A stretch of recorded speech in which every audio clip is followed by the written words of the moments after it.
This video will help you sleep and relax. But before we begin, I would like to know which city you're from and what time you're watching this. Now, subscribe to the channel, relax, and let's begin. I've never told anyone the full story of what happened to me last September. I'm still trying to make sense of it, but I need to get this off my chest. Maybe someone out there has experienced something similar or can explain what I encountered. I was driving from my parents' place in northern Pennsylvania down to Raleigh, where I'd just gotten a new job. It was a Thursday afternoon, and I wanted to avoid the nightmare traffic around DC, so I decided to take the scenic route through the back roads. I've always preferred driving through small towns anyway. You get to see the real America that way, not just highway exits and chain restaurants. Everything was going fine for the first few hours. The weather was perfect, not too hot, clear skies, just a beautiful late summer day. I had my playlist going, windows cracked for that fresh air, and was making good time. My GPS had been working perfectly until somewhere in western Maryland when the signal started getting spotty. I wasn't too worried though. I had a general sense of direction and figured I'd eventually hit a main road that would get me back on track. The back roads started getting more remote as the afternoon wore on.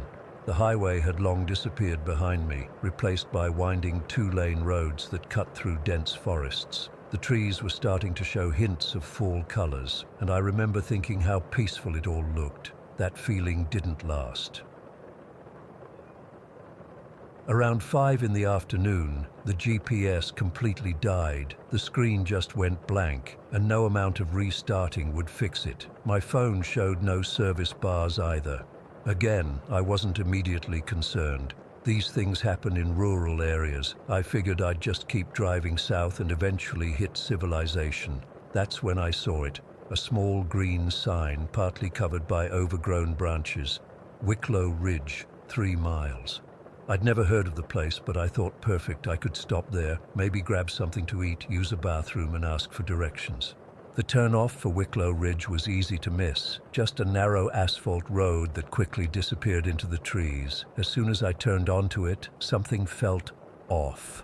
The road narrowed even further, and the trees on either side grew denser, creating this tunnel effect that made it seem like the forest was swallowing the road. The sunlight that had been so bright just minutes before now barely filtered through the thick canopy. I checked my watch. It was only 5:30, but it seemed much darker than it should have been. That's when I noticed my watch had stopped. My car clock showed the same time too, which was weird. I figured it was just some strange coincidence. The road to town seemed to go on forever. What was supposed to be 3 miles felt like 10. I kept thinking I should turn around, but there was nowhere to turn. The road was too narrow, with steep ditches on both sides, so I kept going, convinced I'd reach town any minute. After what felt like 20 minutes of driving, I finally saw the Welcome to Wicklow Ridge sign. It looked ancient, weathered wood with faded paint, tilting slightly to one side as if it might fall over any moment. That should have been my first real warning. The first building I came to was an old gas station, not one of those modern convenience stores, but an honest-to-God old-fashioned service station with ancient pumps. Every window was either boarded up or shattered. Rusted metal was all that remained of what used to be the gas price sign. The place looked like it had been abandoned for decades. Still, I kept driving, thinking maybe the outskirts were run down, but the town center would be alive. I was wrong. As I drove deeper into Wicklow Ridge, I realized the entire town was deserted. The main street was lined with Victorian-style houses and old storefronts, all in various states of decay. Windows broken, doors hanging off hinges, paint peeled away to reveal rotting wood underneath. There were no cars parked anywhere. No people walking the sidewalks, not even stray animals. The silence was absolute, except for the sound of my engine, which seemed unnaturally loud in that dead quiet. I should have turned around right then. Every instinct was screaming at me to get out, but curiosity got the better of me. Plus, I still needed directions, and I thought maybe there was someone still living in this ghost town who could help me. The sun was setting fast, casting long shadows through the empty streets. That's when I noticed it, a faint, flickering light coming from a large building at the end of the main street. It looked like some kind of town hall or courthouse, one of those imposing structures with columns and a dome on top. The light was barely visible, just a soft glow from one of the upper windows, but in this abandoned place, it stood out like a beacon. I parked my car in front of the building and sat there for a few minutes, debating whether to go in. The rational part of my brain was telling me this was a terrible idea, but I convinced myself that light meant people, and people meant help. The steps leading up to the entrance were cracked and worn, with weeds growing between them. The massive wooden doors were partially open, just enough for a person to squeeze through. I used my phone's flashlight to guide me as I entered the building. The interior was exactly what you'd expect from an abandoned government building. High ceilings, marble floors covered in dust and debris, empty wall sconces where lights once hung. My footsteps echoed loudly as I walked across the main hall. I called out, "Hello? Is anyone here?" But only my echo answered back. I was about to leave when I heard it, whispering. It was so faint I thought I'd imagined it at first, but when I stopped and held my breath, I could definitely hear multiple voices whispering from somewhere upstairs. I couldn't make out what they were saying, just a constant, hushed murmur that seemed to be coming from everywhere and nowhere at once. I followed the sound up a grand staircase. The steps creaked under my weight, and several times I worried they might give way completely. The second floor was a long corridor with doors on either side. Offices or meeting rooms, I guessed. The whispers grew louder as I approached the end of the hall, where one door stood slightly ajar, a faint light spilling out from inside. I pushed the door open slowly. The room was mostly empty except for a single wooden chair facing the window on the far side. The chair was positioned directly in the center of the room, as if placed there deliberately for someone to sit and look out the window. The light I'd seen from outside was coming from an old oil lamp sitting on the windowsill, its flame flickering weakly. I took a few steps into the room, and that's when the door slammed shut behind me. I spun around and grabbed the handle, but it wouldn't budge. I pulled and twisted with all my strength, but it was like the door had been sealed into its frame. Panic started to set in. I pounded on the door, shouted for help, even tried to kick it open, but nothing worked. When I turned back around, my blood went cold. The chair had moved. It was now facing me instead of the window, though I hadn't heard it move, hadn't felt anyone else in the room with me. The whispers grew louder, more insistent. They seemed to be coming from the corner of the room, the darkest corner, where the lamplight couldn't reach. As my eyes adjusted to the dimness, I saw something that makes me question my sanity even now. There was a figure standing in that corner, tall, impossibly tall, its head nearly touching the ceiling. It was more shadow than substance, a silhouette darker than the darkness surrounding it, and it was the source of the whispers, dozens of voices, all coming from this thing that had no visible mouth.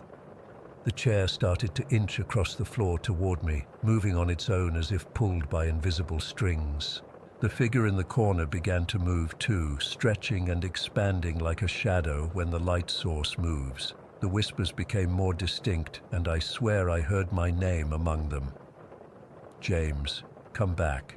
Stay, James. Belong here now. I backed up against the door, my heart pounding so hard I thought it might burst from my chest. The figure was getting closer, the chair continuing its eerie journey across the floor toward me. I closed my eyes, unable to look anymore, certain that whatever was about to happen would be the end of me. And then the door opened. It happened so suddenly that I fell backward into the hallway. I didn't question it. I scrambled to my feet and ran, down the corridor, down the stairs, across the main hall, and out into the night. I didn't look back once until I reached my car. As I fumbled with my keys, I risked a glance at the building. Every window was now illuminated with the same flickering light I'd seen earlier, and silhouettes moved behind each one, dozens of them, all tall and distorted like the figure in the corner. I got my car started and peeled out of there, tires screeching on the pavement. I drove like a madman back down that narrow road, convinced that something was following me. The trees seemed to bend toward the road as I passed, branches reaching out like fingers trying to grab my car. After what seemed like an eternity but couldn't have been more than 15 minutes, I suddenly emerged onto a well-lit highway. Normal traffic, road signs, other cars, civilization. My GPS sprang back to life, showing me exactly where I was, as if it had never stopped working. My watch was ticking again too. I didn't stop driving until I reached Raleigh the next morning. I was exhausted, terrified, and questioning my sanity. Once I had settled into my new apartment, I started researching Wicklow Ridge. I found nothing. No records of a town by that name ever existing in that area. No historical references, no abandoned towns listed in ghost town registries, nothing on maps, old or new. It's been 8 months now, and I've almost convinced myself it was all some kind of hallucination brought on by fatigue and stress from the move. Almost, because sometimes when I'm driving at night, I can hear those whispers coming through my car speakers, between radio stations or songs on my playlist. Just for a second or two, those same hushed, urgent voices calling my name, telling me to come back. And occasionally my GPS will glitch, the screen going blank for a moment before coming back on with directions to a place that isn't on any map. A place called Wicklow Ridge. I've blocked those routes, thrown away that GPS, even bought a new car, but I know it's still out there somewhere. That town that shouldn't exist, with its empty buildings and that thing in the corner whispering my name. And sometimes, late at night, I find myself wondering what would have happened if I had sat in that chair. Part of me is terrified I'll someday find out. Story 2. I still have nightmares about what happened at those train tracks. I've tried telling myself it was just my imagination, but I know what I saw, what we all saw. Even now, 3 years later, I get physically ill when I drive past that area of Morgan Heights. For those who don't know, Morgan Heights is this small suburban area that looks totally normal on the surface. Nice houses, decent schools, the usual stuff. But there's this stretch of abandoned train tracks that cuts through the woods behind the neighborhood that locals call the Darby Creek Tracks. They haven't been used for actual trains in decades. Most people use them as a walking path or a shortcut to get to the waterfall area about 2 miles in. Growing up, we'd always heard stories about the tracks, strange noises, weird feelings, animals acting crazy, the usual small-town urban legend stuff. But unlike most urban legends, these stories never seemed exaggerated or over the top. They were always simple. I heard children laughing, but no one was there, or I felt like someone was following me. Just enough to make your skin crawl. My friend H and I used to walk those tracks all the time in high school and during summer breaks from college. We'd been going there since we were about 15, so we knew every inch of that path. We had one rule though: never, ever go after dark. It wasn't even something we consciously decided. It just felt wrong to be there when the sun went down, like we were trespassing on something else's time. Last June, H was back in town visiting from college, and we planned to take our usual walk down the tracks. It was a Friday, and we were going to head out around 2 in the afternoon. Plenty of daylight, plenty of time to walk to the waterfall and back before sunset. That morning, our other friend B texted asking if she could come along. We hadn't seen her in ages, so we were excited to catch up. H and I met at my house around 1:30, planning to drive over to B's place to pick her up. But when we got there, she was in the middle of a huge fight with her boyfriend. I could hear them yelling from the driveway. H and I sat in my car for almost an hour while B sent us texts saying, "Just 5 more minutes." By the time she finally came out, it was already past 3, and D was with her. Apparently they'd made up, and now he was coming too. And not just him. B's younger brother Jay was tagging along as well. I was annoyed. What was supposed to be a chill walk with H had turned into this whole group thing. But whatever. I figured we could still make it to the waterfall and back before sunset if we hurried. The sun was already starting to get low when we pulled into the small dirt area where people park to access the tracks. I checked my phone. It was almost 4:30. In June, we'd have daylight until around 8:30.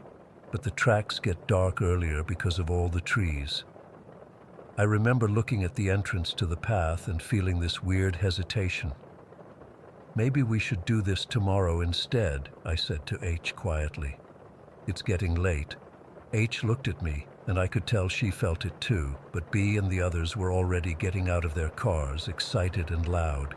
B hadn't been to the track since we were kids, and D and J had never been. "It'll be fine," H said finally. "We won't go all the way to the waterfall, just a short walk in and back." I nodded, but that feeling in my stomach wouldn't go away. We should have listened to it. The entrance to the tracks is this little break in the trees where the old railroad bed starts. It's flanked by these two massive oak trees that almost form an archway. The second we passed between those trees, the air felt different, heavier somehow. The others were chatting and laughing, not noticing anything, but H and I exchanged glances. We both felt it. About a quarter mile in, I started hearing what sounded like kids playing. At first I thought it was coming from the neighborhood we'd just left. The tracks run behind several backyards for the first stretch, so hearing children wouldn't be unusual. But as we walked further away from the neighborhood, the sounds didn't fade. They got louder. It was laughter and shouts, the kind you'd hear at a playground. But there was something off about it. The pitch was slightly wrong, like when you play a record at the wrong speed, and it seemed to be coming from all around us, not from any specific direction. "Do you guys hear that?" I asked. Everyone stopped walking. In the sudden silence, the children's voices were unmistakable. They seemed to be coming from deeper in the woods on both sides of the tracks. "Probably just kids from the neighborhood playing in the woods," D said with a shrug, but he looked uneasy. We kept walking, and I noticed we'd all unconsciously picked up our pace. The sun was getting lower, casting long shadows across the tracks. The children's voices continued, sometimes fading slightly, sometimes growing louder, but never disappearing completely. About a mile in, the tracks curve around a bend where the trees grow thicker. As we rounded that bend, the children's voices suddenly changed. It started as laughter, then shifted to what sounded like singing, a melody I couldn't quite place, but that somehow felt familiar. Then, without warning, it transformed into a woman's scream. We all froze. The scream was so clear, so pained, that there was no way to write it off as imagination. It lasted for several seconds, then cut off abruptly, leaving behind the most profound silence I've ever experienced. No birds, no insects, not even the sound of the wind in the trees. Nothing. "What the fuck was that?" Jay whispered. He was only 16, and I could see he was shaking. "We need to go back," H said firmly. "Now." That's when the arguing started. B and D insisted it was probably just some kids playing a prank. Jay looked terrified but didn't want to seem scared in front of the older guys. H was adamant that we needed to leave. I stood there, unable to focus on the argument because that feeling in my stomach had turned into full-blown dread. While they argued, I turned to look into the woods on our left. The sun was hitting the trees at an angle that created strange patterns of light and shadow, and in those shadows, about 20 yards into the trees, I saw them. 6 small figures standing perfectly still among the trees. They were child-sized, wearing what looked like white clothing that seemed to glow slightly in the dim light. But it was their faces that made my blood turn to ice. They didn't have eyes, just dark, empty pits where eyes should have been. Their mouths were slightly open, forming perfect O shapes, as if they were in the middle of singing. I couldn't speak, couldn't breathe.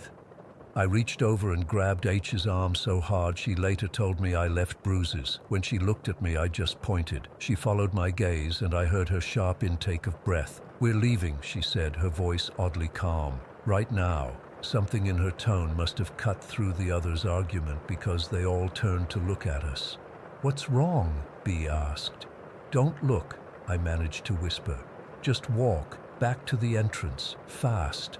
We started walking, then jogging, then running full out back the way we'd come. The entire time I could hear footsteps in the woods keeping pace with us on both sides of the tracks. Not running, just walking steadily, somehow keeping up despite our panicked sprint. About halfway back, I made the mistake of looking behind us. Standing in the middle of the tracks was a tall, dark figure. Not a child this time. Something adult-sized but wrong somehow. Its proportions stretched and distorted. It was too far away to make out details, and I only saw it for a split second before it seemed to simply vanish, like someone had switched off a projection. We didn't stop running until we burst out between those two oak trees at the entrance. The second we crossed that threshold, the oppressive feeling lifted. The air felt normal again. We could hear birds singing, cars in the distance, all the ordinary sounds that had been eerily absent on the tracks. We stood there in the parking area, all of us gasping for breath. No one spoke for what felt like minutes. Did anyone else see them? I finally asked. The children in the woods? BD and J looked at me blankly. They hadn't seen anything. But H nodded, her face pale. I saw them, she said quietly. And I heard footsteps following us. What the hell are you two talking about? D demanded, but his voice had a nervous edge to it. We tried to explain, but they clearly thought we were either exaggerating or had just scared ourselves with our own imaginations. We all went home, and BD and J never mentioned it again. They stopped hanging out with us that summer, actually. But here's the thing that still gives me chills. About 6 months later, I ran into my ex-boyfriend from high school. We got to talking about old times, and he mentioned once going to the waterfall on the tracks by himself. Never again, he said, shaking his head. I got the worst feeling out there. I asked him what happened, trying to sound casual. It's gonna sound crazy, he said, but I swear I heard children singing, like a circle of them all around me, but I couldn't see anyone. I booked it out of there so fast. I'd never told him about what H and I saw that day. He had no way of knowing. I haven't been back to those tracks since. I won't go near them, especially not as the sun is setting. Sometimes when I'm falling asleep, I hear that children singing again, just on the edge of my consciousness. And sometimes in my dreams, I see those eyeless faces, mouths open in perfect O's, watching me from the shadows of the trees. I don't know what they are or what they want. I just know they're still there, waiting on the tracks of Derby Creek for someone else to break the rule and stay too late as the sun goes down. Story 3. I still wake up sometimes thinking I'm back in those damn cornfields. It's been 5 years, but the nightmares haven't stopped. I've tried therapy, medication, even moved across the country, but nothing helps. Every October it gets worse. The feeling that something is watching me, waiting for me. I need to get this off my chest, so maybe writing it down will help. I don't expect anyone to believe me. Growing up in Mill Creek, Ohio, meant your life revolved around farming. Our town had maybe 2,000 people, most of them working the land their grandparents had worked. My family's farm had been around for 4 generations. Dad was proud of that, always talking about how one day Mark and I would take over. Mark was my older brother, already 21 and fully committed to the family business. Me? I was 19 and counting the days until I could leave for college. Harvest season was always the busiest time. Everyone pitched in, neighbors helping neighbors, working from sunrise to sunset to bring in the crops before the first frost. And when the work was done, we'd have this big community celebration with bonfires, hay rides, and homemade food. Normal small-town stuff. But last October felt different from the moment it started. The corn had grown freakishly tall that year, 10, sometimes 12 feet high. Dad said it was the rainy summer we'd had, but something about those fields made the hair on my neck stand up. Every night this thick fog would roll in, blanketing everything in white. You couldn't see 3 feet in front of you. It was the 3rd week of October when I first saw it. Dad, Mark, and I were harvesting the north field, using the combine while I walked ahead to check for any obstacles. The sun was getting low, casting long shadows through the rows. I was about 30 yards ahead when I glanced to my right and froze. There, between 2 rows of corn, was a figure, tall, taller than any man I'd ever seen, with limbs that seemed too long for its body. It wore these ragged clothes that hung off its frame and a wide-brimmed hat pulled low, hiding its face. The thing didn't move, just stood there perfectly still, watching me. "Dad!" I shouted, pointing toward it. "There's someone in the field." Dad killed the engine and came over with Mark. "Where?" "Right there, between those rows." But when I looked back, there was nothing. Just cornstalks swaying in the breeze. "Probably just a shadow, Jake," Mark said, rolling his eyes. "Or one of the Richardson boys messing around." Dad agreed. "Let's wrap it up for today anyway. It's getting dark." But I knew what I'd seen, and it wasn't a shadow or some kids playing pranks. For the next few days, I couldn't shake the feeling of being watched whenever I was near the fields. Dad noticed I was jumpy and assigned me to work in the barn instead. But the night before Halloween, I couldn't sleep. I kept thinking about that figure, wondering if I was losing my mind. Around midnight, I grabbed a flashlight and headed out to the field. The fog had settled in thick, and the temperature had dropped to near freezing. The corn rustled in the wind, making these whispering sounds that seemed almost like voices. I walked to the spot where I'd seen the figure before, my breath coming out in white clouds. The flashlight beam cut through the darkness, but the fog diffused it, creating an eerie glow around me. That's when I felt it, a change in the air, like the atmosphere had suddenly become heavier. I swung my light between the rows, and there it was again, the figure, but closer now, much closer. In the flashlight beam, I could see its clothes weren't just tattered. They were like rags, strips of fabric that might have been a shirt and pants once. Its hands, God, its hands, were wrapped around the cornstalks, fingers unnaturally long and bony, skin a sickly grayish white. The hat still hid its face, but I could feel it staring at me. Then it took a step forward, the movement jerky and wrong, like watching a spider move on human legs. I ran. I dropped the flashlight and just ran, tripping over furrows and corn roots, branches whipping my face as I crashed through the field toward home. I didn't stop until I was inside with the door locked behind me. That night, I had the worst dreams of my life. I was back in the cornfield, but it was endless, stretching in all directions. The figure was there, but not alone anymore. There were others, dozens of them, all with those two long limbs and wide-brimmed hats, all faceless in the moonlight. They stood perfectly still, their heads tilted toward me as if listening for something, as if listening for me. I woke up drenched in sweat, my heart hammering against my ribs. I knew I needed answers. This wasn't just my imagination. Whatever was in those fields was real, and for some reason, it was fixated on me. The next morning, I convinced Mark and my two best friends, Tyler and Cody, to come with me to the field. I didn't tell them everything, just that I'd seen something strange and wanted to check it out. "You're being dramatic," Mark said as we walked between the rows. "There's nothing out here but corn and dirt. Just humor me," I replied, leading them deeper into the field. The day was bright, with a clear blue sky, nothing like the foggy night before. In the daylight, my fears seemed stupid, childish. We reached the center of the field where the corn grew tallest, forming a kind of natural clearing, and that's when we saw it. A scarecrow. But not like any scarecrow I'd ever seen.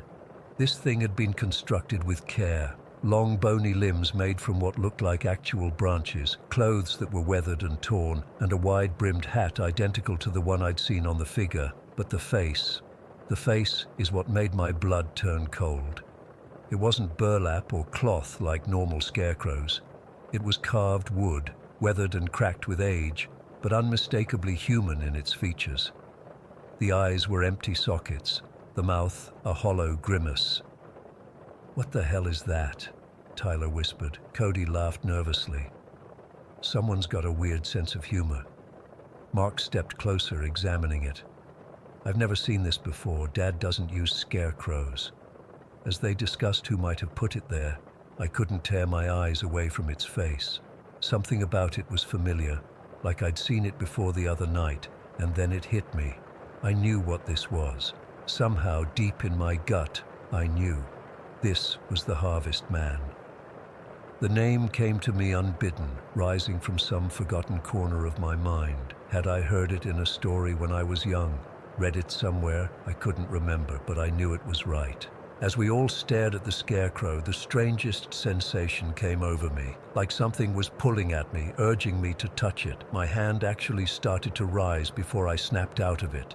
"We need to go," I said suddenly, backing away. "Now." "What's wrong?"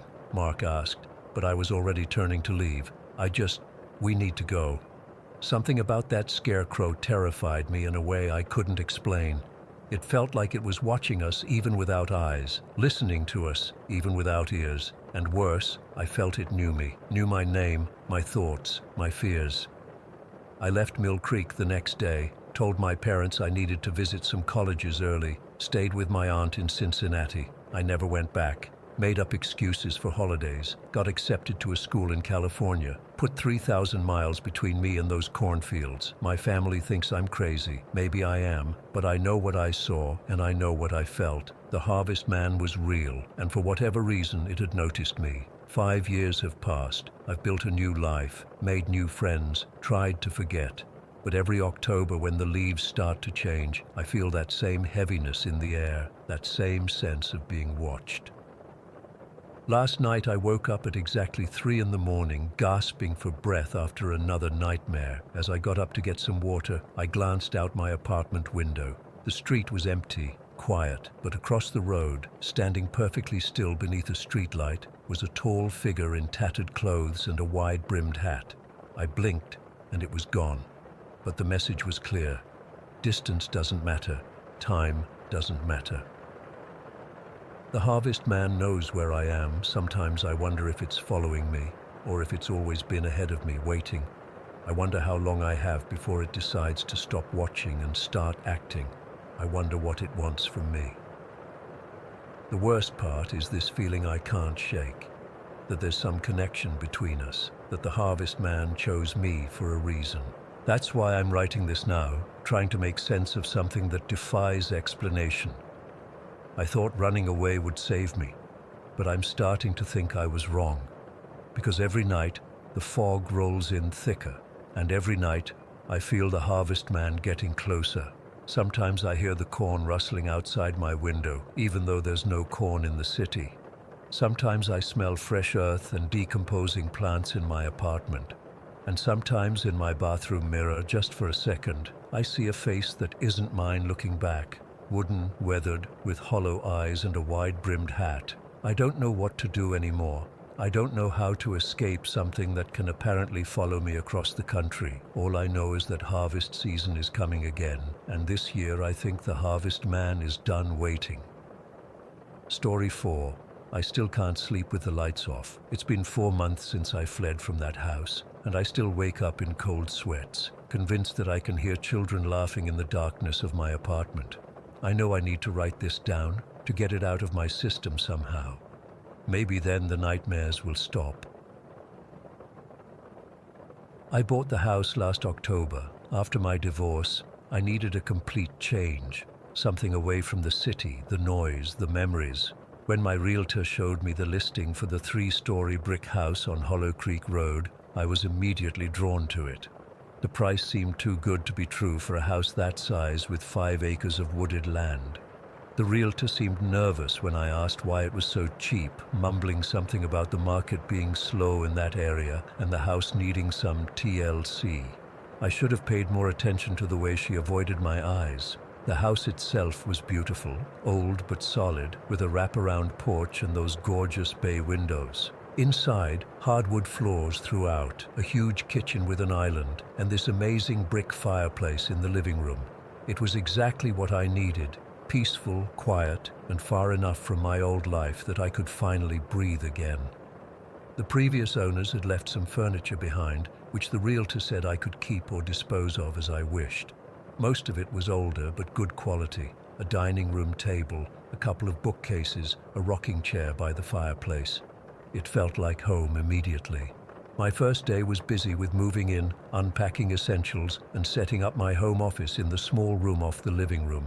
I was exhausted by nightfall and slept deeply, not even stirring when a thunderstorm rolled through around 3 in the morning. I only know about it because my phone had alerts from the weather app.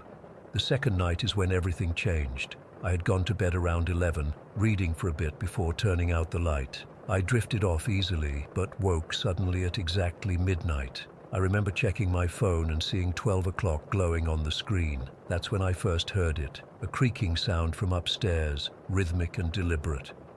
Creak, pause, creak, pause, like someone walking slowly across a wooden floor.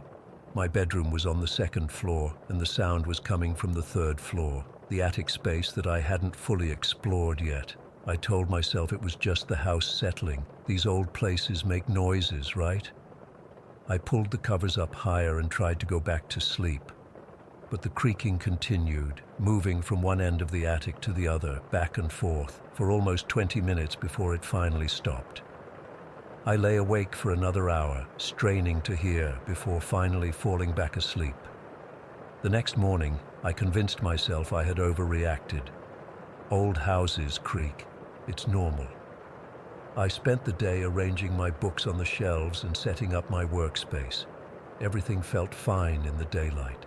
I even went up to the third floor and looked around the attic space briefly. It was mostly empty except for some old boxes pushed against the wall under the eaves. Nothing scary, nothing unusual. That night, exactly at midnight, I woke again. This time the creaking was louder, more purposeful. It wasn't random house noises. It was footsteps, someone walking slowly back and forth across the attic floor. I sat up in bed, my heart pounding. I thought about calling the police, but what would I tell them? That my empty house was making noises. I sat there listening, frozen, until the footsteps stopped about 20 minutes later. I didn't sleep the rest of the night. When morning came, I thoroughly searched the entire house, checking windows and doors, looking for signs of an intruder.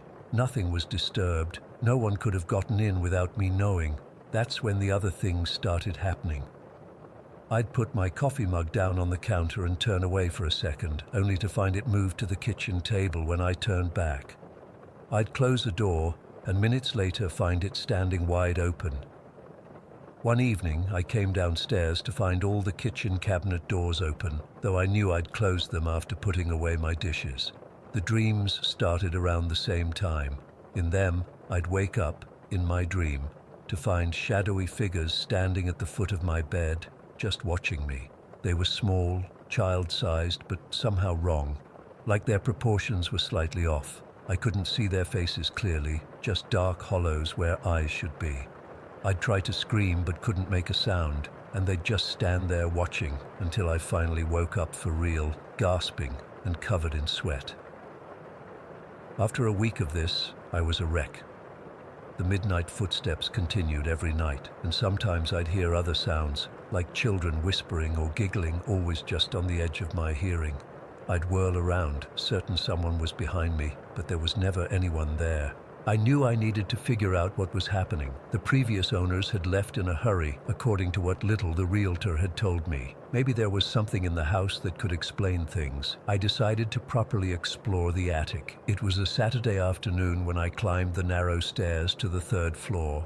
The attic ran the length of the house, with sloped ceilings and small windows at either end. Dust motes floated in the beams of light coming through the windows. It was cold up there, much colder than the rest of the house, despite the warm fall day outside.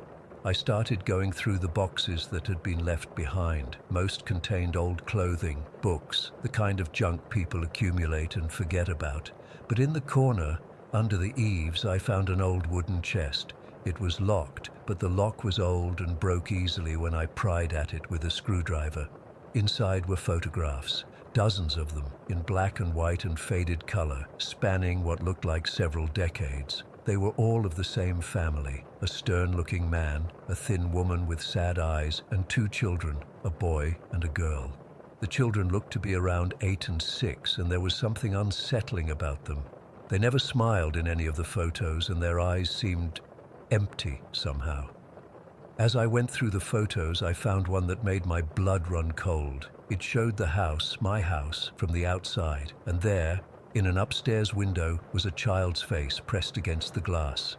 It was the little girl, but her face looked distorted, her eyes completely black, staring directly into the camera. I dropped the photo like it had burned me. I gathered up the photos, my hands shaking, and took them downstairs. I needed to know more about this house, about the family who had lived here. Something was very wrong, and I couldn't keep pretending everything was normal. The next day I drove to the local library. It was small, but the librarian was helpful when I explained I was researching the history of my house. Her smile faltered when I gave her the address. "The old Blackwood place," she said quietly. "I'm surprised they managed to sell it again." She helped me find old newspaper articles on microfiche. What I discovered made me sick to my stomach. In 1987, the Blackwood family had lived in my house, Thomas and Eleanor Blackwood and their 2 children, Samuel and Abigail. According to the articles, Thomas had shot his wife in their bedroom before turning the gun on himself. The children were never found. The police had searched the property extensively, but there was no sign of the children. Some people believed they had run away, traumatized by what had happened to their parents. Others whispered darker theories, that Thomas had killed them too and hidden their bodies somewhere on the property before killing his wife and himself. As I read through the articles, a chill settled deep in my bones. One detail stood out. The bodies were discovered on October 15th, exactly 35 years to the day before I moved in. I drove home slowly, trying to process what I'd learned. Part of me wanted to pack up and leave immediately, but another part couldn't believe I was letting ghost stories scare me away from my fresh start. I decided to spend one more night in the house. If the footsteps started again, I would leave first thing in the morning. When I got home, it was already getting dark. I walked through the house, turning on lights, trying to chase away the shadows. Everything seemed normal until I noticed something on the floor outside my bedroom door. Kneeling down, I saw words scratched into the wooden floorboards, the gouges looking fresh and raw against the aged wood. "Don't let them in." I backed away, my heart pounding.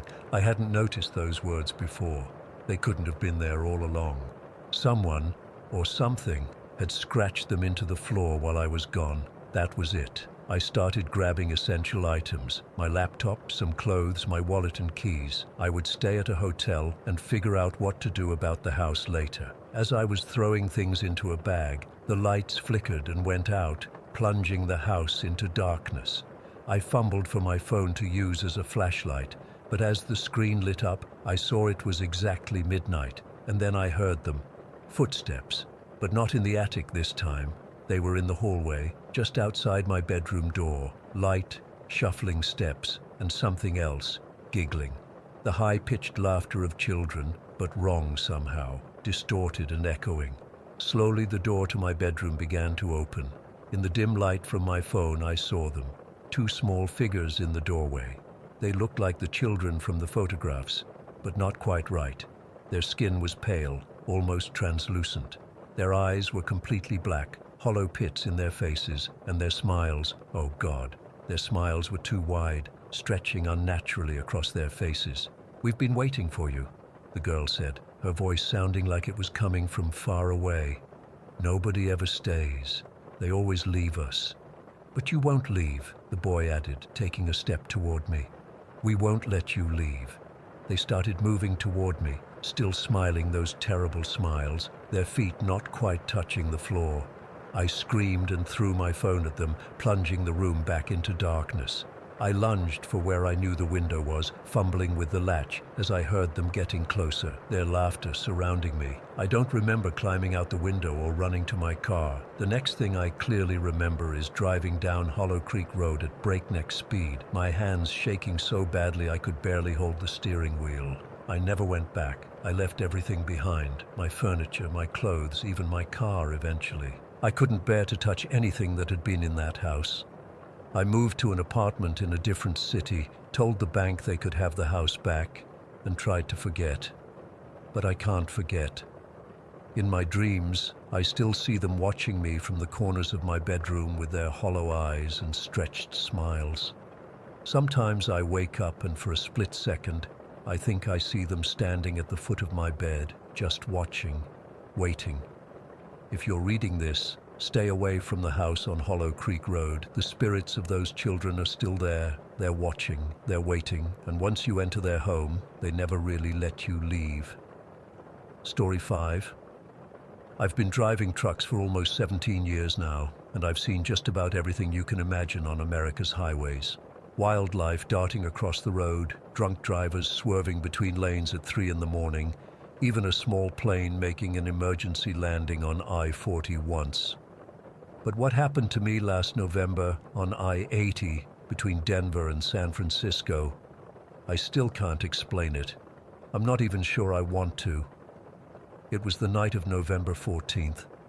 I remember the date clearly because it was my youngest daughter's birthday, and I'd promised to call her when I stopped for the night. I was hauling electronics from Chicago to a distribution center in Sacramento, already behind schedule because of a snowstorm that had shut down a stretch of highway in Nebraska for almost 10 hours.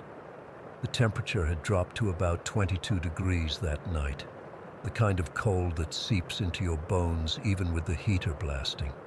I'd been driving since 5 that morning, only stopping for fuel and quick bathroom breaks. I was pushing myself harder than usual, trying to make up for lost time. Around 11:30 at night, I hit that long, empty stretch of I-80 that cuts through northern Nevada. Anyone who's driven it knows what I'm talking about. Miles of nothing but desert and mountains in the distance. The highway was practically deserted. I'd passed maybe 3 cars in the last hour, and I hadn't seen another truck in even longer. I remember switching the radio stations, trying to find something, anything, to keep me company. But all I got was static or country music that faded in and out. I finally gave up and put on an old Willie Nelson CD I keep in the glove compartment. The moon was almost full that night, casting this eerie bluish glow across the landscape.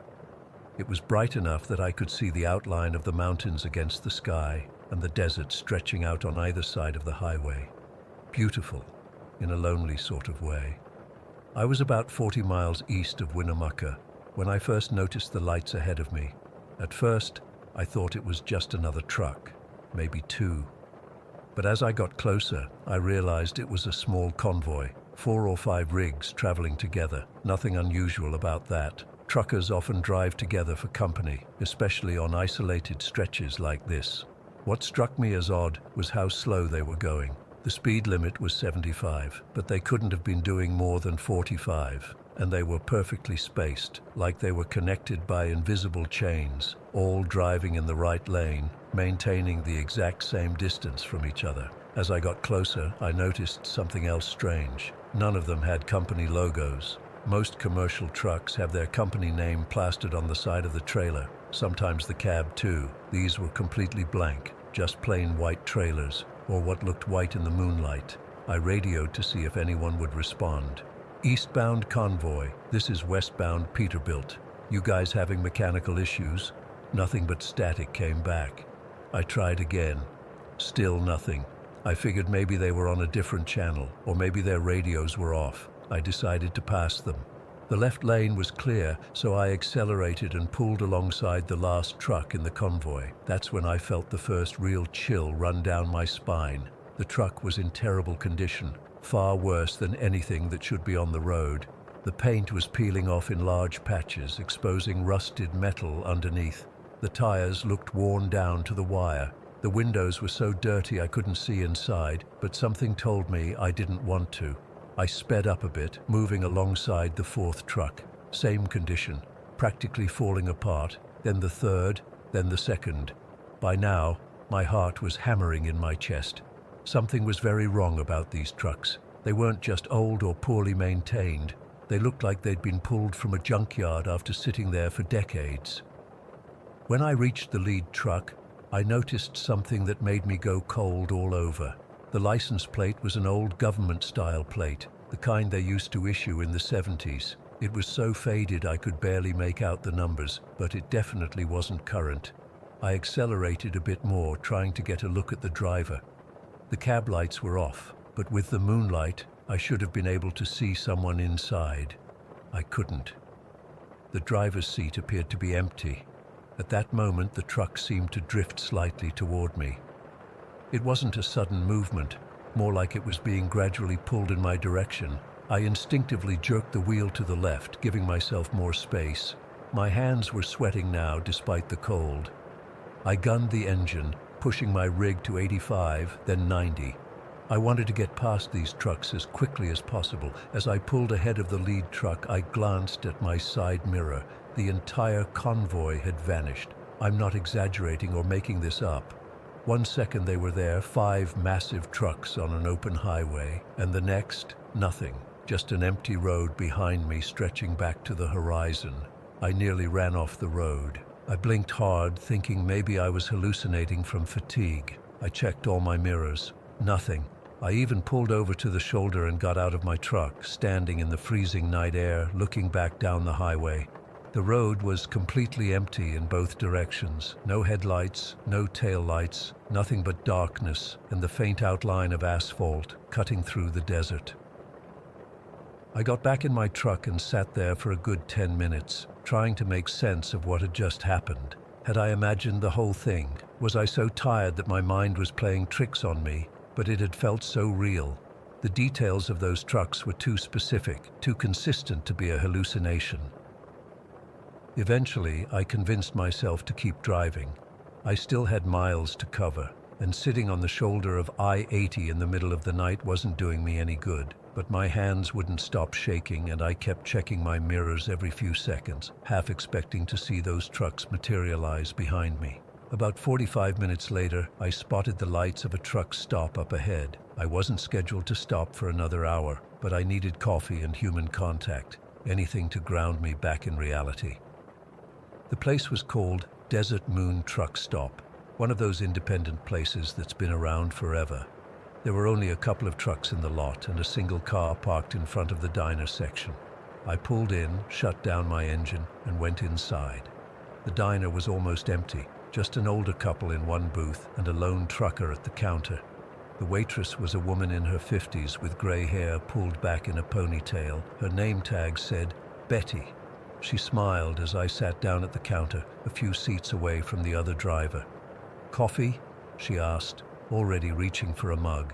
Please, I said, the strongest you've got. She poured me a cup of what looked like liquid tar and pushed over a small pitcher of cream. You look like you've seen a ghost, she said, not unkindly. I laughed nervously. Something like that. She studied me for a moment, then leaned in slightly. Where are you coming from tonight? Just east of Winnemucca, I said, dumping sugar into my coffee. Heading to Sacramento. Betty nodded slowly. See anything unusual out there? The question caught me off guard. I looked up at her, and something in her expression made me think she already knew the answer. Why do you ask? She shrugged, wiping down the counter with a rag. Just curious. Drivers sometimes come in here with stories. I hesitated, not wanting to sound crazy, but something told me Betty might understand. I saw some trucks, I finally said, a convoy, but they were strange. Betty stopped wiping. How many? 5, I think, moving really slow, and they looked like they should have been in a scrapyard, not on the highway. Did you try to pass them? Her voice had dropped to almost a whisper. I nodded. When I got ahead of them and looked back, they were gone. Just disappeared. Betty sighed and glanced around to make sure no one was listening. The other trucker had his head down, focused on his phone. The couple in the booth were engrossed in conversation. You're not the first, she said quietly. We call them the Silent Convoy. Been hearing about them for years. My skin prickled. What are they? Nobody knows for sure. Some say they're the ghosts of truckers who never made it to their destination. Others think they're something else entirely. She refilled my coffee without me asking. The stories go back to at least the 80s, always the same. 4 or 5 unmarked trucks moving too slow, looking like they're barely holding together, and always on that same stretch of highway. But how could they just vanish? I asked, keeping my voice low. Betty shook her head. Can't explain that part, but I've heard enough drivers tell the same story to know they're not all making it up or hallucinating. Has anyone ever interacted with them? More than just seeing them, I mean. A shadow seemed to cross Betty's face. There was a driver, about 6 years ago. Regular customer, name was Mike. Came in one night, white as a sheet, telling a story similar to yours. But he said he'd followed the convoy when they turned off onto an unmarked dirt road. What happened to him? I asked, though I wasn't sure I wanted to know. He left here that night, heading west, just like you. Never made his delivery. They found his truck 3 days later, parked at a rest stop about 60 miles from here. Mike was gone. No signs of foul play, no evidence he'd been injured. He just vanished. His wallet, phone, everything was still in the truck. I felt sick. The coffee churned in my stomach. You think the convoy had something to do with it? Betty shrugged again, but her eyes told a different story. I don't know. But after that, whenever drivers mention seeing those trucks, I tell them the same thing. If you ever see them again, don't follow them. Don't even try to pass them. Pull over and wait until they're gone. I nodded, suddenly eager to get back on the road, to put as many miles between me and that stretch of highway as possible. I paid for my coffee and left Betty a generous tip. As I was walking back to my truck, the other driver from the counter caught up with me in the parking lot. Couldn't help overhearing some of your conversation, he said. He was older, probably in his 60s, with a weathered face and gray beard. About the convoy. You've seen them too? I asked. He nodded. Twice. First time was in '97. Second was just last year. He looked out toward the highway, his eyes distant. Betty's right. Don't chase them. Don't pass them if you can help it. But there's something else she didn't tell you. He leaned closer. They say if you see the convoy 3 times, you become part of it. Before I could ask what he meant, he turned and walked to his truck without another word. I completed my delivery the next day, but I took a different route back east. It added nearly 200 miles to my journey, but I didn't care. I've been avoiding that stretch of I-80 ever since, but sometimes, when I'm driving late at night and the road stretches empty before me, I think about those trucks. I wonder where they came from and where they're going. I wonder about the driver who disappeared, and I can't shake the feeling that somewhere out there, the silent convoy is still rolling down some lonely highway, 5 spectral trucks moving in perfect formation, waiting for unwary drivers to cross their path. I've only seen them once. I pray I never see them again. Story 6. I don't usually share personal stuff online, but I need to get this off my chest. It's been 3 years, and I still can't shake what happened to me during that summer in Kansas. Maybe writing this out will help me process it, or at least warn others to stay away from that place. Summer of 2020 was a weird time for all of us. I'd been stuck in my tiny Brooklyn apartment for months because of the pandemic, working from home, ordering groceries, and basically watching the walls close in on me day after day. My anxiety was through the roof. I needed to get out, to breathe, to see something other than the same 4 walls and the same view out my window. So I did what seemed logical at the time. I packed up my Honda Civic, told my boss I was taking 2 weeks of accumulated vacation time, and decided to drive across America. No real destination in mind, just me, the open road, and as much distance as I could put between myself and my claustrophobic apartment. Looking back, I should have just gone to a beach somewhere or visited family upstate, anything but what I ended up doing. The first few days were amazing, honestly. I drove through Pennsylvania, Ohio, Indiana, just stopping when I felt like it, staying in cheap motels, eating drive-through food. It felt so freeing after being confined for so long. I'd roll down the windows, blast music, and for the first time in months, I could breathe.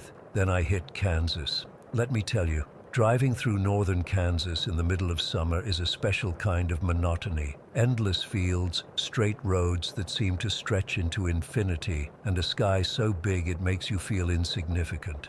I was on Route 36, somewhere east of Smith Center, I think. I'd been driving for hours, and the sameness of the landscape was starting to get to me. That's when I saw it. A small, weathered sign on the side of the road that simply read, Hollow Creek, 3 miles. I don't know what possessed me to turn. Curiosity, boredom, this overwhelming need to experience something different after months of sameness. Whatever it was, I flicked on my turn signal, even though there wasn't another car in sight, and veered onto this narrow dirt road that cut through a field of dying corn. The road was rough. My car bounced and shuddered over potholes and uneven ground. After about 5 minutes of this, I started to wonder if I should turn back, but something kept pushing me forward. The cornfields gave way to open grassland, and then, after cresting a small hill, I saw it. Hollow Creek wasn't much of a town, just a cluster of old buildings arranged around what must have once been a main street. From a distance, it looked like any old abandoned prairie town, the kind that dried up when the railroad passed them by, or when farming couldn't sustain the community anymore. I parked at the edge of town and got out of my car. The silence hit me first, not the peaceful quiet of nature, but a heavy, pressing silence that made my ears strain for any sound. No birds, no insects, no wind rustling the tall grass, nothing. The air felt strangely still and thick, like right before a massive thunderstorm, but the sky was clear blue. I remember checking my phone, no service, of course. I took a few pictures anyway and started walking toward what looked like the main street. The buildings were in various states of decay. Some were just foundations, others still had walls and roofs, but broken windows and doors hanging off hinges.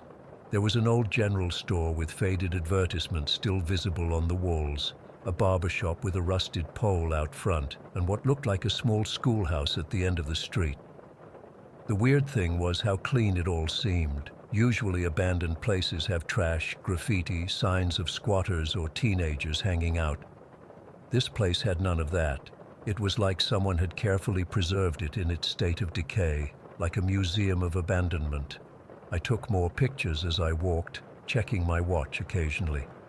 It was around 4 in the afternoon, and I figured I had plenty of daylight left to explore before heading back to the highway to find a motel for the night. About halfway down the main street, something caught my eye, a splash of bright color against the weathered wood and dust. I walked over and realized it was a jacket, half buried in the dirt near what might have been the town's post office. It was one of those puffy down jackets, bright red with a black logo on the chest. North Face, I think. Modern new looking. My skin prickled as I crouched down to look at it. This wasn't some ancient artifact from when the town was abandoned. This was recent, maybe a few months old at most. There was no dust on it, no fading from the sun. I reached out to touch it, then hesitated. Something about it felt wrong, out of place. That's when I felt it, the sensation of being watched. You know that feeling when the hair on the back of your neck stands up? That's what happened. I slowly straightened up and looked around, but the street was empty. Then I saw it, the church. Standing at the far end of the town, a white clapboard building with a small steeple. It was in better condition than the other buildings, almost pristine compared to them, and there, in one of the upper windows, was a shadow. Not just a shadow cast by the sun or a trick of the light, a figure, a human silhouette standing perfectly still, watching me. My heart started racing. I blinked hard, thinking maybe my eyes were playing tricks on me after the long drive. But when I looked again, the figure was still there. I couldn't make out any features, just a dark shape against the window. But I knew with absolute certainty that someone was there, watching me. I raised my hand hesitantly, thinking maybe it was another explorer, another curious traveler who'd found this ghost town. The figure didn't move or respond in any way. "Hello?" I called out, my voice sounding strange and muffled in the thick air. No response. I took a step toward the church, and that's when the figure moved, not a casual shift of weight or a wave back. It pressed closer to the glass like it was eager, hungry even. Something about that movement sent a wave of pure terror through me. I backed up, nearly tripping over my own feet. The figure remained at the window, but I swear I could feel its attention on me, intense and focused. I kept backing up until I bumped into my car, never taking my eyes off that church window. The whole time the town remained eerily silent. No wind, no birds, nothing but my ragged breathing and the blood pounding in my ears. I fumbled for my car keys, dropped them, swore loudly as I snatched them up. My hands were shaking so badly I could barely get the key in the ignition. As I was about to drive away, I looked back at the church one more time. The figure was gone from the window, but now, standing at the church door, was a shape, too far away to see clearly, but definitely a person, watching me. And I swear this is true, it started walking toward me, slowly, deliberately. I've never started a car and turned around so fast in my life. I floored it down that dirt road, the car bouncing violently, my knuckles white on the steering wheel. I didn't slow down until I hit Route 36 again, and even then, I drove well above the speed limit until I reached the next town with a motel. I barely slept that night. Every time I closed my eyes, I saw that figure in the window, the shape at the church door walking toward me. I kept the TV on all night, just to have some noise, some distraction from my thoughts. The next morning, I went to a diner across from the motel for breakfast. I was exhausted, jumpy, and desperate for caffeine. The waitress was this older woman with kind eyes who kept refilling my coffee without me asking. When she came by the third time, I decided to ask her about Hollow Creek. "Excuse me, do you know anything about a town called Hollow Creek? I drove through it yesterday." The change in her expression was immediate. The friendly smile disappeared, replaced by something serious and wary. "You went to Hollow Creek? On purpose?" She glanced around the nearly empty diner, then slid into the booth across from me, lowering her voice. "Honey, folks around here don't go to that place. It's not right." "What do you mean?" I asked, my stomach knotting with dread. She shook her head. "That town's been abandoned since the 1950s. Officially, it was because the creek dried up and the crops failed. But locals know better." She leaned in closer. "That place is cursed. People go in, they don't come out. And the ones that do..." She paused, looking me over carefully. "They're never the same." I tried to laugh it off, but it came out strained. "Come on, it's just an old ghost town." "Is it?" she asked, her eyes never leaving mine. "Then why does the sheriff get calls every couple years about cars found abandoned on that dirt road? Why do hikers and photographers go missing out there?" Before I could respond, an older man at the counter turned around. He must have been listening to our conversation. "My brother disappeared in Hollow Creek 20 years ago," he said, his voice rough. "Just wanted to photograph old buildings," he said. "When he didn't come home that night, I went looking for him the next day." He shook his head slowly, found nothing but empty streets and silence. No sign of him or his car. Sheriff searched for weeks. Never found a trace. "But I saw someone there," I said, my voice barely above a whisper. "In the church window, and then at the door." The waitress and the man exchanged a look I couldn't interpret. "What did you see exactly?" The man, John, I later learned, asked carefully. I described the figure in the window, the way it moved toward the glass when I stepped forward, how it appeared at the church door as I was leaving. John nodded slowly, like I was confirming something he already knew. "You're lucky you left when you did." I left that diner with a chill that had nothing to do with the air conditioning. I checked out of the motel immediately, got in my car, and drove.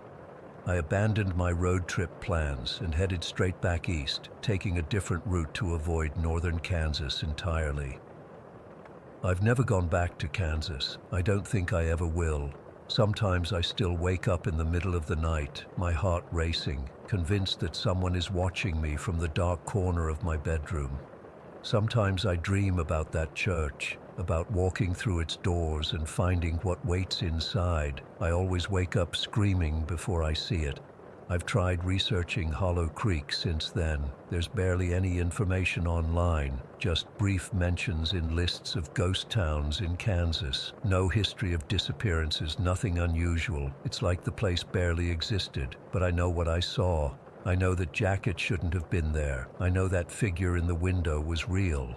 And sometimes when I look through the photos I took that day, I swear there are shadows in the background that I didn't notice when I was there. Shapes just out of focus, watching me from doorways and behind broken windows. I don't know what Hollow Creek is. I don't know what happened there or who or what I saw in that church. But I know I escaped something terrible, and I know I'm never going back. Story 7. I've been sitting on this experience for over 6 years now. I still don't know what to make of it, and I'm tired of seeing people's eyes glaze over when I tell them about it in person. Maybe writing it down will help me process it, or at least connect with others who've seen something similar. This happened back in 2017 during my sophomore year at Millfield Community College in Virginia. It was mid-January, that weird time after the holidays when campus is dead quiet and the nights are freezing cold. I was 20 at the time, living off campus with my buddy Derek in a crappy apartment complex about 15 minutes from school. That Friday night, we were bored out of our minds. Classes hadn't fully kicked in yet, and there wasn't much happening around town. Derek suggested we call up some friends to hang out. We ended up with a group of 6, me, Derek, his girlfriend Mia, my friend Jess, and 2 guys from our biology class, Chris and Tyler. The original plan was to grab food somewhere, but everything in Millfield closes ridiculously early. By 11, we were just driving around aimlessly in Tyler's SUV, one of those older Explorers with the 3rd row seating. I was in the middle row with Jess and Chris, while Derek and Mia were in the back. Around midnight, Tyler turned onto the road that passes by the community soccer fields. If you know Millfield, you know the spot. It's this wide open area with 4 soccer fields on a gentle slope, and beyond them is nothing but a thick line of trees marking the start of Jenkins State Forest. During the day, it's just a normal recreational area, but at night, with no lights out there, it gets pitch black and kind of eerie. "Let's park up at the top of the hill," Mia suggested. "The view of the stars is amazing from there." It wasn't a bad idea. The night was clear and freezing cold, probably in the 20s. Tyler pulled into the gravel lot at the top of the hill where people normally park for games. He positioned the car facing downhill toward the tree line, which was maybe 200 yards away. He kept the engine running for the heat but turned off the headlights. We sat there for a while, just talking about random stuff, classes, people we knew, stupid YouTube videos we'd seen recently. The conversation was normal. Nothing weird. I remember checking my phone and seeing it was just past midnight when things changed. Tyler suddenly stopped mid-sentence. He was driving, so he was in the front passenger seat with the best view down the hill. "What the hell is that?" he said, leaning forward over the steering wheel. Mia, sitting shotgun, followed his gaze. "What are you looking at?" "Down by the tree line. Do you see that?" His voice had this edge to it that made me pay attention. Mia squinted through the windshield. "I don't see any..." Then she stopped. "Wait, what the fuck is that?" At this point, Derek, Jess, Chris and I all started looking out the windows, trying to figure out what they were seeing. The moonlight was casting this pale glow over the fields, but the tree line was still mostly shadow. "You guys are freaking me out," Jess said. "What are you looking at?" Tyler pointed. "Right there, where that gap is in the trees. There's something standing there." I still couldn't see anything, and honestly, I thought they were messing with us. Tyler and Mia were always pulling pranks.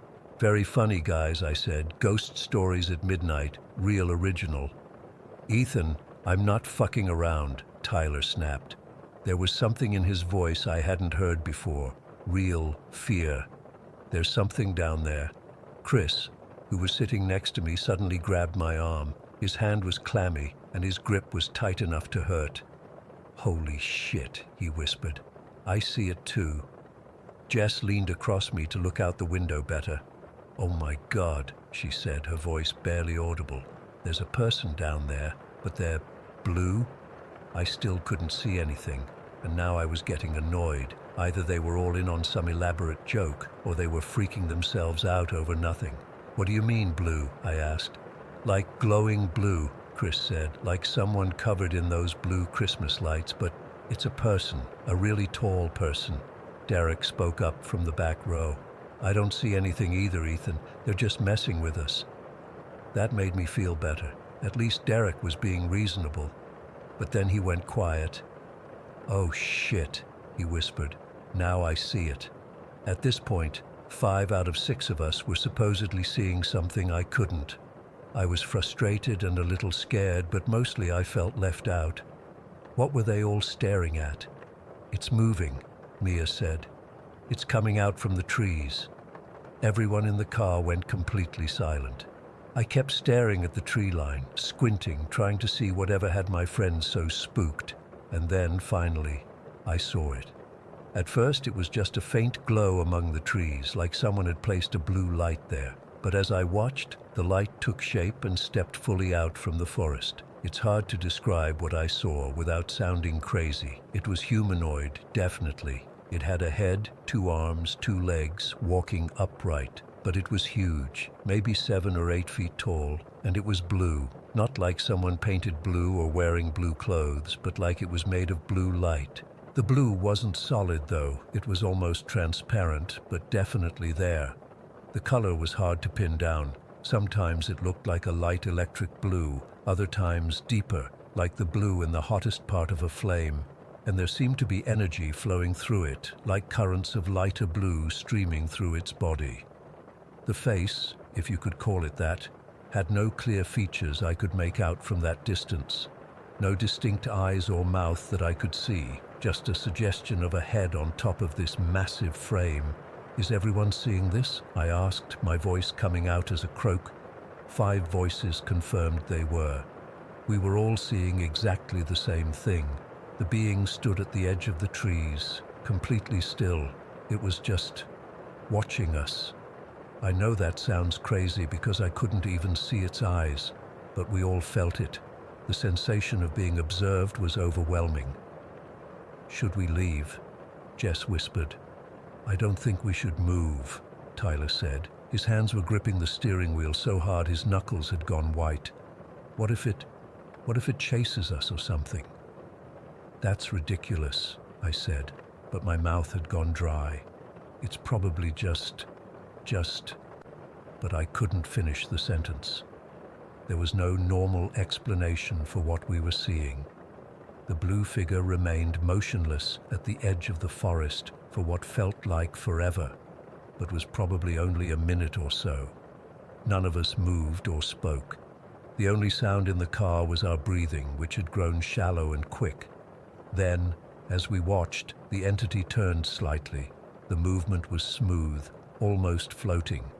It looked to its right, then back at our direction, then slowly turned around and walked back into the trees. The blue glow faded as it disappeared into the forest. Another 30 seconds passed before anyone spoke. Did that just happen? Chris asked. We need to get out of here, Mia said, her voice shaking. Tyler didn't need convincing. He turned on the headlights, threw the SUV in reverse, and peeled out of the parking lot so fast we left a cloud of gravel dust behind us. As we drove away, the conversation exploded, everyone talking over each other, comparing what they'd seen, confirming details with one another. It was blue, right? Like glowing blue. Did you see how tall it was? Had to be 7 or 8 feet. Did it have a face? I couldn't see a face. What the hell was that thing? We ended up at a 24-hour diner about 20 minutes away, the only place open at that hour. Sitting in that bright, normal setting with the smell of coffee and bacon in the air made what we'd seen seem even more surreal. We spent hours there, talking through every detail, making sure we weren't collectively losing our minds. The weird thing was, we all saw exactly the same thing. There were no contradictions in our descriptions. 6 people all witnessed the same inexplicable blue being at the edge of the forest. We made a pact that night to go back during daylight and check the area. The next day, all 6 of us returned to the soccer fields. We walked all the way down to the tree line and searched for something. Footprints, broken branches, anything that might confirm what we'd seen. We found nothing unusual.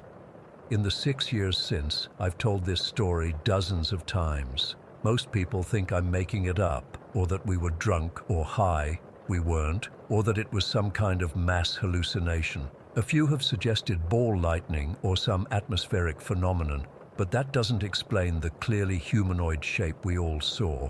I've researched similar sightings online and found nothing that matches exactly what we experienced. No local legends about Blue Forest entities in Millfield, no history of strange sightings in that area. The 5 others who were with me that night, we've drifted apart over the years, as college friends often do.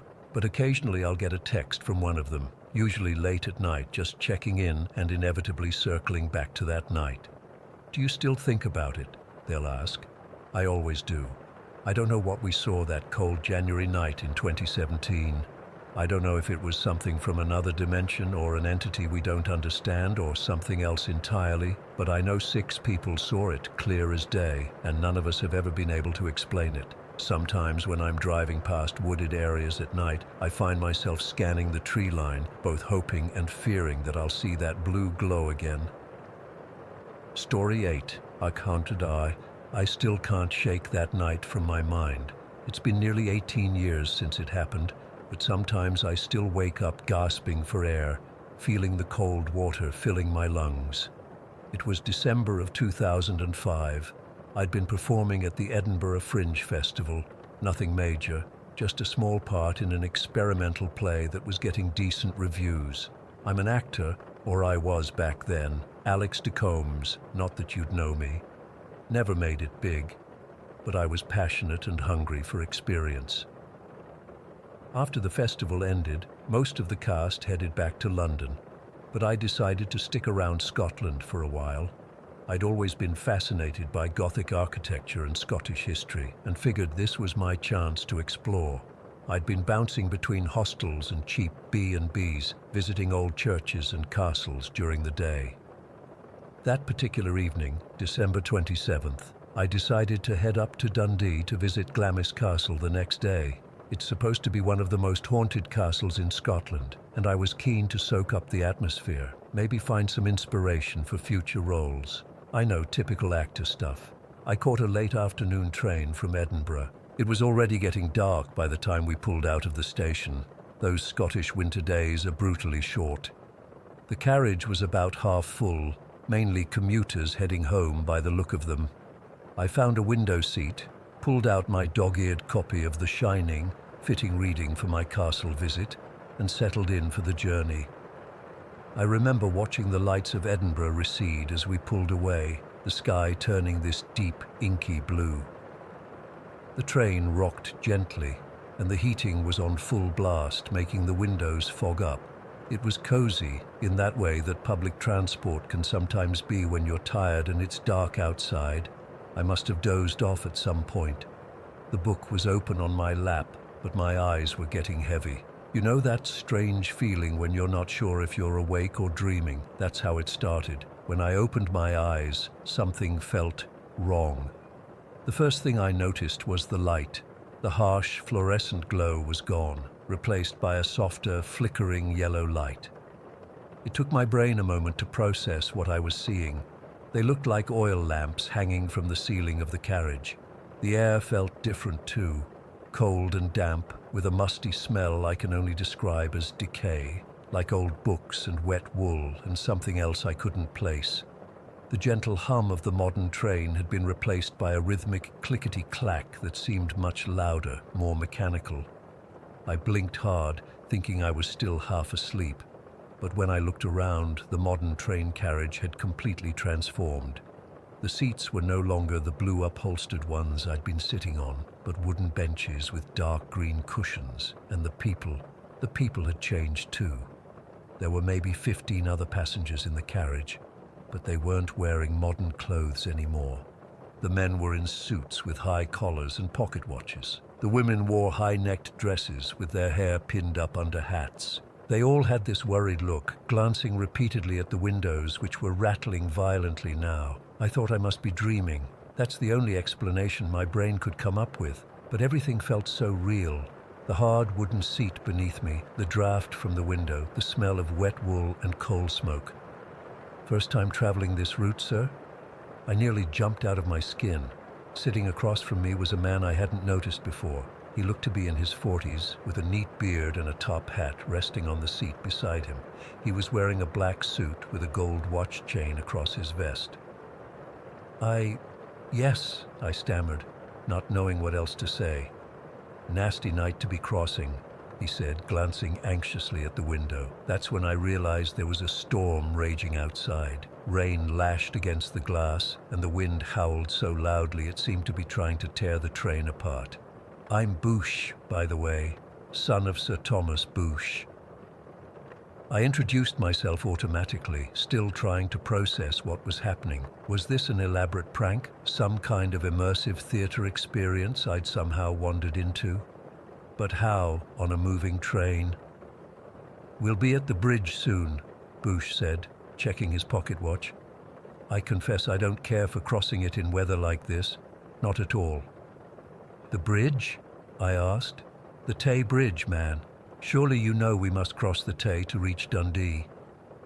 He looked at me strangely, as if I'd said something absurd.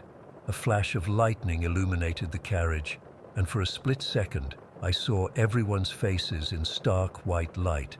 Their expressions were frozen in fear. An elderly woman across the aisle was clutching a rosary, her lips moving in silent prayer. That's when the first scream came. A woman toward the front of the carriage suddenly stood up, pointing out the window. The bridge! Look at the bridge! Everyone rushed to look. Through the rain-streaked glass, I could just make out the dark silhouette of a massive bridge stretching across what must have been the River Tay. Lightning flashed again, and I saw it clearly. An iron railway bridge extending into the darkness, being battered by massive waves below. The train began to slow as it approached the bridge, but the wind seemed to intensify. The carriage swayed alarmingly from side to side. People were standing up now, grabbing their belongings in panic. It's swaying too much, someone shouted. The bridge can't take it. Bouche grabbed my arm, his fingers digging in with surprising strength. We need to get off, he said urgently. We need to get off now. Before I could respond, the train lurched violently. Someone fell against me, and I was thrown against the window. Outside, another flash of lightning showed the iron struts of the bridge trembling under the force of the wind. Jump, a man shouted from the other end of the carriage. Jump before we reach the middle. To my horror, people began forcing the windows open and actually climbing out. The wind howled through the openings, extinguishing some of the lamps and plunging parts of the carriage into darkness. I saw a woman disappear through a window, her scream quickly swallowed by the storm. Are you mad? I shouted, but no one seemed to hear me. Or if they did, they were beyond caring. The panic was contagious, spreading through the carriage like wildfire. Bouche was at the window now, one leg already outside. Come on, man, he urged. Better to risk the fall than certain death when this bridge goes. But I was frozen in place, unable to move. This couldn't be real. This couldn't be happening. The train had reached the middle of the bridge now, and the swaying was worse than ever. Through the open windows, I could hear an awful groaning noise, the sound of metal under impossible strain. Then came a crack like thunder, but it wasn't from the sky. It was from beneath us. It's giving way! Someone screamed. And then everything seemed to happen at once. The floor tilted sharply. People who hadn't jumped were thrown against the sides of the carriage. I was slammed against a wall, the air knocked from my lungs. There was a moment of awful suspended animation, like the feeling at the top of a roller coaster before the drop. And then we were falling. The train plunged into the dark waters of the Tay, hitting with a force that shattered windows and tore seats from their moorings. Cold water rushed in immediately, a black tide swallowing everything in its path. I've never been a strong swimmer, and the shock of the icy water paralyzed me. I remember flailing desperately, trying to find a way out of the rapidly flooding carriage, but the current was pushing against the broken windows, making it impossible to swim through them. The water rose quickly, reaching my chest, then my neck. In the last remaining pocket of air, faces bobbed like pale moons, gasping and crying. I saw Bouche, his eyes wide with terror before he was pulled under. Then the water closed over my head. The cold was so intense it felt like being stabbed with 1,000 needles. My lungs burned as I held my breath, fighting against the instinct to inhale. But I couldn't hold out forever. When I finally gasped, the water rushed into my lungs. It burned worse than fire, and my vision began to darken at the edges. My last thought was how strange it was to die in a dream. And then I woke up. I was sitting in my original seat on the modern train, my book fallen to the floor. A woman across the aisle was looking at me with concern. "Are you all right?" she asked. "You were making some strange noises in your sleep." I couldn't answer. My heart was racing so fast I thought it might burst, and I could still feel the phantom sensation of water in my lungs. I was shivering violently despite the warmth of the carriage. The train was slowing down, and the conductor announced we were approaching Dundee. I looked out the window and saw we were crossing a modern bridge over the River Tay. The storm I had experienced was gone. It was a clear, cold night with stars visible above. I got off the train in a daze, barely registering my surroundings. My clothes were dry, but I still felt soaked to the bone with a cold that seemed to come from inside me. I wandered through the station, trying to convince myself it had just been an incredibly vivid nightmare. That's when I saw it, a historical plaque on the wall near the station exit. I was drawn to it without knowing why, and as I read the words, I felt the blood drain from my face. The Tay Bridge disaster. On the stormy night of December 28, 1879, the original Tay Rail Bridge collapsed while a train was passing over it. All 75 passengers and crew perished when the train plunged into the icy waters below. Among the notable victims was Henry Bouche, son of Sir Thomas Bouche. I staggered back from the plaque, my legs nearly giving way beneath me. December 28, 1879. Tomorrow would be December 28, 2005, exactly 126 years later. I never made it to Glamis Castle. I checked into the nearest hotel and spent the night huddled under the blankets, unable to sleep, unable to shake the feeling of drowning. The next morning, I took the first train back to Edinburgh, and a few days later, I left Scotland altogether. It's been almost 18 years now, and I've never been back. I've never set foot on a train again either. I've tried to rationalize what happened. A vivid dream influenced by something I must have read about the disaster, perhaps. But deep down, I know the truth. For a few minutes on that December night, I died with those 75 souls when the Tay Bridge collapsed. I felt what they felt. I experienced their final moments of terror. And sometimes, in the dark of night, I still do. Story 9. I never believed in ghosts. I was fascinated by them as a teenager, but I always thought I'd grow out of that phase. Now I'm not so sure what to believe anymore. It all started when I moved into this 3-bedroom trailer back in early March. The place was in a nice neighborhood, nothing creepy about it at all. Actually, it was pretty cute, spacious enough for me and my 2 cats, Midnight and Luna. The rent was reasonable, and I was excited to have my own space after living with roommates for so long. The first week was completely normal. I unpacked, arranged furniture, and settled in without any issues. I remember feeling so peaceful those first few nights, like I'd finally found a place that felt like home. My cats seemed to adjust well too, exploring every corner and finding their favorite spots to nap. But things started to change during the second week. I began noticing sounds. At first, they were so subtle I thought I was imagining things. A soft tap from the kitchen when I was in bed, the sound of something being dragged across the floor when I was in the shower. I'd check, but nothing would be moved. I brushed it off as the house settling or maybe the cats knocking something over, though I never found anything out of place. By the third week, I couldn't ignore it anymore. I started having trouble sleeping. I'd fall asleep just fine, but then I'd suddenly jolt awake at odd hours with this overwhelming sense that someone was watching me. My heart would be racing, and I'd lay there frozen, afraid to move or even breathe too deeply. I started leaving a small lamp on, which helped a little, but the feeling of being watched remained. I tried taking melatonin to help me sleep through the night. It worked at first. I'd fall into a deep sleep quickly, but then I'd wake up at exactly 3 in the morning every single night, not around 3, but precisely at 3. I'd check my phone, and there it was, 3 a.m. on the dot.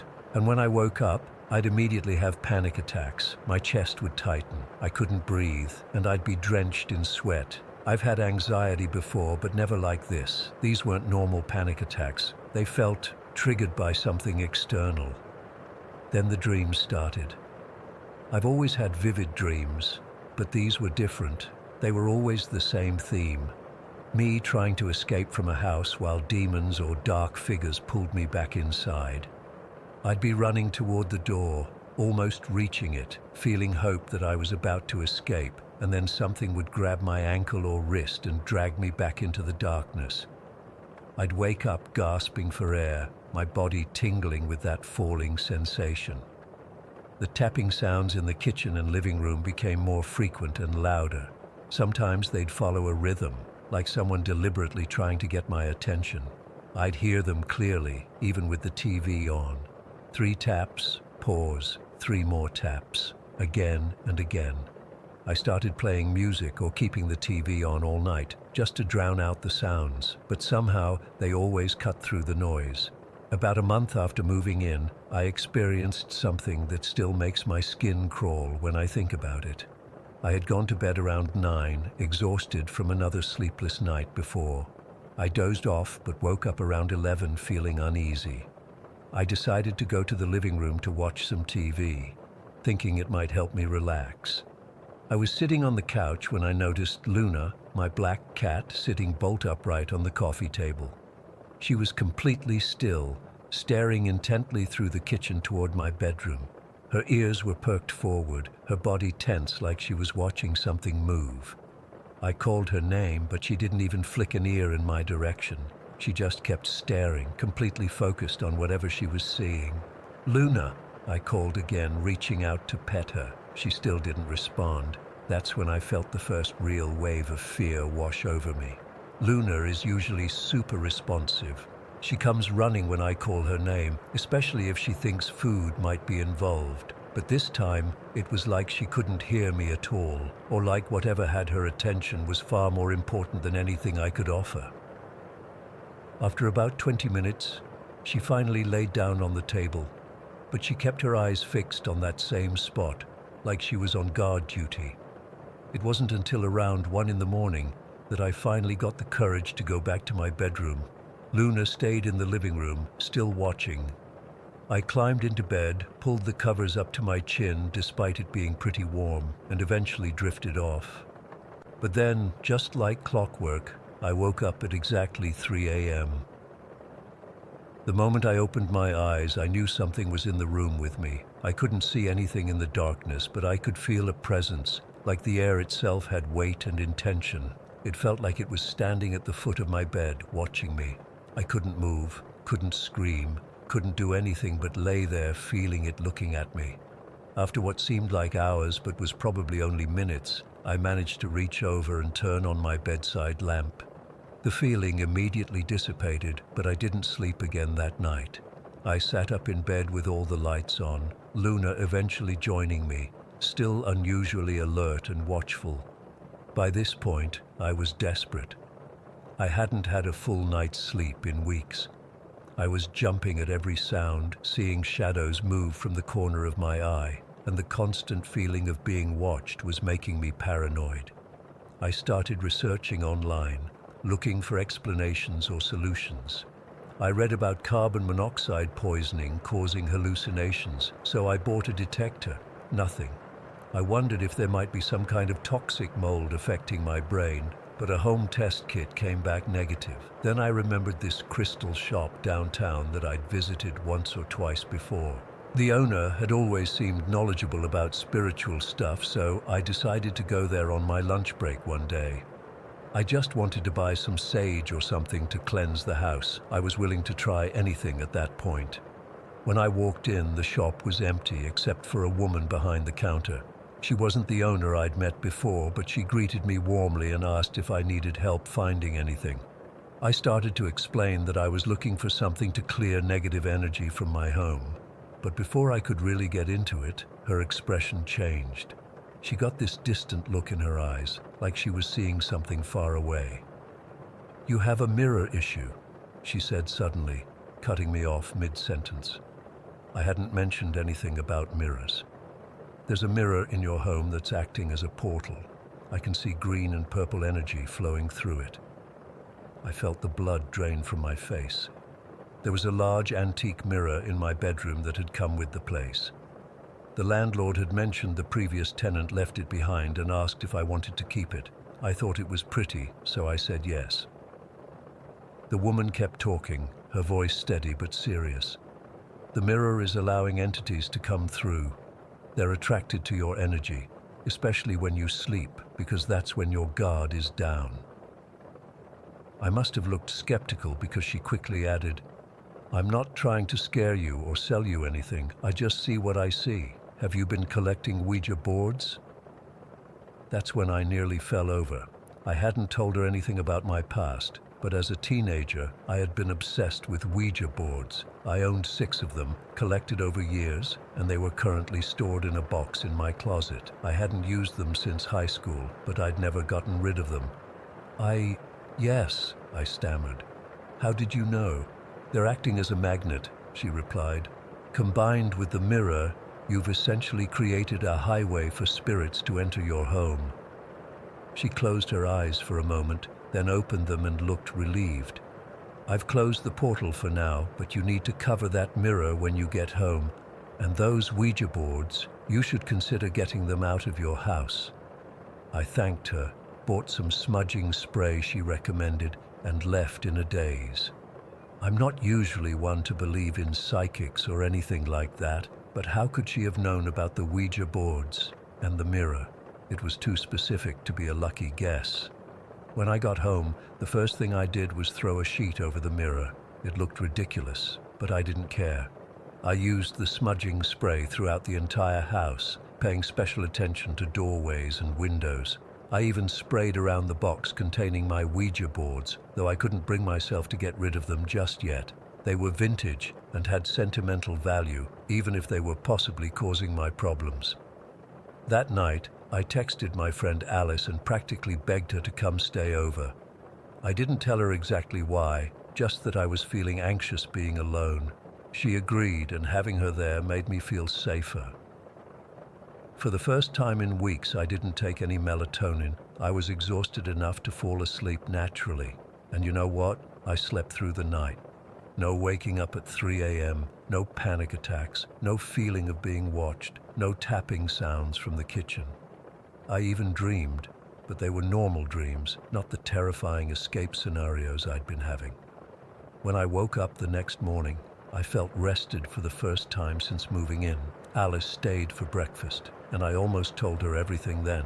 But how do you tell someone that your house might be haunted because of your teenage Ouija board collection and a portal mirror? She would think I'd lost my mind, so instead, I just thanked her for staying over and said I'd been having trouble sleeping due to stress. After she left, I sat in my living room thinking about everything. The timing of it all couldn't be a coincidence. The moment I covered the mirror and acknowledged the Ouija boards might be an issue, the activity stopped. It reminded me of when I was 17 and first got into Ouija boards. My family started experiencing what we called shadow people, dark figures seen from the corner of our eyes that would vanish when we turned to look directly at them.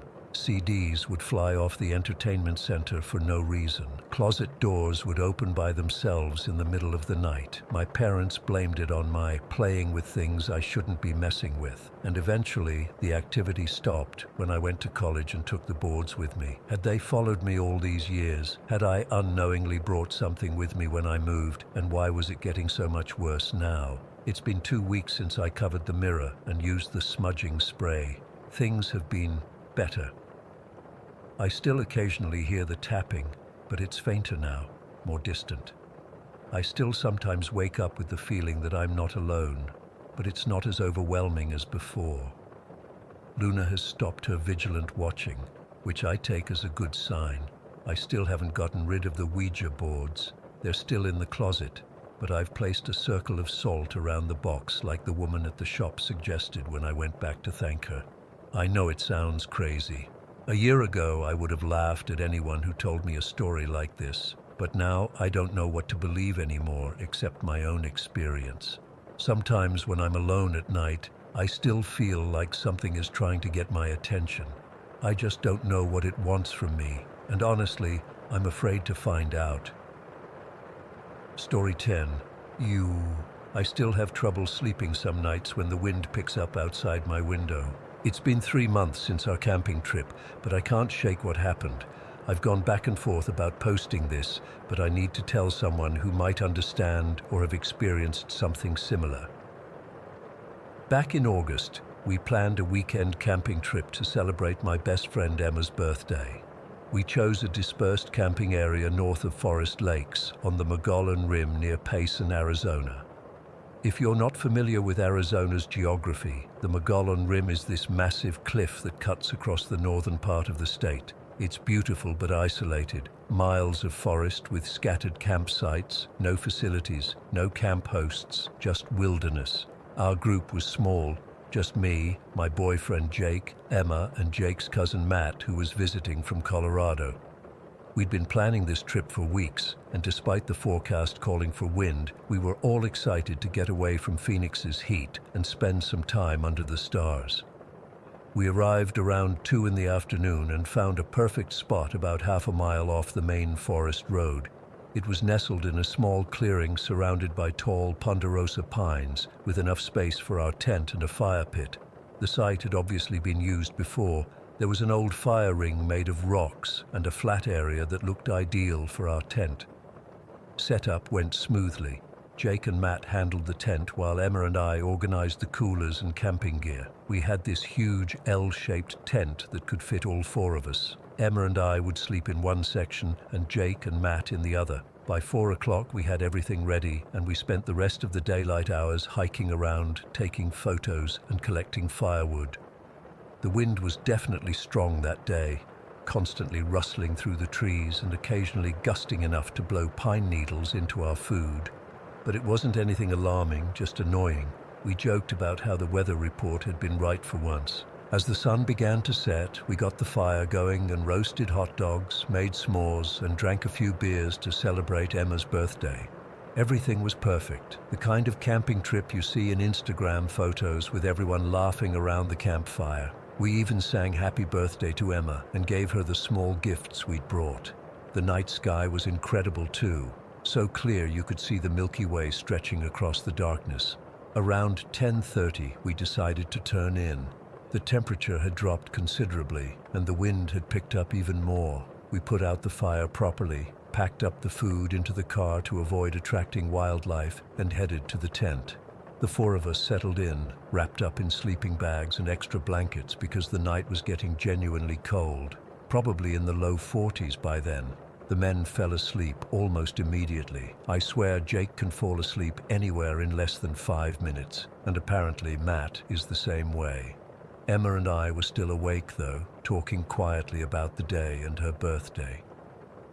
The wind was making the tent flap rhythmically, and we could hear pine needles and small twigs occasionally hitting the roof. After maybe half an hour of chatting, we both tried to sleep. I was tired but couldn't drift off. The wind was too loud, and my mind was still active from the day. Emma seemed to be having the same problem. We lay there silently, both awake but trying not to disturb each other. That's when things got weird. It must have been around 12:30 or 1 in the morning when I first noticed it. The wind had been gusting on and off all night, but suddenly there was this brief lull, maybe 15 or 20 seconds of almost complete silence, and in that silence, I heard voices. Not just random sounds that could be misinterpreted as voices. Clear, distinct male voices. They sounded like they were having a conversation about 20 feet behind where my head was resting. I couldn't make out specific words. It was more like the cadence and tone of people talking, the rise and fall of conversation, but they were unmistakably human male voices.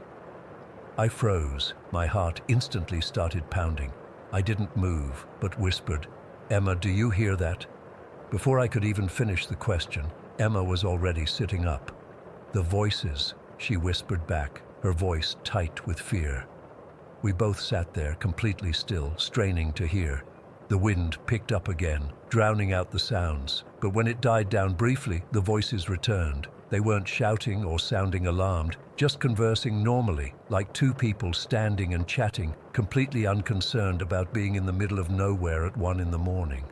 My first thought was that Jake and Matt had gotten up and gone outside for some reason, maybe to check something or use the bathroom. It was the only logical explanation.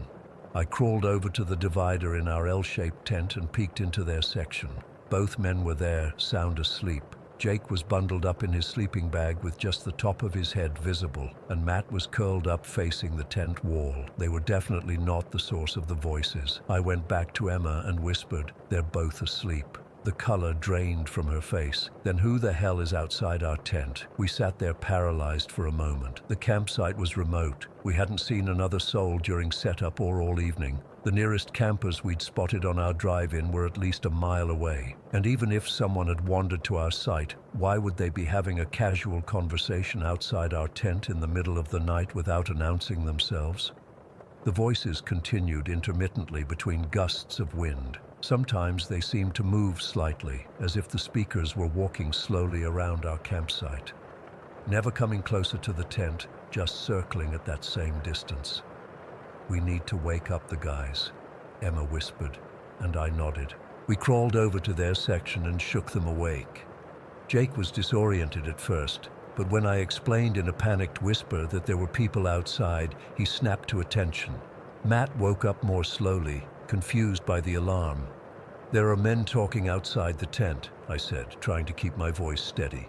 "They've been out there for at least 10 minutes. Jake grabbed the flashlight and the hunting knife he always brings camping, which I used to tease him about, but not anymore. Matt picked up the hatchet we'd used for splitting kindling. They both pulled on their shoes while Emma and I huddled together, terrified of what might happen next. "Stay in the tent," Jake instructed as they unzipped the door. The moment the tent opened, the wind hit us directly. It was even stronger now, howling through the trees. Jake and Matt stepped outside, flashlight beams cutting through the darkness as they called out, "Hello? Is someone there?"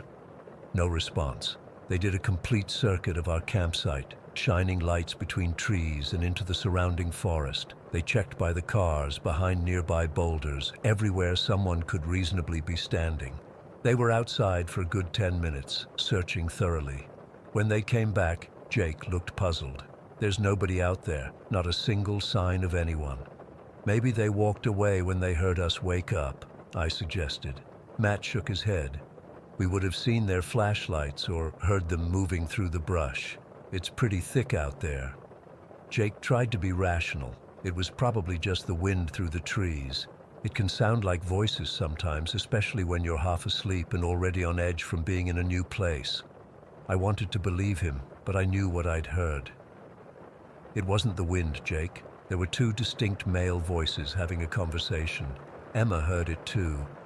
Emma nodded emphatically. "It wasn't the wind.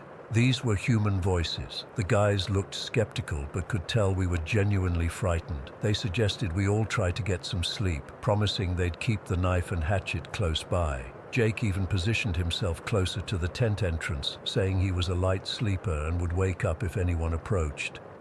None of us slept well for the rest of the night. I lay there listening to every sound, jumping at every strong gust of wind.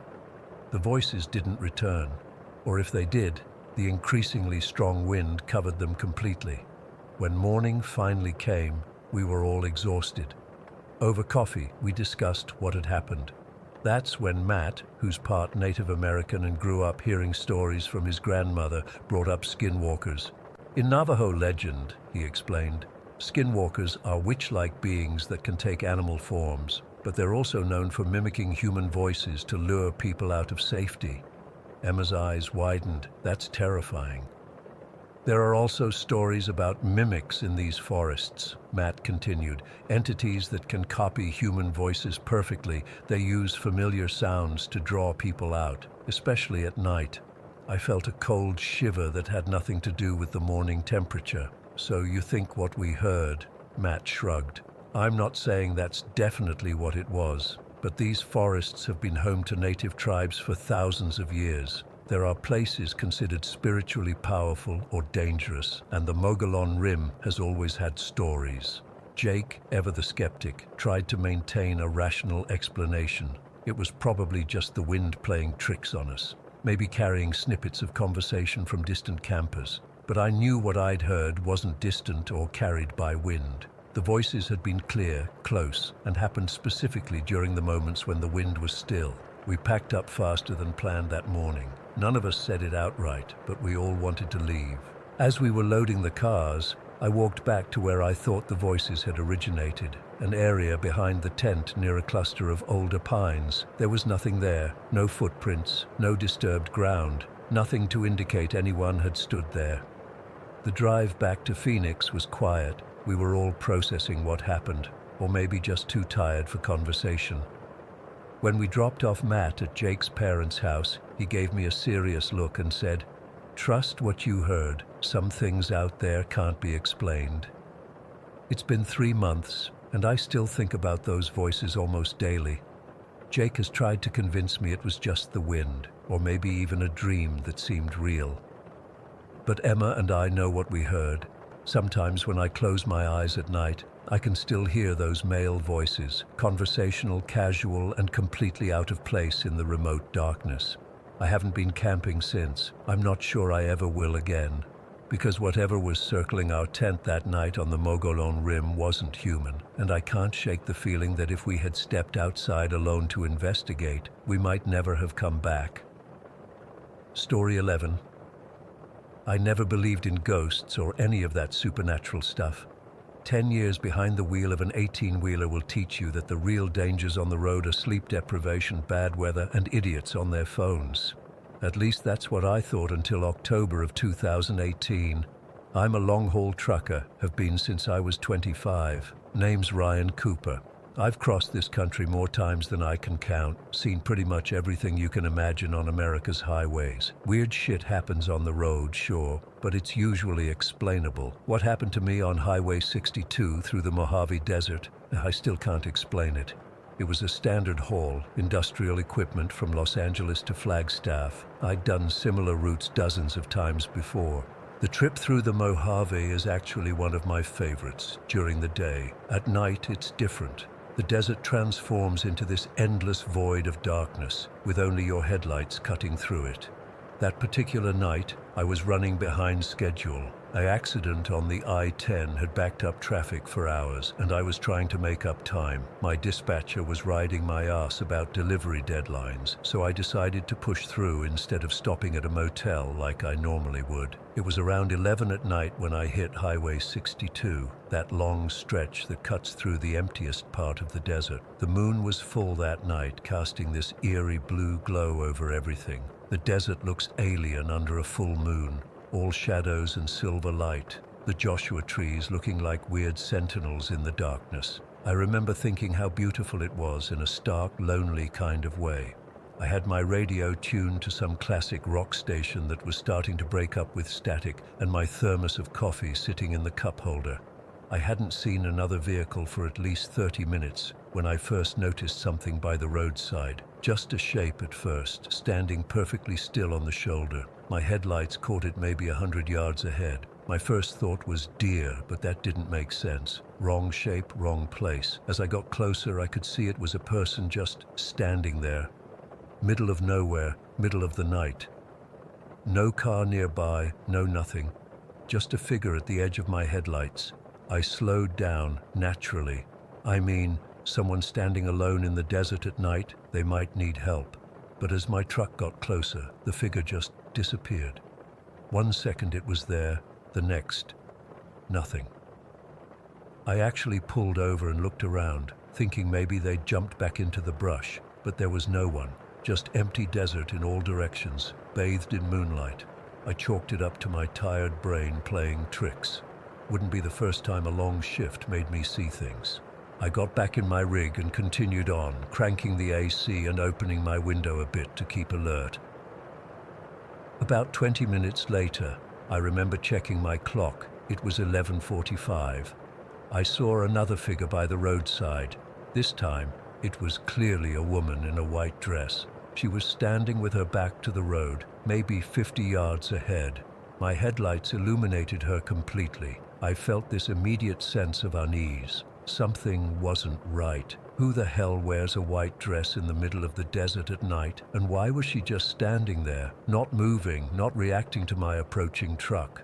I slowed down again, this time almost to a complete stop about 20 yards away from her. I remember my hands were sweating on the steering wheel. Everything in me was screaming danger, but I couldn't just leave someone stranded out here. The desert gets deadly cold at night. My truck was barely crawling forward now. I hit the high beams, and that's when she started to turn around. It was slow, deliberate. I still remember the way her dress moved, too stiffly, like it was made of paper rather than fabric. When she fully faced me, I couldn't breathe. Her face was wrong. Pale doesn't begin to describe it. It was like looking at a face carved from chalk, but it was her eyes that froze my blood.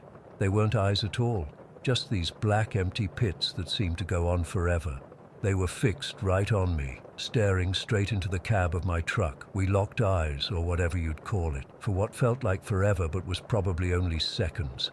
My body went cold, like I'd been dunked in ice water. I couldn't move, couldn't even blink. Then she vanished. Not like she ran away or stepped back into the darkness. She was there 1 second and gone the next, like someone had switched off a projector. I sat there for I don't know how long, engine idling, just staring at the empty spot where she'd been. My whole body was shaking. I've never felt fear like that before or since. Pure primal terror that bypasses all logical thought. When I finally got my shit together enough to drive, I couldn't get my speed above 40 for the next hour. I kept scanning the roadside, terrified I'd see her again. Every shadow made me flinch. I kept the radio off, straining to hear, I don't know what, something. I made it to this all-night diner near Joshua Tree around 1 in the morning. I wasn't hungry, but I needed to be around people, needed coffee, needed to not be alone on that highway anymore. The place was nearly empty, just a waitress, a cook you could glimpse through the service window, and this old guy sitting at the counter nursing a cup of coffee. I must have looked like hell when I walked in because the waitress immediately asked if I was okay. I ordered coffee, black, and sat a couple stools down from the old-timer. He kept glancing over at me while I was trying to stop my hands from shaking around my mug. Finally, he asked, "You came in off Highway 62, didn't you?" Something in his tone made me look up. "Yeah." "How'd you know?" He nodded like I'd confirmed something. "You've got that look. Saw something out there, didn't you? Woman in white." My blood went cold all over again. "How did you know that?" The old man turned to face me fully. He must have been in his 70s, weather-beaten face, the kind of deep wrinkles you get from a lifetime in the desert sun. Been happening since the 50s. I used to drive that stretch too, back when I was hauling between Vegas and LA. He told me that in 1954, a young woman died in a car accident out on Highway 62. Her car went off the road in a remote area and nobody saw it happen. She wasn't found for almost a week until a trucker spotted the wreckage down in a ravine. By then, she'd been dead for days, still wearing the white dress she'd had on for whatever event she was heading to or from. "They say she stands by the roadside now, looking for someone to find her," the old man said. "Truckers mostly, since it was a trucker who finally found her body." "But she disappeared," I said, still not fully believing I was having this conversation. "Of course she did," he replied, like it was the most natural thing in the world. "She's been dead for over 60 years. Then he leaned in closer, lowering his voice. "Consider yourself lucky, son.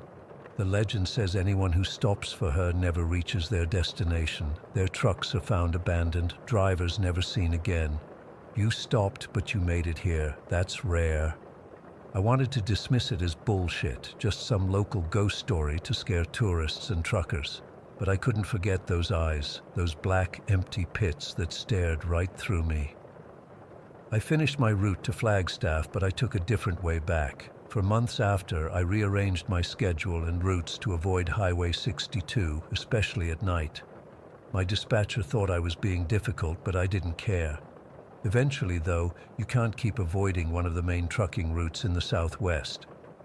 About 6 months later, I had to take that highway again. It was a daytime run, which made it a little easier to stomach. Nothing happened that time or the next few times. I started to convince myself it had been exhaustion, maybe even a mini hallucination from too many hours on the road. The brain does weird things when you push it too hard. Then, last year, I was doing another night run through the Mojave. Different truck, same route. It was a clear night with another full moon, just like before. As I approached the stretch where I'd seen her, I couldn't help slowing down a bit, eyes scanning the roadside. Nothing, just empty desert. I started to relax, even laughed at myself a little. That's when I caught a glimpse of something in my side mirror. A flash of white, standing right where the reach of my tail lights ended. I didn't stop this time. I didn't look back. I hit the gas and pushed that rig as fast as it would safely go until I was well clear of that stretch of highway. I still drive that route when I have to. It's my job, and I can't avoid it forever. But I have rules now. No stopping at night on Highway 62. No pulling over for anything short of a mechanical breakdown, and I don't look in my mirrors more than I absolutely have to when passing through that stretch.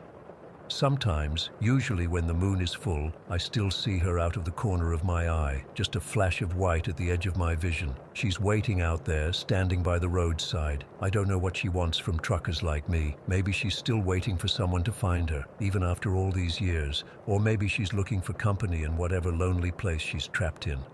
All I know is, the desert holds secrets, and some things on those lonely highways aren't meant to be understood by the living. I used to laugh at guys who told ghost stories at truck stops. I don't laugh anymore. Because when you're alone on a desert highway at night with nothing but moonlight and shadows surrounding you, you realize how thin the barrier might be between our world and whatever lies beyond it. I still drive. I still love my job. But I never stop on Highway 62 at night, and I never will again. Story 12. I've been putting off writing about this for a long time. It's been 3 years since it happened, but I still get chills thinking about it. I guess I need to get this off my chest, though. Maybe someone here has experienced something similar and can help me make sense of it. When COVID hit in early 2020, I was studying for my PhD in Melbourne. As the situation got worse, I decided to go back to Korea to be with my family. I'm Korean, but I'd been living abroad for almost 6 years by then. My parents were actually living in Singapore for work, but they also decided to return to Korea when the pandemic started getting serious. We ended up renting this apartment on the outskirts of Seoul. It wasn't fancy, but it had 3 bedrooms and a decent view. The place was in this newer development area that was still partially under construction.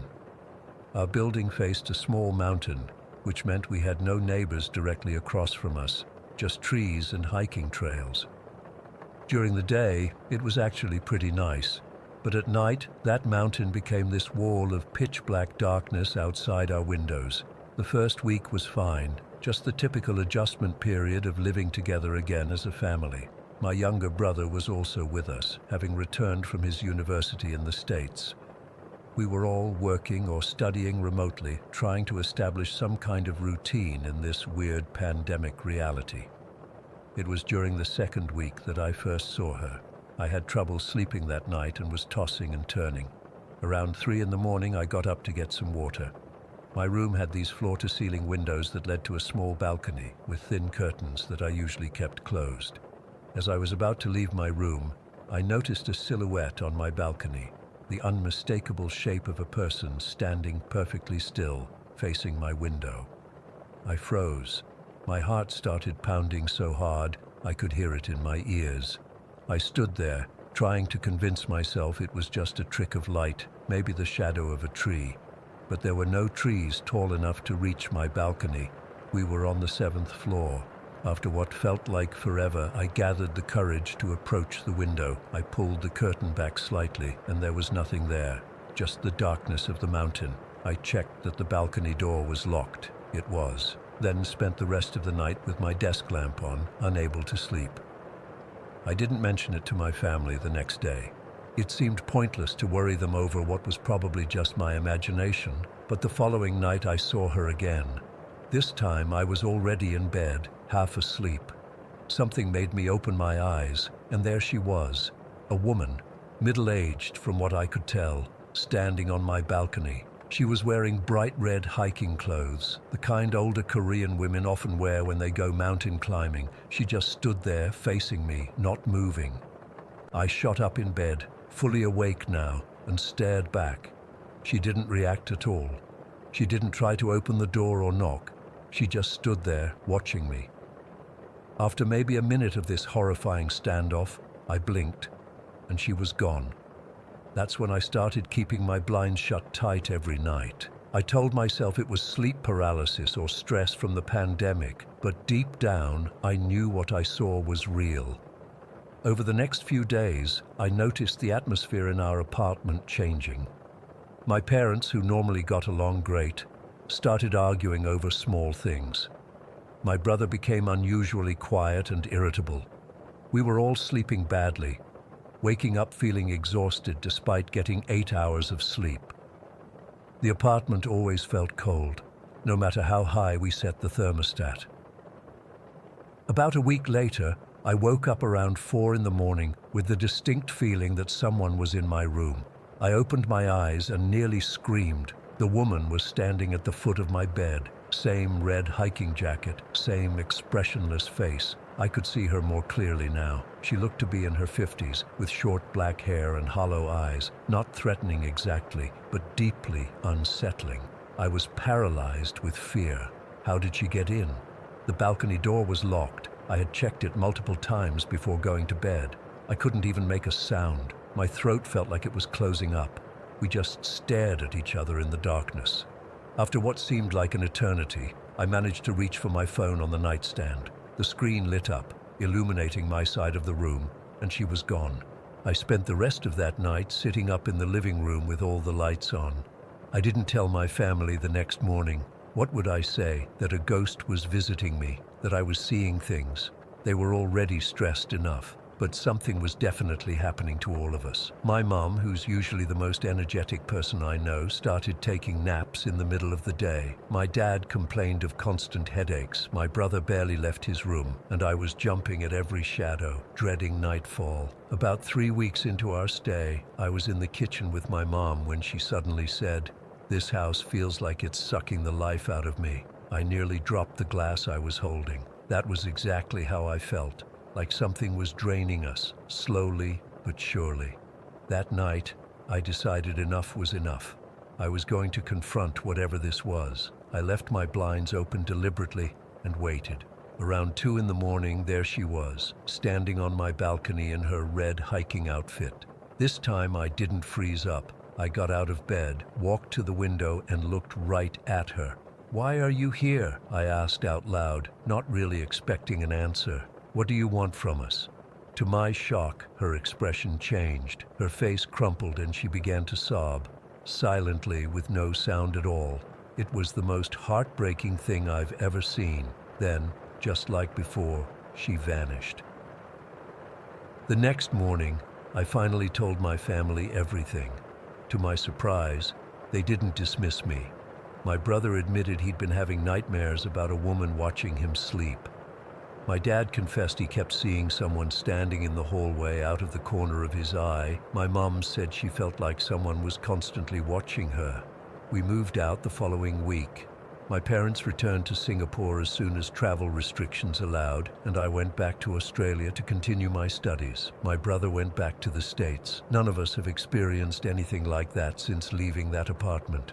I've spent countless hours researching the area, trying to find any history that might explain what we experienced. The development was relatively new, built on what used to be just mountainside. I couldn't find any records of accidents or deaths specifically at that location.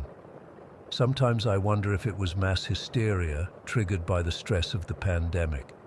Maybe my initial experience somehow influenced the rest of my family subconsciously. But that doesn't explain how real she looked, or how we all felt so drained in that place. The thing that haunts me most is her crying at the end. Why did she react that way when I finally spoke to her? Was she trying to warn us about something? Was she somehow trapped there? Or was she the reason we all felt so depleted? I still think about her sometimes when I can't sleep. That woman in the red hiking clothes, standing silently on my balcony, watching me through the glass.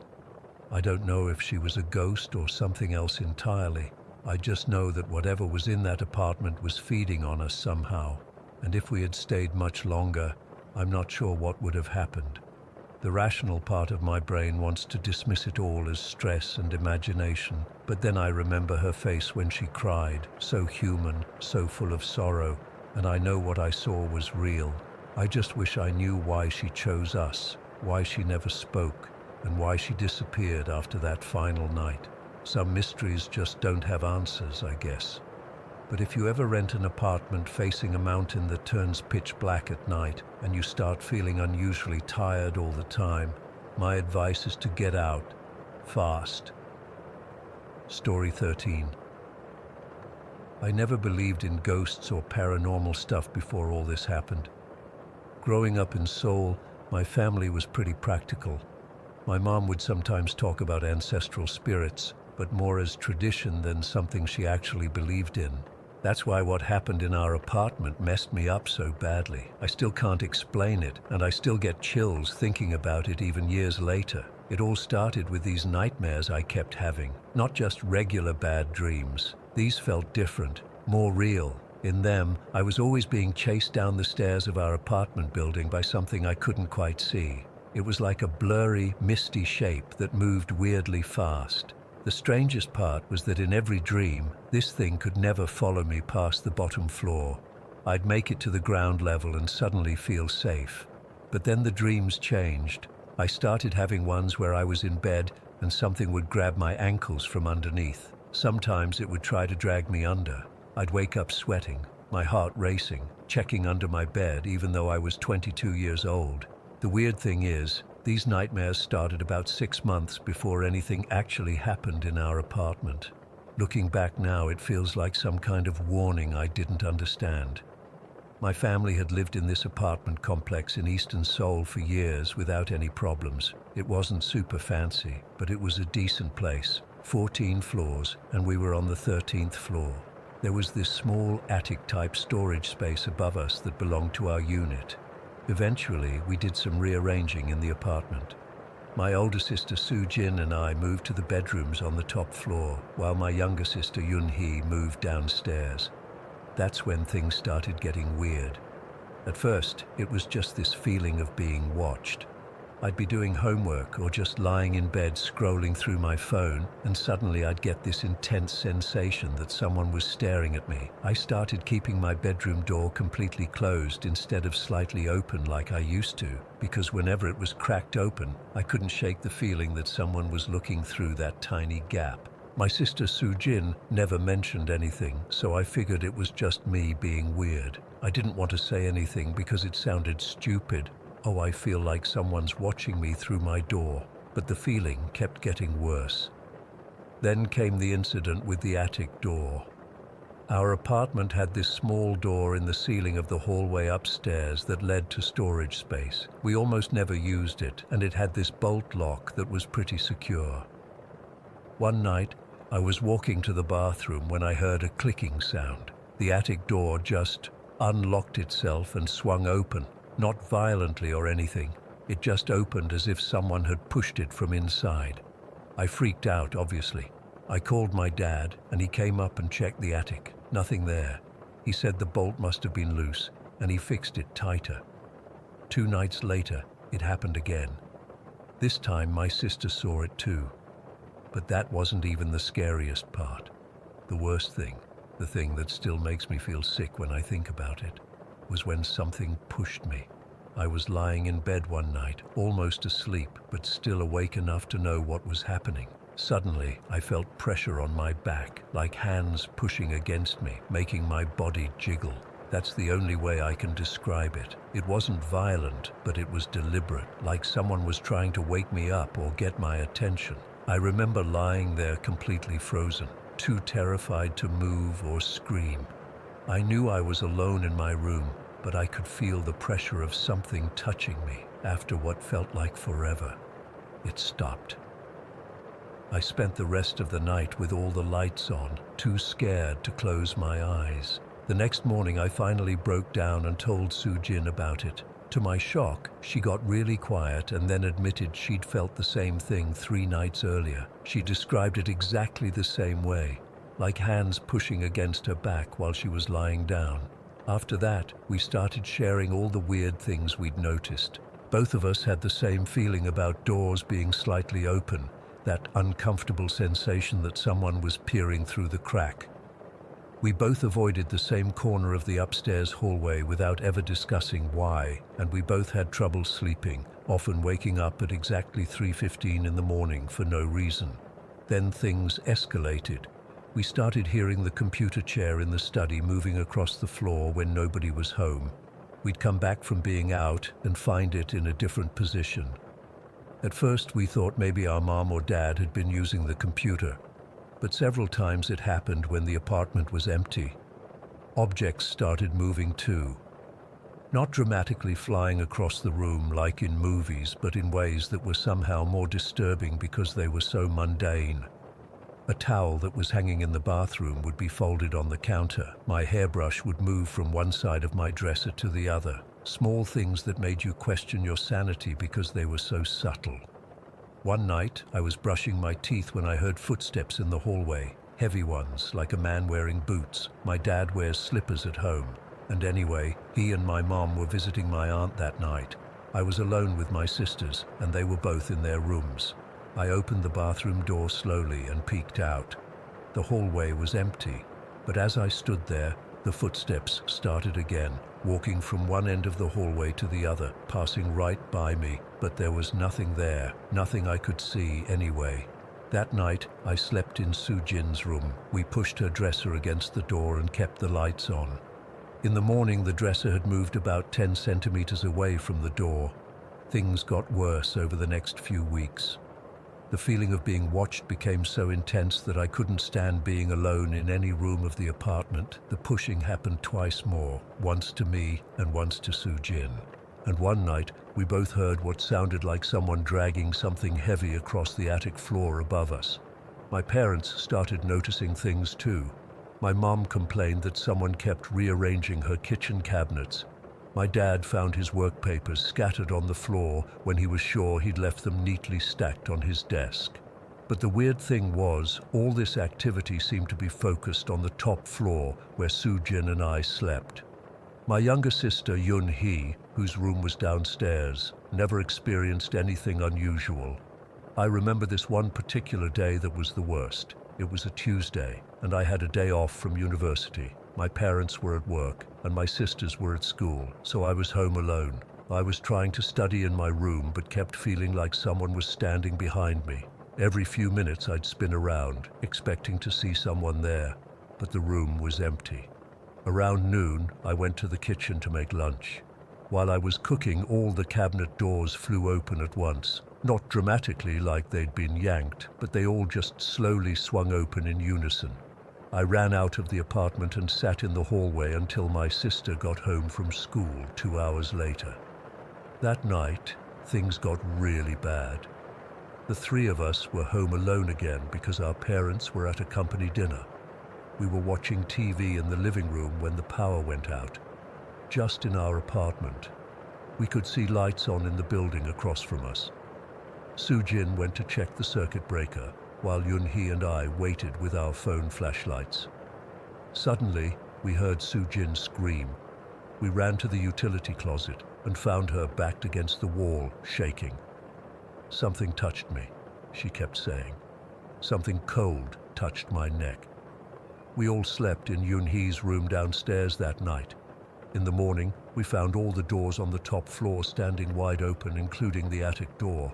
That was the breaking point. We told our parents everything, and while they were skeptical, they could see how terrified we were. My dad started looking for a new place right away. The weirdest thing happened when we finally moved out about a month later. As Soo-jin and I were packing up our rooms, we both admitted that we'd been having the same nightmare. The one where we were being chased down the stairs by a shadowy figure. We'd both been having it for months, but had never mentioned it to each other. Here's the thing that still haunts me.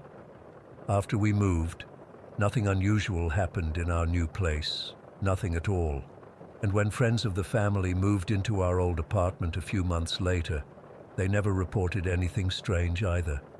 It was like whatever was there was only interested in us. Or maybe just in me and Sue Jin.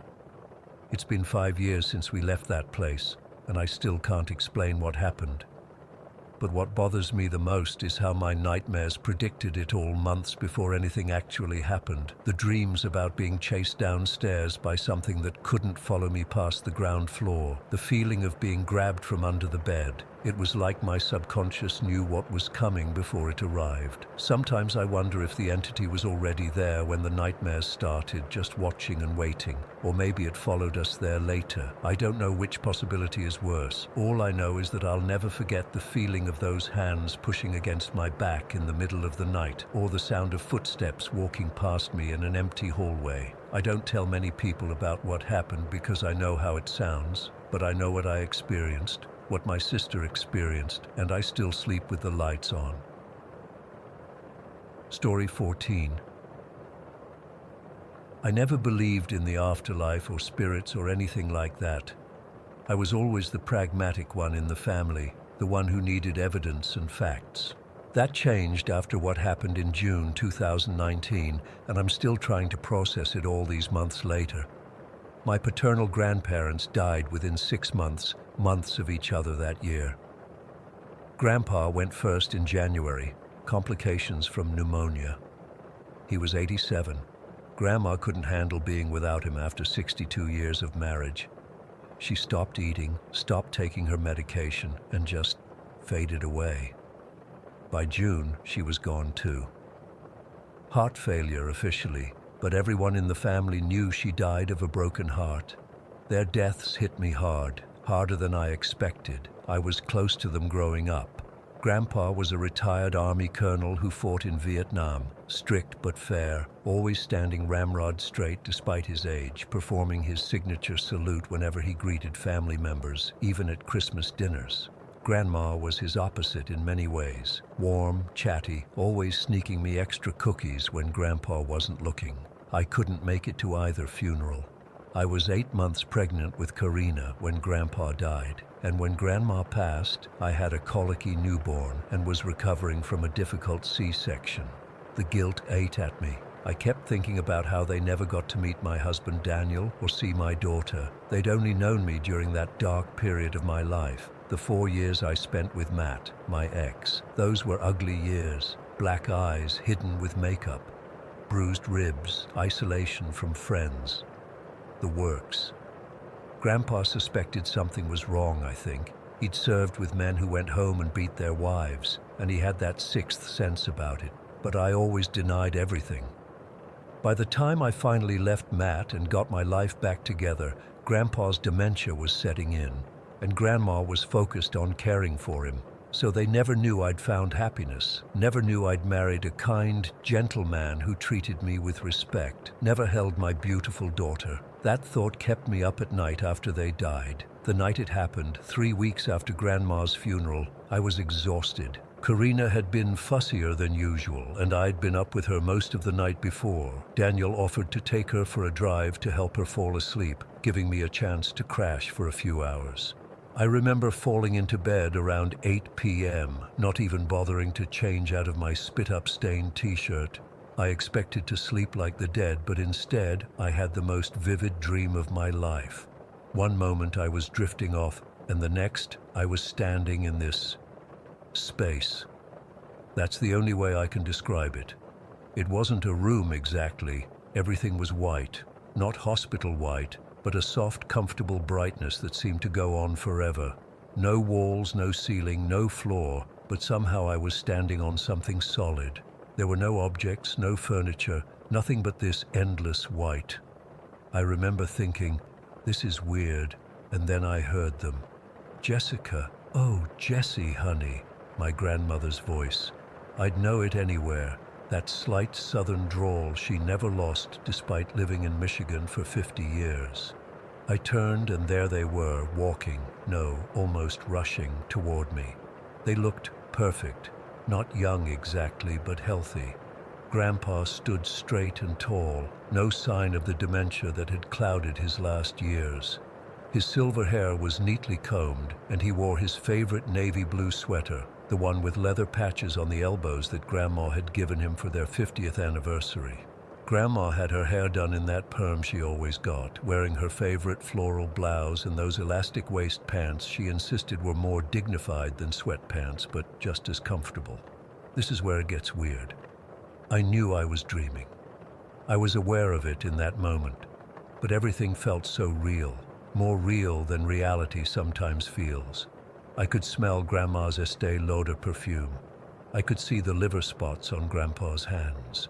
I noticed the slight lipstick smudge at the corner of Grandma's mouth that she always got because she applied it without her glasses. Grandma reached me first, wrapping her arms around me. I felt her warmth.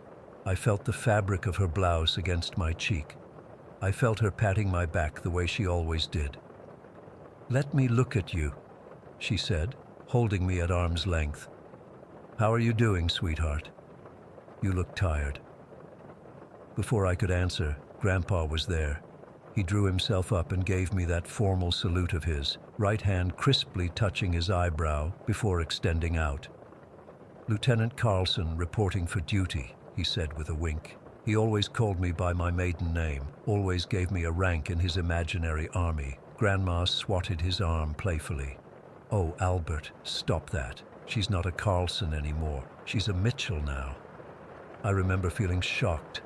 How did she know that? She died before I ever told her about Daniel, before she could have known I'd changed my name. Grandpa harumphed in that good-natured way of his. Right. Lieutenant Mitchell, then. I finally found my voice. "Grandma? Grandpa? How are you here? You're—" I couldn't say the word dead. It felt rude somehow. "Oh, honey," Grandma said, squeezing my hand. "Don't you worry about all that. We're fine. Better than fine. Your grandfather's knees don't hurt anymore, and I can read without those terrible bifocals." Grandpa nodded. No more pills, no more doctor's appointments. I noticed then that they seemed to glow slightly, not in a creepy way, but as if illuminated from within. Their edges were just the tiniest bit soft, like a photograph that's slightly out of focus, but their voices, their mannerisms, those were exactly right. "We can't stay long," Grandma said, her face growing serious, "but we wanted to see you, to make sure you're all right." "I'm okay," I said automatically. Then, feeling like I needed to tell them everything, I added, "I have a baby now, a little girl. Her name is Karina, and I'm married to this amazing guy named Daniel." Grandma's face lit up. "Oh, we know all about Daniel and little Karina. Such a beautiful baby. She has your eyes." Again, that jolt of shock. How could they know? "Daniel," Grandpa said thoughtfully. "Good. Solid name. Military?" I laughed despite myself. Of course Grandpa would ask that. "No, he's a high school science teacher." Grandpa nodded approvingly. "Teachers build the future. Important work." "He treats you well?" Grandma asked, her eyes suddenly intense. Not like Matt," I finished for her. "Number Daniel is, he's everything Matt wasn't. Kind, gentle, patient." Something passed between my grandparents then, a look of profound relief. "We worried," Grandma admitted. "We knew something wasn't right, but you wouldn't talk about it." "I'm sorry," I said, feeling tears form. I was ashamed. I thought you'd be disappointed in me. Grandpa reached out and touched my cheek. His hand felt warm and solid.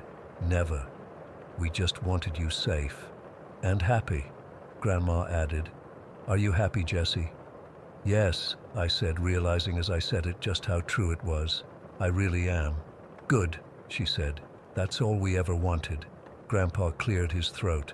"We should let her get back. She needs her rest." Grandma nodded reluctantly. "You're right." She pulled me into another hug. "Take care of that beautiful family of yours, and know that we're always looking out for you." "Will I see you again?" I asked, suddenly desperate not to lose them. They exchanged another one of those looks. "We're always around," Grandpa said cryptically. "Just not always visible." "But But you might dream of us again, Grandma added with a wink. Dreams are funny things. Grandpa straightened up and gave me one last salute. Lieutenant Mitchell, you're dismissed. And then I woke up. I sat bolt upright in bed, fully alert, heart pounding. The room was dark except for the soft blue light of the baby monitor. I checked the time, 10:43 p.m. I'd been asleep less than 3 hours, but it felt like I'd experienced days. Daniel came in a few minutes later, carrying a sleeping Karina. She finally conked out, he whispered, gently transferring her to the bassinet. You okay? You look like you've seen a ghost. I almost laughed hysterically at his choice of words.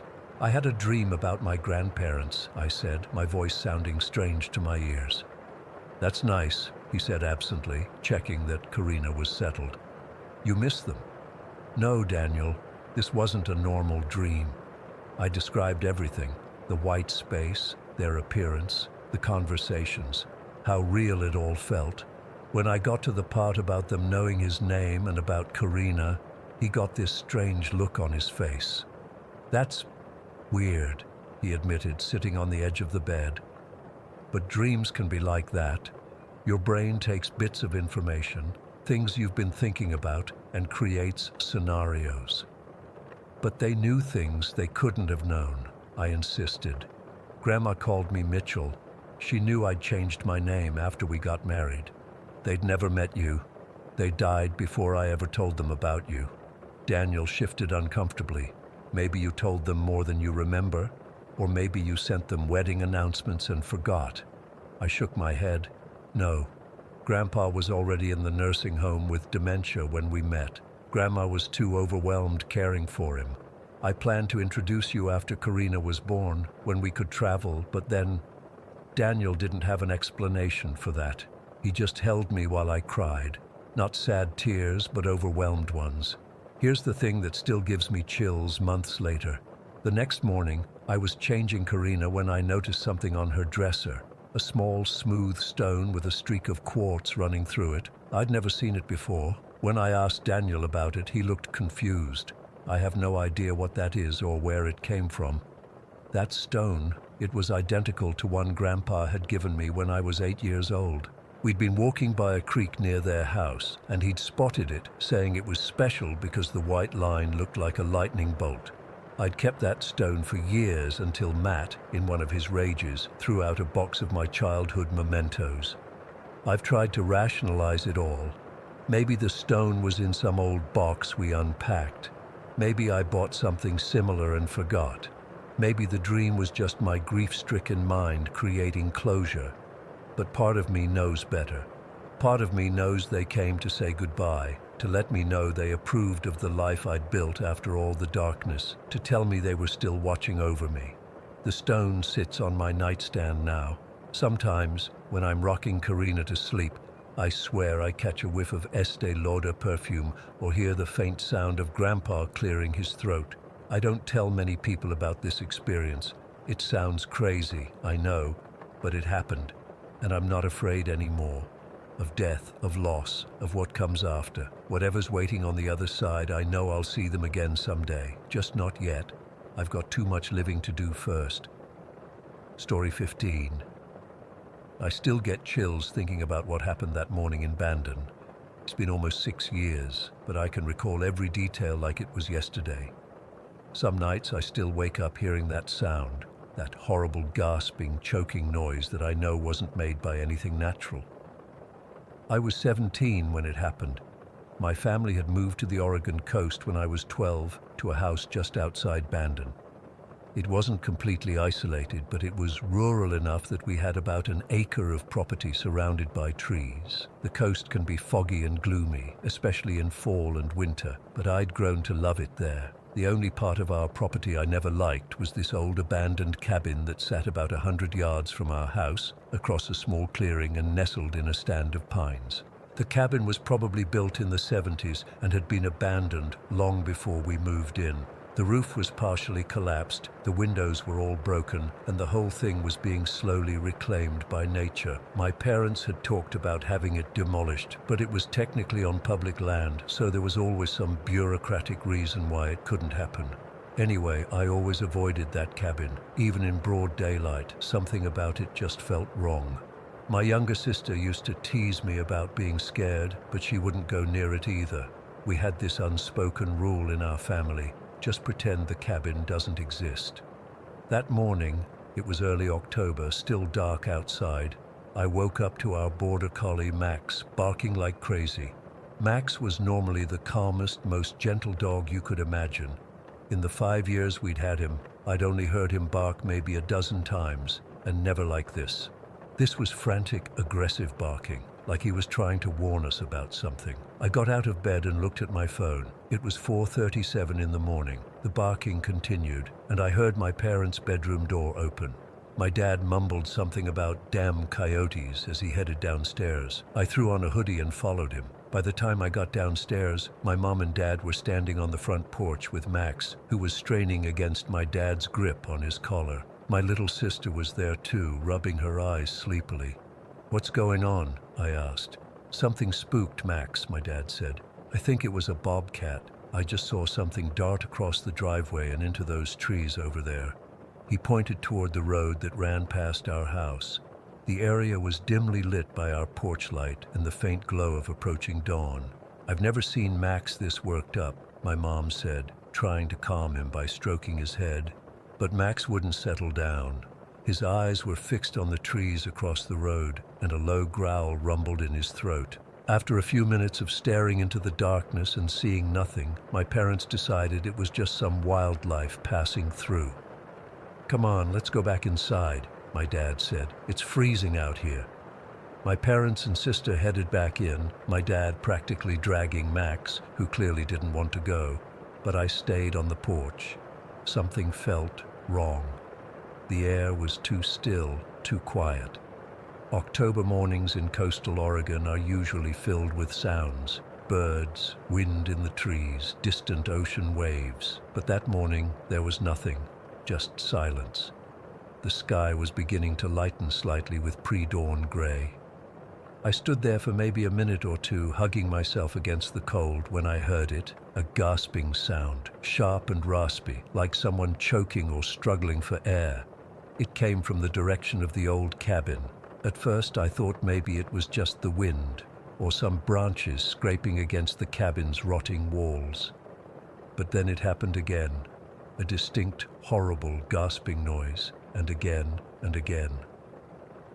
Each time getting louder, more deliberate. I'd spent 5 years living next to those woods. I knew what deer sounded like, what raccoons, possums, and bobcats sounded like. This wasn't any animal I recognized. The gasps had a rhythm to them, inhale, exhale, but wrong somehow. The inhale was too sharp, like air being sucked through a narrow tube, and the exhale was this rattling sound that made my skin crawl. It reminded me of my grandfather in his final days, when his breathing became labored and raspy, except amplified and distorted. I stood frozen, unable to move. The rational part of my brain was screaming at me to go inside, but I couldn't take my eyes off that cabin. The light was growing stronger now, and I could make out its dilapidated silhouette through the trees. That's when I saw movement, just a flash of something pale inside one of the broken windows. It was quick. So quick I almost thought I'd imagined it, but I'm certain I saw something moving in there. Something tall and thin. The gasping sounds continued, growing more frequent. Then they stopped suddenly, and the silence that followed was even worse. I don't know how long I stood there, paralyzed with fear. Maybe 20 seconds, 30. Then I heard a scratching sound, like nails or claws dragging across wood. That finally broke my trance. I turned and ran inside, slamming the door behind me and locking it. My hands were shaking so badly I could barely turn the deadbolt. "Hey, what's wrong?" my dad asked, looking up from the kitchen table where he was making coffee. I tried to explain what I'd heard, but the words tumbled out in a panicked jumble. My dad frowned and said it was probably just an injured animal that had taken shelter in the cabin. But when I suggested we go check, his expression changed. "No," he said firmly. "We'll leave it alone. If it's hurt, it might be dangerous. That wasn't like my dad at all. He was always the type to investigate things to help injured animals we found around the property. But something in his eyes told me he didn't believe his own explanation any more than I did. Max wouldn't leave my side that day. He followed me everywhere, staying close and occasionally growling toward the windows. I noticed he kept looking in the direction of the cabin, his ears perked and alert. I couldn't shake the feeling of being watched. Every time I looked out a window, my eyes were drawn to that cabin. I kept thinking I saw movement, just brief flashes of something pale moving behind the broken windows or around the edge of the structure. That evening, I was helping my mum with dinner when the power went out. This wasn't unusual. Power outages happen fairly often in rural, coastal areas during fall and winter. My dad got the flashlights and was about to go check the breaker box when Max started that frantic barking again. We all froze. The barking was different this time, more desperate, more afraid. He was at the back door, his body rigid, hackles raised. "Something's out there," I whispered. My dad shined his flashlight through the back door window, but couldn't see anything. "It's probably just a raccoon," he said, but he didn't open the door. We lit some candles and huddled in the living room, waiting for the power to come back on. No one wanted to admit how scared we were. My little sister was trying to act brave, but she kept looking at the windows, jumping at every noise. Around 8 o'clock, we heard it again. That same gasping, choking sound, but much closer now. It seemed to be coming from just outside the house. Max went absolutely berserk, barking and clawing at the front door like he wanted to get out and attack whatever was making that noise. My dad grabbed his shotgun from the cabinet, something I'd never seen him do before, and told us all to stay put while he checked outside. My mom tried to stop him, but he insisted. He turned on the flashlight, unlocked the door, and stepped onto the porch, closing the door behind him. Those next few minutes were the longest of my life. We could hear him walking around the house, the boards of the porch creaking under his feet. Then silence. After what felt like an eternity, he came back inside, his face pale. "Did you see anything?" my mom asked. "No," he said. "Nothing." But the way he said it made it clear he wasn't telling the whole truth. Later that night, after everyone had gone to bed, I overheard my parents talking in hushed voices. I couldn't make out everything they were saying, but I caught phrases like "need to move" and "not safe anymore." My dad said something about scratch marks all around the house and "not from any animal I've ever seen." I barely slept that night. I kept my bedroom door locked and pushed my dresser in front of it. Every sound made me jump. The house settling, the wind in the trees outside. I kept imagining that thing from the cabin with its pale skin and gasping breath, trying to get inside. The next morning the power was back on, and in the light of day, everything seemed almost normal. Almost. There was a tension in the house that hadn't been there before. My parents were quiet and kept checking the windows. Max refused to go outside for his morning walk. I gathered up my courage and looked out my bedroom window toward the cabin. In the daylight, it looked the same as always, just a decrepit old structure slowly falling apart. But now I knew something had been in there. Maybe still was. After breakfast, while my parents were busy, I snuck out to the front yard to look around. That's when I noticed the scratch marks my dad had mentioned. They were on the side of our house, long, deep grooves in the wooden siding that went all the way up to my second-floor window. My window, whatever had made those marks, wasn't a raccoon or a bobcat. The scratches were about 7 feet off the ground and looked like they'd been made by something with long, sharp fingers. 2 weeks later, we moved. My parents said it was because my dad got a job offer in Portland, but I knew the real reason. We all did, though we never talked about it. I've spent years researching what I saw and heard that day. I've gone down internet rabbit holes about cryptids and unexplained phenomena, and that's how I found out about the rake, a pale, humanoid creature known for its distinctive gasping sound and predatory behavior. Every description I've read matches what I experienced that morning in Bandon. The rasping breath, the pale appearance, the unnatural movement, the scratches, all of it. I'm 23 now, living in an apartment in Portland with 3 roommates. I still can't sleep with my window uncovered, and I wake up in a cold sweat whenever I hear anything that sounds remotely like that gasping breath. Sometimes I think about driving back to Bandon, back to our old house to see if the cabin is still there, to see if it's still in there, but I know I never will. Some things are better left alone, some questions better left unanswered. All I know is that something was in that cabin that morning, something that wasn't human, something that noticed me, and sometimes, in my darkest moments, I wonder if it's still watching, still waiting, still gasping for air in the darkness. Story 16. I still can't sleep properly. It's been 2 weeks since Halloween, and I keep seeing her face when I close my eyes. Those hollow eyes, that pleading expression. I need to write this down somewhere because I'm starting to question if it even happened. But I know it did. My friends won't talk about it anymore. They think pretending it never happened will make the nightmares go away. It doesn't. It all started last month when Mark texted our group chat about Hollow Hill. We'd all heard the stories growing up in our small town. The old Holloway mansion sitting on that hill at the edge of town, abandoned for decades after the family mysteriously vanished one night in the 1970s. People said they heard screams coming from the house, but when police investigated, they found nothing. No bodies, no blood, just emptiness. Like the family of 5 had been erased from existence. Mark had found a way in through the back, where a tree had fallen and smashed part of the fence. He wanted us to check it out before Halloween because that's when all the other losers would try to break in. That was Mark, always trying to one-up everyone else. Emma was hesitant at first, but Lucas convinced her by saying we'd only stay for 30 minutes, just enough time to look around and maybe take some photos for Instagram. I went along because, well, what else was there to do in this town on a Friday night?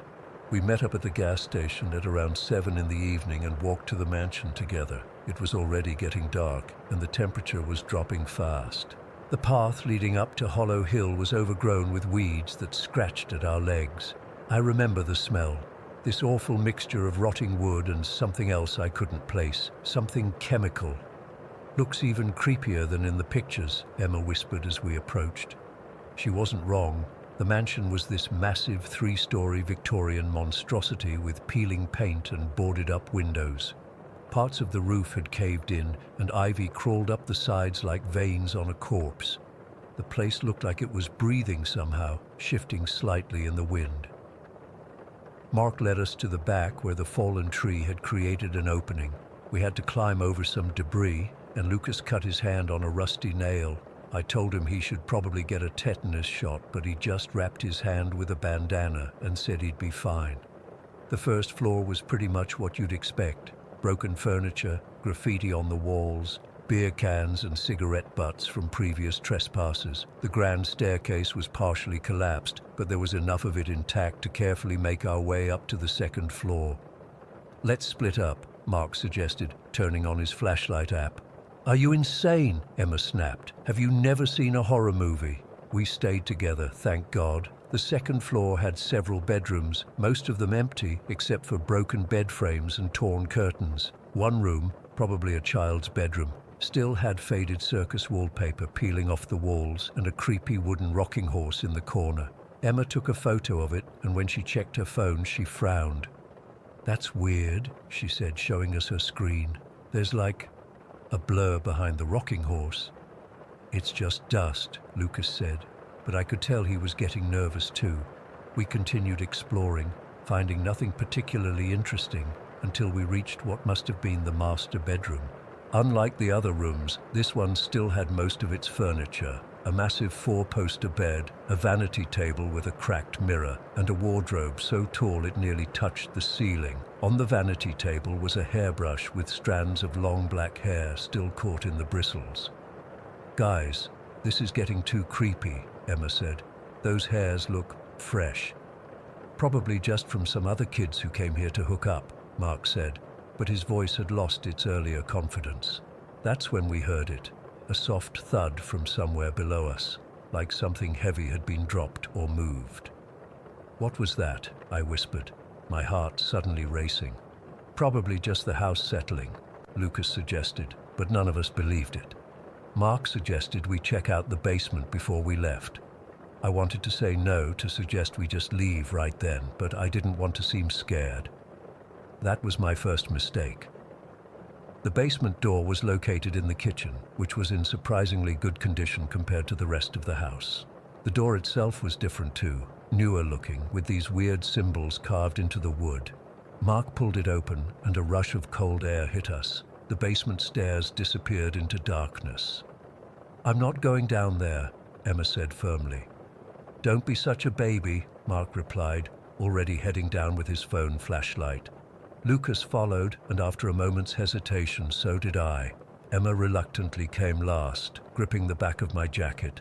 The basement was larger than I expected and surprisingly clean. No dust, no cobwebs, just concrete floors and walls. And in the center of the room stood something covered in a large white sheet. "What the hell is that?" Lucas whispered. Mark approached it slowly and pulled off the sheet. Underneath was the most beautiful mirror I've ever seen, at least 6 feet tall, with an ornate golden frame carved with figures that seemed to be reaching out from the edges. But the strangest thing was the glass itself. It had this faint bluish glow, barely perceptible in the darkness.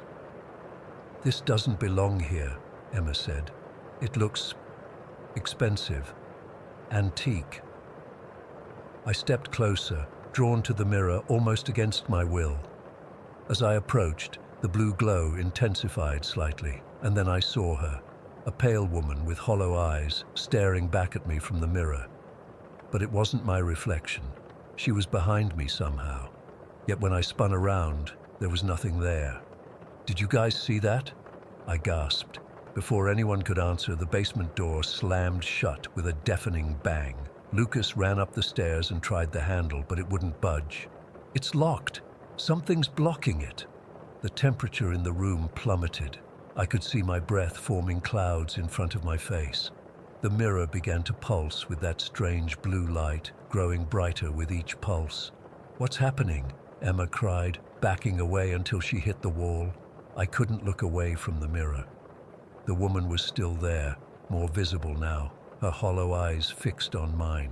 And suddenly, I wasn't seeing the basement anymore. I was seeing flashes of something else. A family sitting around a dinner table, a man in a suit pacing nervously, children playing in a garden, the same woman from the mirror, younger now, smiling as she hung laundry. Then the images changed, became darker. The man arguing with someone I couldn't see, the woman crying, the children huddled together in fear, and blood, so much blood spreading across hardwood floors.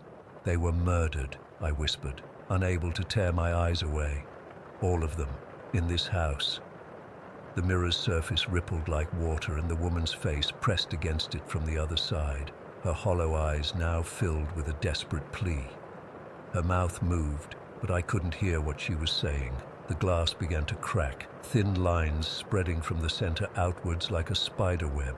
Mark was screaming something, pulling at my arm, but his voice sounded distant, underwater.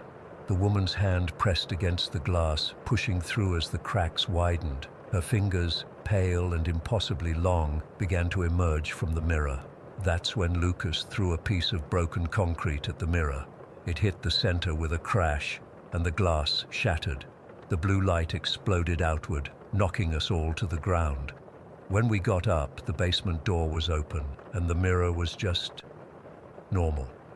Broken, but normal. No glow, no woman, nothing unusual except for its ornate frame. We ran out of that house so fast, didn't stop running until we reached the gas station. We were all shaking, covered in dust and sweat. Lucas's hand was bleeding again, and Emma was crying silently. Mark kept saying it was just our imagination, that we'd freaked ourselves out, but his voice trembled. I couldn't stop thinking about what I'd seen in the mirror. Those weren't just random images, they were memories, the Holloway family's final moments. The next day, I went to the library and researched everything I could find about them. Henry Holloway, his wife Eleanor, and their 3 children had moved to the mansion in 1968. Henry was a businessman who'd made his fortune in manufacturing. They were well liked in the community, though some people thought Eleanor seemed high-strung and nervous. They disappeared in October 1973. The official report said they'd probably packed up and left town due to financial troubles, but there were rumors about Henry's business dealings with some shady characters. Nothing was ever proven. I couldn't shake the feeling that Eleanor was trying to tell me something, that she needed help. So on Halloween night, I went back, alone this time. I know that was stupid, but something was pulling me there. The mansion looked different in the moonlight, almost alive. I brought a small backpack with some tools, including gloves and a container to collect the mirror shards. I had this crazy idea that if I could piece together what happened, maybe Eleanor's spirit could find peace. The basement door was open when I arrived, like it was waiting for me. The broken mirror was still there, shards scattered across the floor. I carefully gathered them, placing each piece in my container. As I worked, the temperature began to drop again, but I wasn't afraid this time. "I want to help you," I said aloud, feeling slightly ridiculous talking to an empty room. "Show me what happened." I sat in the center of the room with the shards arranged in front of me. For a long time, nothing happened.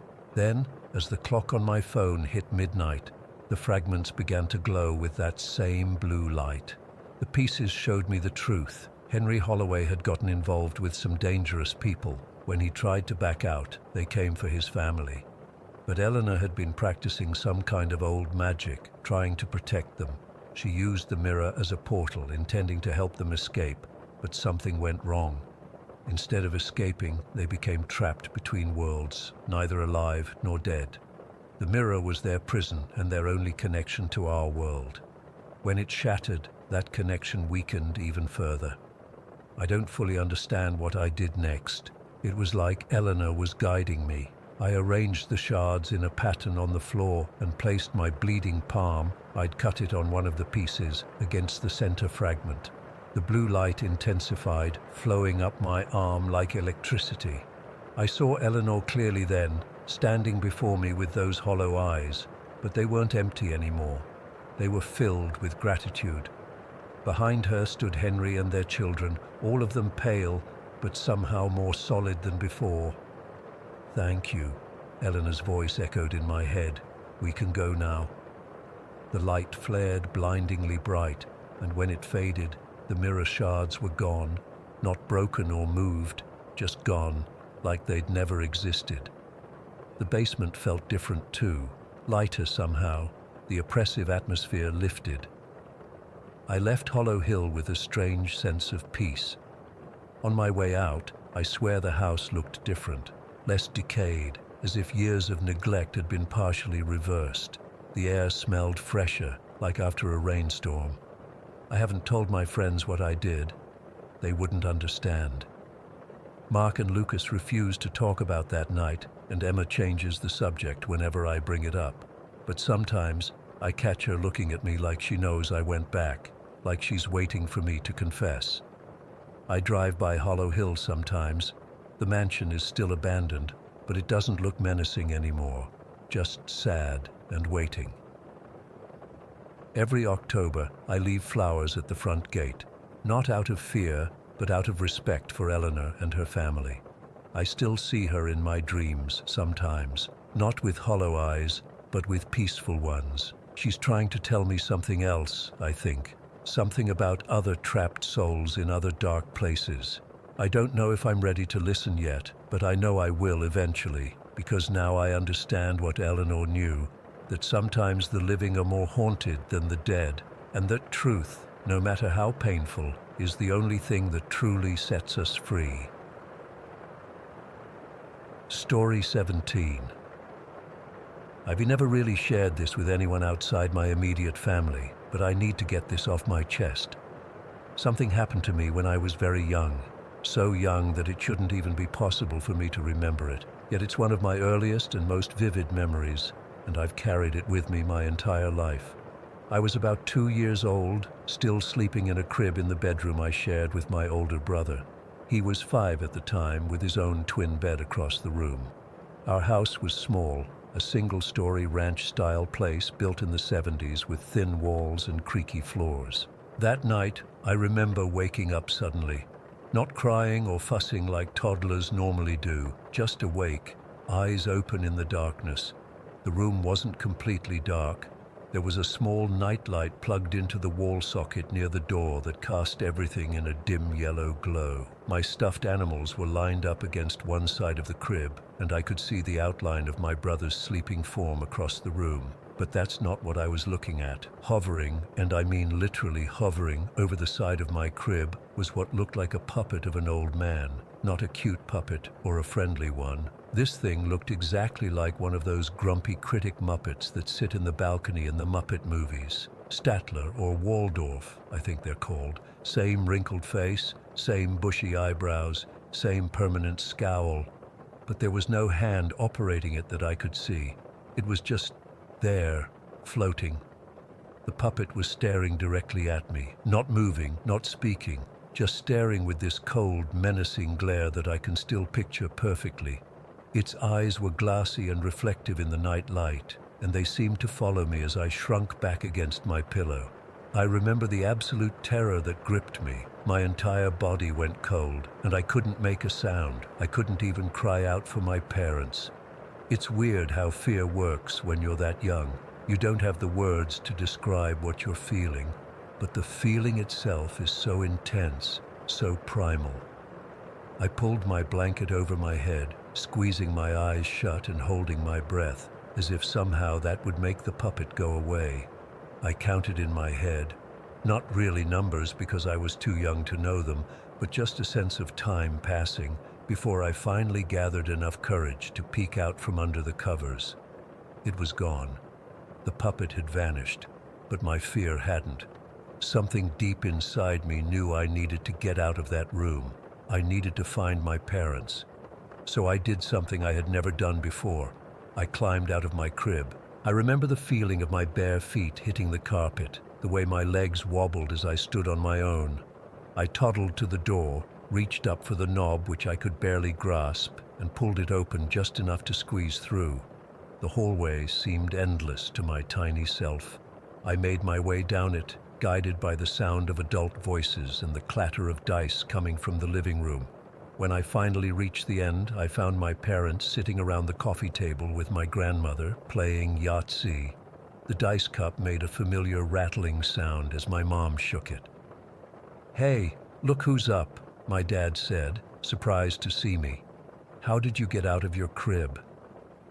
I couldn't explain what had happened. I didn't have the words. I just stood there, trembling, until my mom scooped me up and held me close. I remember her smell, perfume and coffee, and how safe I felt in her arms. "He's shaking," she told my dad. "Maybe he had a bad dream. A bad dream." That explanation stuck, and over time, I accepted it myself. I was too young to have such a clear memory, they reasoned, so it must have been a nightmare that just seemed real. And honestly, that made sense. What else could it have been? For 16 years, I believed that story. I rarely thought about the puppet incident, and when I did, I dismissed it as a particularly vivid nightmare from my childhood. Just one of those weird things kids experience. Then came the conversation that changed everything. I was 18, home for the summer after my first year of college. My brother and I were hanging out in the basement of our parents' house, the same house where we'd grown up, though we'd long since moved out of that shared bedroom. We were playing video games, talking about nothing in particular, when something made me think of childhood fears. "You know what's weird?" I said, not looking away from the screen. "I have this super clear memory from when I was like 2 years old. I swear I saw this creepy old man puppet floating over my crib one night. It scared me so bad I climbed out for the first time and ran to Mom and Dad." I laughed as I said it, treating it like the silly childhood imagination it obviously was. But my brother didn't laugh. He went completely still, his character on the screen walking straight into a wall and staying there. I glanced over at him and saw his face had drained of color. "What?" I asked. He set down his controller and turned to me. "You remember that?" "Yeah," I said, feeling a sudden chill. "Why?" I saw it too. His voice was quiet, serious in a way that immediately made my stomach drop. That puppet. It was floating over your crib. I was awake and saw the whole thing. The game continued playing in the background, but neither of us was paying attention anymore. I stared at my brother, waiting for him to crack a smile, to tell me he was just messing with me. But he didn't. I was too scared to do anything, he continued. I pulled my blanket over my head and hid. When I finally looked again, both you and the puppet were gone. I was too afraid to get up, so I just stayed in bed until I heard Mom coming down the hall to check why you were in the living room. My blood ran cold. We'd never discussed this. Never. Not once in all the years since it happened. There's no way he could have known about the puppet, about me hiding under the covers, about me climbing out of the crib, unless he'd actually seen it too. Did you tell Mom and Dad? I asked.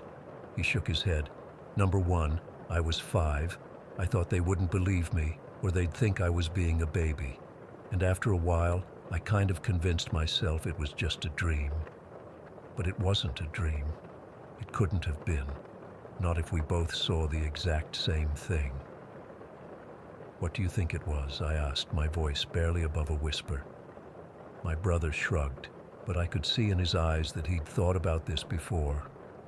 I don't know, but I've never liked puppets since then. Remember how I freaked out when Dad took us to that puppet show at the library? I did remember. He'd had a complete meltdown, refused to go inside. Our parents had been baffled by his reaction, since he'd never shown any fear of puppets before. But it made perfect sense now. We sat in silence for a while, the forgotten video game still running on the TV. Finally, my brother spoke again. The weirdest part is, I don't think it was just a puppet. It felt like it was looking at us, like it knew we could see it. That's exactly what I'd felt too. That awareness, that intentionality behind the glassy eyes. Not the mindless stare of an inanimate object, but something conscious and deliberate. We tried to rationalize it, of course. Maybe it was a real puppet and someone had been playing a prank. But who would sneak into a house in the middle of the night just to frighten 2 small children? And how did it appear to be floating? Maybe it was a hallucination, some weird shared delusion brought on by carbon monoxide or something. But what are the odds we'd both hallucinate the exact same thing? In the years since that conversation with my brother, I've looked for explanations. I've researched childhood psychology, false memories, night terrors, all kinds of paranormal phenomena. Nothing quite fits. The most disturbing aspect isn't just that we both saw it, but that this thing, whatever it was, prompted me to do something I'd never done before. Climb out of my crib, almost like it was testing me, challenging me. I don't know. Sometimes I wonder if we disturbed something when we moved into that house, or if something was attached to one of the antiques my parents collected. My grandmother had given them an old rocking chair around that time. Could something have come with it? I'm 32 now, with a family of my own. I've never seen anything like that puppet since that night, and neither has my brother. But we both remember it with perfect clarity. The wrinkled face, the bushy eyebrows, the cold, knowing glare. And sometimes when I check on my own kids at night, I find myself scanning the shadows above their beds, half expecting to see that same puppet hovering there, watching them with its lifeless eyes. What bothers me most isn't just what we saw that night. It's the questions I can't answer. Why us? Why then? And most importantly, what would have happened if I hadn't hidden under the covers? What if I had stayed there, staring back at it? I don't think I want to know. Some mysteries are better left unsolved, but sometimes, late at night when the house is quiet and the shadows seem to move on their own, I can't help feeling that somewhere, that puppet is still out there, and maybe, just maybe, it's still watching. Story 18. I never believed in ghosts or anything supernatural before moving to Oak Ridge. I was a practical person, still am in most ways. But what happened in that lakeside house changed me forever. I've been hesitating to share this for years because I'm afraid people will think I'm crazy. But I need to get this off my chest. 3 years ago, I was going through a difficult time. My divorce had just finalized, my daughter Ellie was struggling with the changes, and I had met Tom, who would later become my husband. We needed a fresh start, And when I found this beautiful old Victorian house by the lake at an absolute steal from the bank, it seemed perfect. The realtor was suspiciously eager to close the deal, practically pushing the papers at me and avoiding questions about the property's history. I should have seen the red flags. The first night in the house felt off, not scary yet, just strange. The air was heavy somehow, like the moment before a thunderstorm. Ellie complained about weird noises in her room, scratching in the walls that I dismissed as mice or settling sounds. Old houses make noises, right? That's what I kept telling myself. The next morning, I met our neighbor Fred, an elderly man who'd lived next door for over 50 years. He brought over a casserole and welcomed us to the neighborhood with a kindness that seemed tinged with concern. As he was leaving, he paused at the door and asked if we knew about what happened in the house. When I said no, he just nodded and said, "Maybe it's better that way," then left before I could ask more questions. That same day, while unpacking the kitchen, I put a set of glasses on the counter. I turned to grab some plates from a box, and when I turned back, one glass was sitting in the middle of the floor, completely intact. I thought maybe I'd bumped the counter, but it was at least 10 feet away from where I'd left it. These little incidents kept happening, keys disappearing, then reappearing in obvious places, doors that were definitely closed, standing wide open minutes later, the distinct smell of pipe tobacco in rooms nobody had entered for hours. I tried to rationalize everything. Then I found the first gift. It was a child's marble, antique-looking, sitting perfectly centered on my bedside table when I woke up. I asked Ellie and Tom if either of them had put it there. They hadn't. 2 days later, it was a small brass button, then an old pencil stub with teeth marks. These items would just appear, always while we slept, always placed deliberately where I would find them. The worst part was how the house seemed to react to emotions. The first time Tom and I had an argument about where to place the furniture, a loud thud came from upstairs, like someone had dropped a bowling ball. When we ran up to check, nothing was out of place, but the temperature had dropped so drastically that I could see my breath. Another time, when Ellie was throwing a tantrum about having to go to her new school, heavy footsteps paced back and forth above our heads, except we were on the top floor. I went back to Fred about 2 weeks after moving in. His face fell when I described what was happening. "I was afraid of this," he said quietly. "That house, it has a history." He told me that back in the 1970s, the house belonged to a man everyone called Old Man Jenkins, though his actual name was Harold. He lived alone, was known to be strict but fair, and mostly kept to himself. One night, someone broke into his house, a burglar who panicked when Harold confronted him. Fred's voice cracked as he explained that his best friend was beaten to death in our garage. The killer was never caught. "The police found him the next day," Fred said.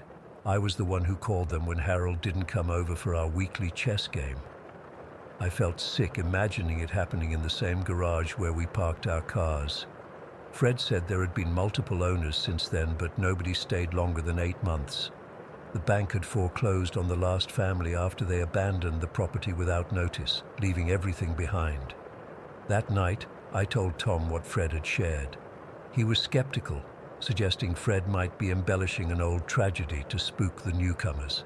As we were discussing it, the lights in the living room began to flicker, not in the normal power surge way, but in a deliberate pattern, like someone flipping the switch up and down rapidly. Tom checked the breaker box and found nothing wrong. The next morning was when Ellie came running downstairs in tears. She'd been playing in her room when she heard a man's voice right behind her say, "Shut your mouth, little girl." She said it sounded angry, but also sad. I ran upstairs with her, my heart pounding. Her room was empty, but as I turned to leave, I saw something in the corner of my eye, a strange warping in the air, like heat rising from pavement, except it had a faint bluish light to it. When I turned to look directly at it, it was gone. Tom suggested we were all feeding into each other's imaginations. He didn't say it, but I could tell he thought the stress of our new blended family situation was making us all a bit unstable. Maybe he was right. Maybe I wanted there to be a supernatural explanation for the unease I felt in the house, because it was easier than admitting I'd made a mistake buying it. But then came the day I can never explain away, no matter how hard I try. It was a Tuesday afternoon in October. Tom was at work and Ellie was at school. I was alone in the house cleaning. I needed a broom from the garage to sweep the porch. The garage was detached from the house by a short breezeway. It was an old structure with concrete walls and a heavy steel security door. The previous owner had installed it after a break-in. I went out, flipped on the light, and grabbed the broom from its hook. That's when the light went out. I wasn't concerned at first. The bulb was old and flickered occasionally. I turned to head back to the door when I heard it slam shut with such force the walls seemed to vibrate. My first thought was wind, but there hadn't been any breeze that day. I reached for the door handle in the darkness and found it wouldn't turn. The lock had engaged somehow. I had my phone, but of course no signal in the concrete garage. I called out, hoping maybe a neighbor would hear me, but deep down I knew Fred was the only one who might be home during the day, and he was hard of hearing. Then the temperature dropped. Not gradually like when an air conditioner kicks on, but instantly like I'd been shoved into a freezer. My breath clouded in front of me, and the silence became absolute, the kind of silence that feels like pressure against your eardrums. I felt something move past me, not a physical touch, but a disturbance in the air, like when someone walks quickly by you. It circled around me once, twice, 3 times, gaining speed with each rotation. I stood frozen, my heart hammering so hard I thought it might break my ribs. Then came the whooshing sensation, like something passed through my body. It was cold and hot at the same time, electric and heavy. As it moved through me, I felt a crushing pain in my throat, like hands squeezing, and the rough sensation of cloth against my skin where nothing was touching me. My mind filled with a voice that wasn't speaking aloud, but somehow putting thoughts directly into my head. You have to let go. You're free. You're good. You're free. In that moment, I understood something profound about myself that I'd been avoiding. How much anger I'd been carrying from my failed marriage. How much fear I had about starting over. How much resentment I harbored toward my ex-husband. All of it crystallized and then shattered like glass breaking in slow motion. I reached for the door handle again, desperate to escape, and something impossible happened. I gripped the steel knob and pulled with a strength I've never had before or since. The entire knob and locking mechanism tore free from the door with a screech of metal. I wasn't just pulling it. I was twisting and crushing it in my hand like it was made of clay. I still have that doorknob. The metal is warped where my fingers gripped it, twisted like someone took a steel rod and bent it with industrial equipment. There's no way I could have done that. The human hand isn't capable of that kind of force. I stumbled back into the house, clutching the mangled doorknob, shaking uncontrollably. When Tom came home, he couldn't believe what he saw. He tried to come up with explanations. Maybe the lock was already broken, maybe the metal was defective, but we both knew that wasn't it. The strangest part was what happened after. The house went quiet, the knockings stopped, the objects stayed where we put them, and inside me, something had shifted too. The anxiety and depression I'd been battling since my divorce lifted. I felt lighter, calmer, more at peace with everything. Fred came over a few days later and noticed the difference immediately, both in me and the house. "You look happy," he said, surprised. I told him what happened in the garage, expecting him to think I was crazy. Instead, he nodded slowly.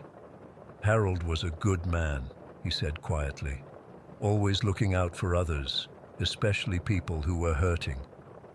We lived in that house for 2 more years before Tom's job transferred us to another state. Nothing supernatural ever happened again. Sometimes I wonder if Old Man Jenkins somehow knew exactly what I needed, that moment of clarity, that release, and found a way to give it to me. I still have no explanation for what happened.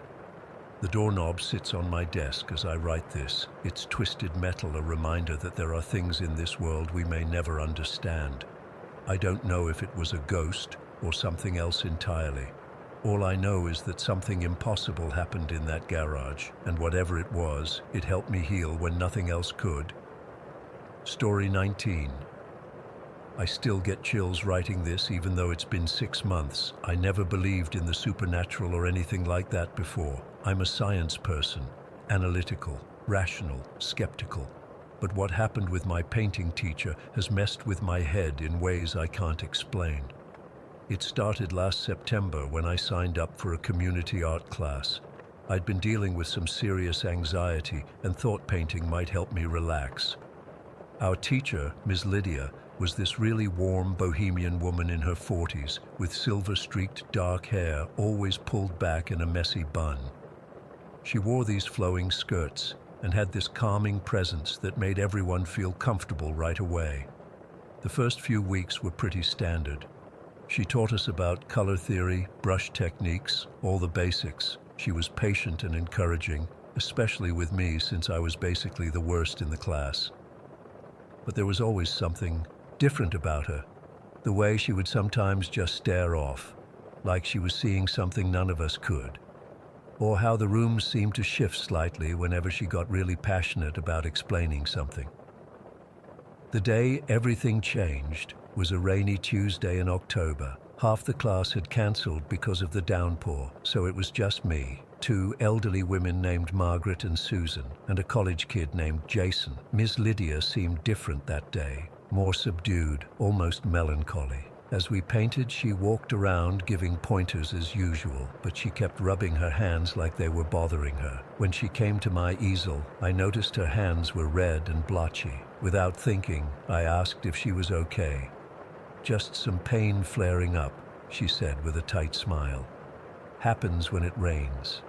I mentioned that my mom had arthritis that acted up in damp weather, and that's when something in her expression changed. She pulled up a stool and sat next to me. "It's not arthritis," she said quietly, still rubbing her hands. "It's something else." I just nodded, not really sure what to say. I figured maybe she had some chronic condition and didn't want to pry. But then she looked around the nearly empty studio and something in her seemed to give way. "Would you mind staying after class? I could use some help cleaning up." I agreed, not thinking much of it. When the others left, she locked the door behind them and pulled the blinds down. My stomach tightened a bit, not because I was scared of her, but because something about her energy had shifted dramatically. "I don't usually talk about this," she said, sitting across from me at the work table. "But I feel like you might understand. Do you believe in things that can't be explained?" I remember giving some non-committal answer, something about keeping an open mind. That's when she started telling me about her family. "My grandmother was a witch," she said matter-of-factly, like she was telling me her grandmother was a teacher or a nurse. Not the Hollywood version with pointy hats and broomsticks, a real practitioner of old magic. She could do things that defied explanation. She told me how her grandmother lived in a small village in Eastern Europe, and people would come to her for help with everything from sick livestock to failed crops to illnesses. She mixed herbs and performed rituals, but according to Ms. Lydia, she could also see things before they happened and knew things she shouldn't have been able to know. "My mother inherited some of her abilities," Ms. Lydia continued, her voice getting softer, "but in a more specific way. She could heal people with her touch." I remember thinking this was going in a really weird direction, but something about her intensity kept me from dismissing it outright. She wasn't trying to convince me. She was just sharing something heavy she'd been carrying. When someone was in pain, physical pain, my mother could place her hands on them and take it away. I saw it countless times growing up. Her hands would get incredibly hot, almost burning to the touch, and the person's pain would just leave them. Ms. Lydia's eyes got watery as she continued. The problem was, she didn't just remove the pain, she absorbed it. Whatever they had been feeling, she would feel it afterward.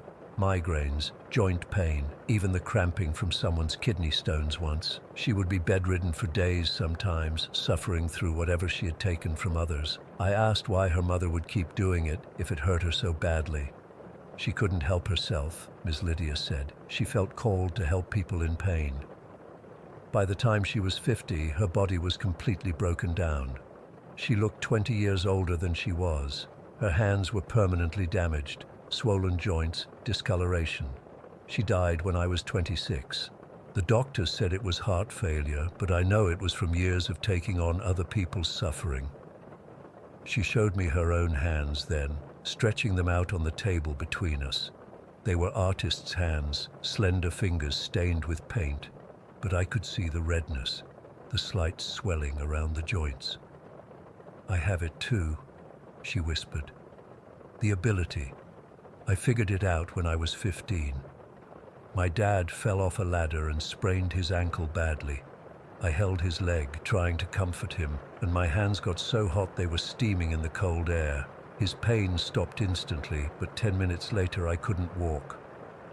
The rain had picked up outside, drumming against the windows as Ms. Lydia told me how she'd sworn never to use this ability after watching what it did to her mother. She kept her distance from people in pain, wore gloves when she had to be in hospitals or nursing homes.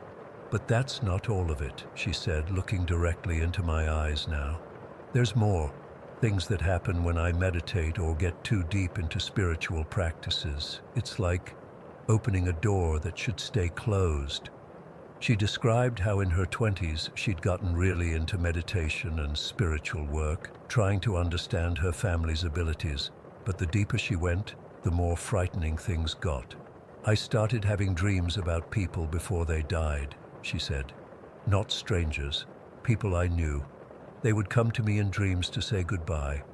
The first time was my uncle. He appeared in my dream, healthy and smiling, telling me he loved me and that he was going on a long trip. The next morning, my mom called to tell me he'd had a heart attack in his sleep. I remember the goosebumps that rose on my arms as she continued. It happened 5 more times after that. Each time, someone I knew would appear in my dream, saying goodbye in some way, and within 24 hours, they'd be gone. The last time was my college roommate 3 years ago. She appeared in my dream saying she was finally free. The next day, I learned she'd driven her car off a bridge. Ms. Lydia got up and paced the studio, hugging herself like she was cold despite the warmth of the room. "But the worst part," she said, her voice barely audible above the rain, "is what happens with my thoughts, my wishes, especially the negative ones." She returned to the table, leaning in close. "When I was 19, my mother's brother was horrible to her, verbally abusive, stealing her money. One night after a particularly bad incident, I lay in bed seething with anger, wishing he would just die and leave us alone. 2 weeks later, he was found dead in his apartment from an unexplained brain aneurysm. I tried to reassure her that coincidences happen, that she couldn't possibly have caused someone's death by thinking it. But she just shook her head. It wasn't just once. When I was 23, my first serious boyfriend cheated on me with my best friend. I was devastated, driving home crying after finding out, and I remember thinking, I wish a truck would hit him. I had nightmares about truck accidents for days afterward. 2 weeks later, he was crossing the street and got clipped by a delivery truck. He survived but spent months in physical therapy. My mouth had gone dry.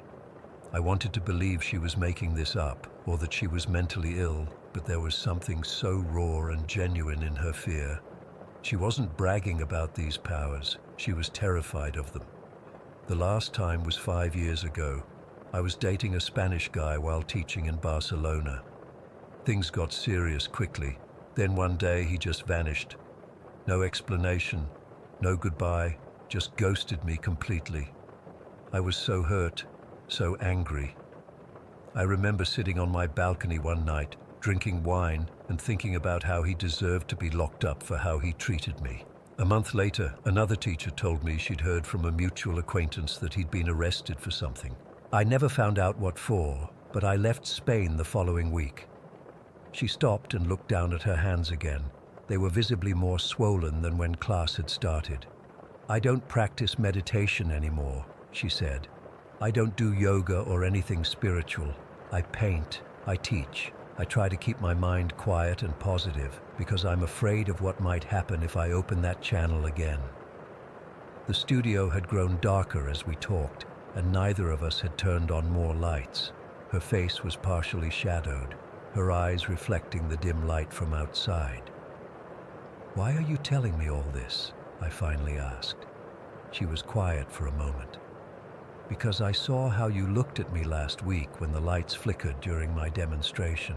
They always do that around me when I get excited or emotional about art. You noticed. Most people don't." She was right. I had noticed. During her passionate explanation of chiaroscuro technique, the studio lights had dimmed and brightened in perfect rhythm with her gestures. I'd tried to convince myself it was a power surge. "Also," she continued, "I had a dream about you last night." My blood went cold. Was I saying goodbye? "No," she said quickly. "Nothing like that. You were painting something dark, something that looked alive, and you were asking me for help understanding it." I admitted I'd been having strange, dark images pop into my head during our guided visualization exercises, twisted landscapes and shadowy figures that felt both foreign and eerily familiar. Ms. Lydia reached across the table then, but stopped short of touching my hand. "Be careful with those images," she said. "Art isn't just expression, it can be a channel too."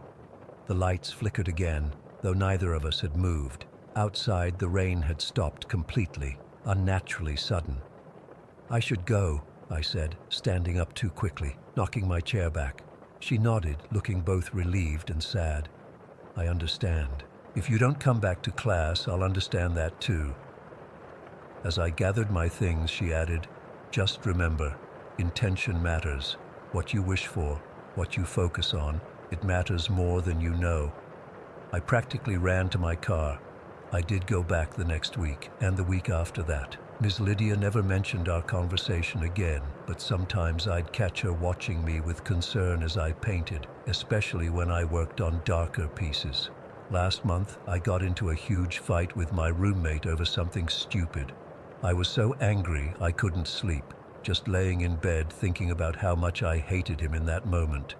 I caught myself actively wishing something bad would happen to him. I immediately got up and spent the rest of the night painting bright, positive images and consciously wishing him well. The next morning I apologized and we made up. Maybe it's all coincidence, maybe Ms. Lydia has mental health issues or just a vivid imagination, but I can't shake the memory of her hands, red and swollen, or the way the lights respond to her emotions. I can't explain why my own paintings have started to change in ways I never intended.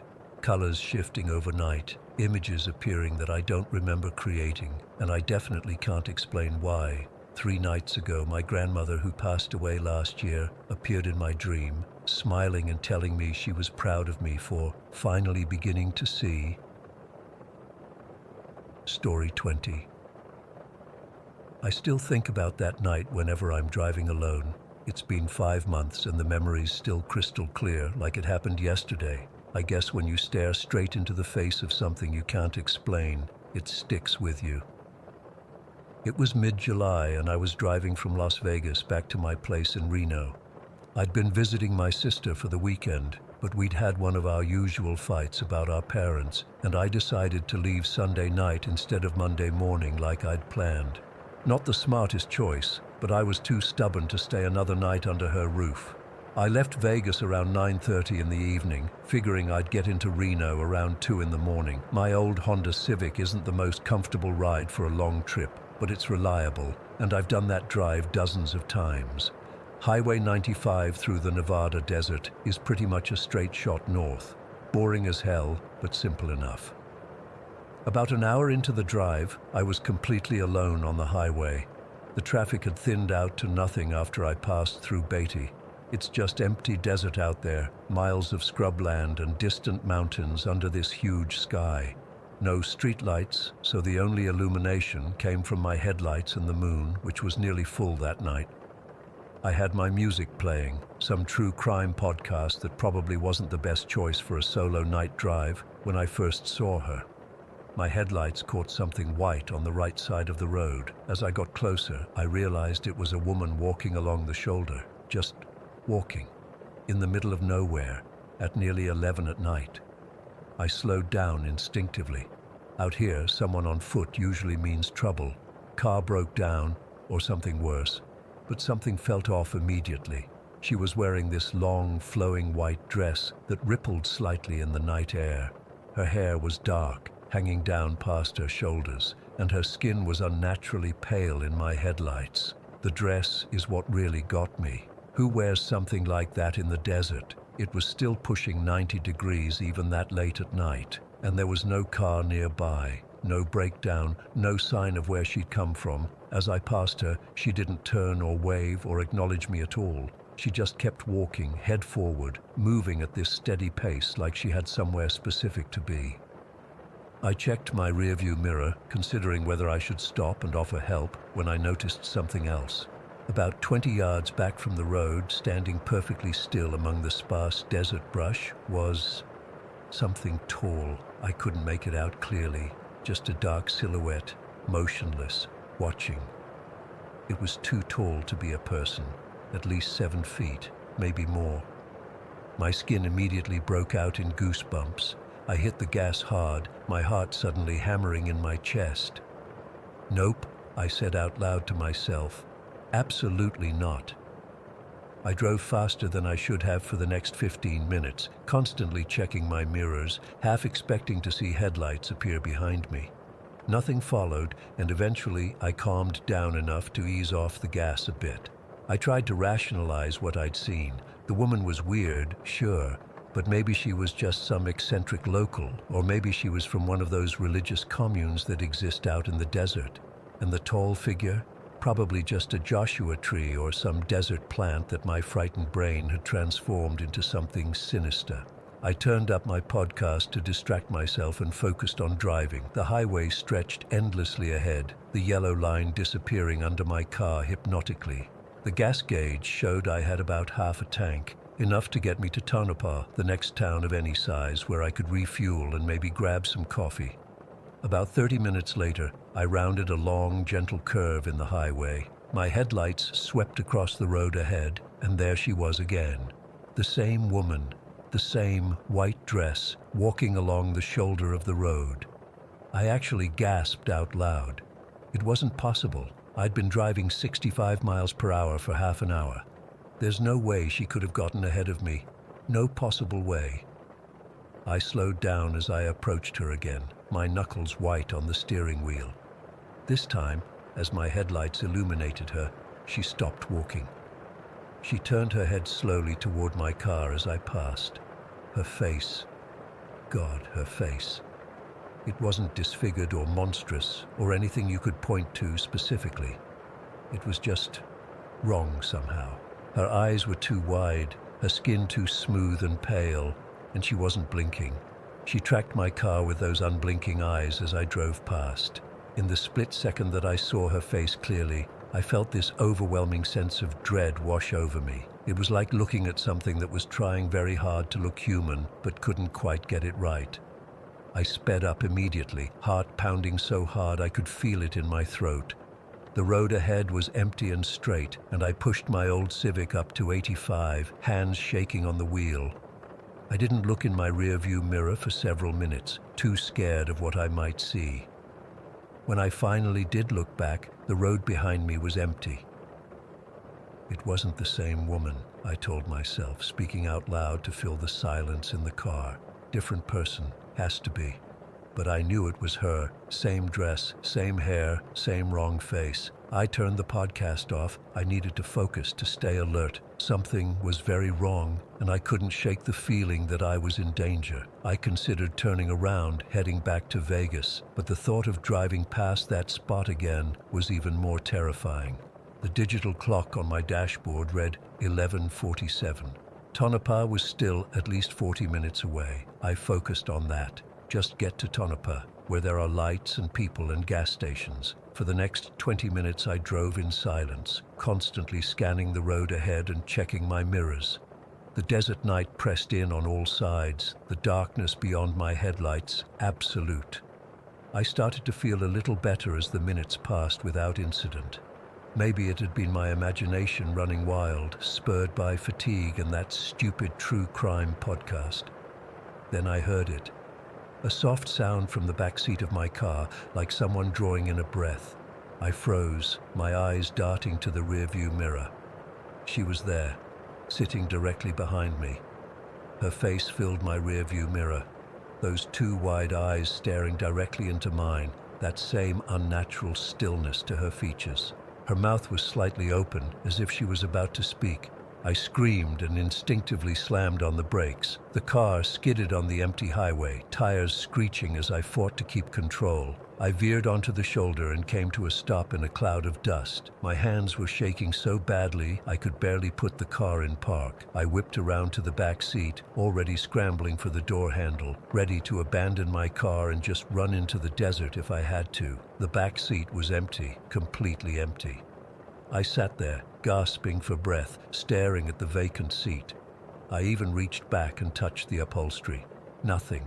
No indentation where someone had been sitting, no lingering warmth, nothing to indicate anyone had been there at all. But I had seen her. I had heard her breathe. I started sobbing then, out of fear and confusion.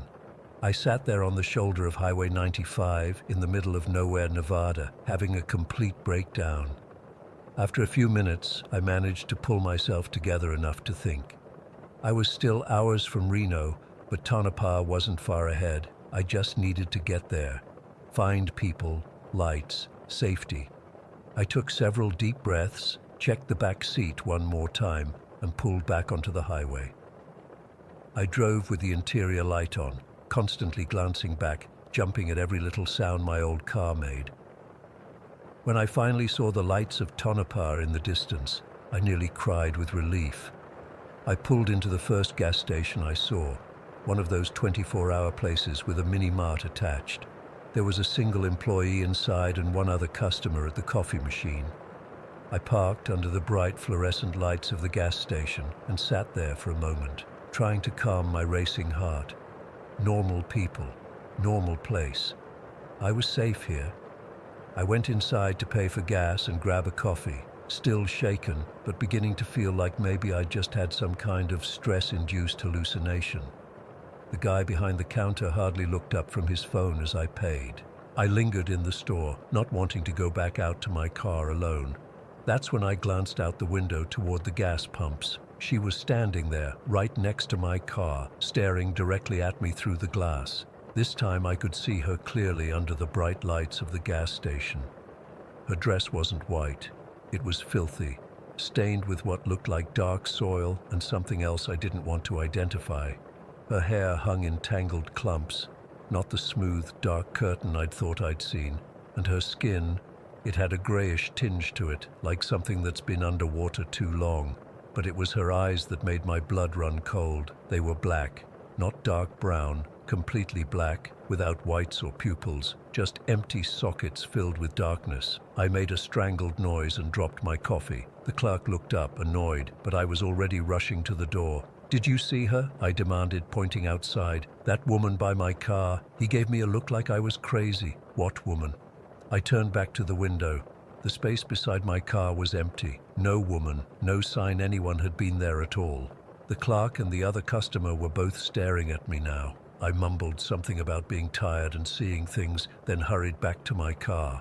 I locked the doors immediately and sat there, trembling, scanning the gas station for any sign of her. Nothing. Just the empty lot and the dark desert beyond. I considered going back inside, telling them what was happening, maybe calling the police. But what would I say? That I was being followed by some kind of ghost woman who kept disappearing. I decided to push on to Reno. I'd drive straight through, no more stops. The gas tank was full now, and I had about 3 more hours to go. The rest of the trip was a nightmare of tension.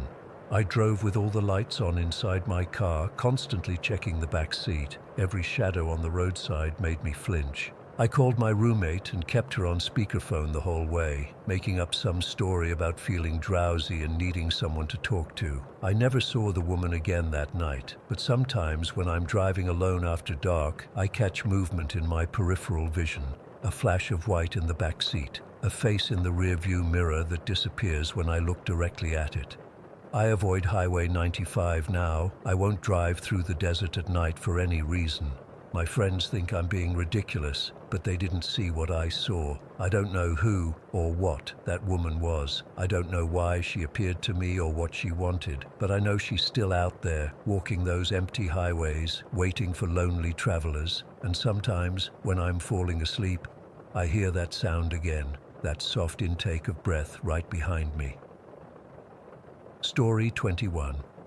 I still get goosebumps thinking about what happened at that castle in Poland. It's been 4 years, but I remember everything like it was yesterday.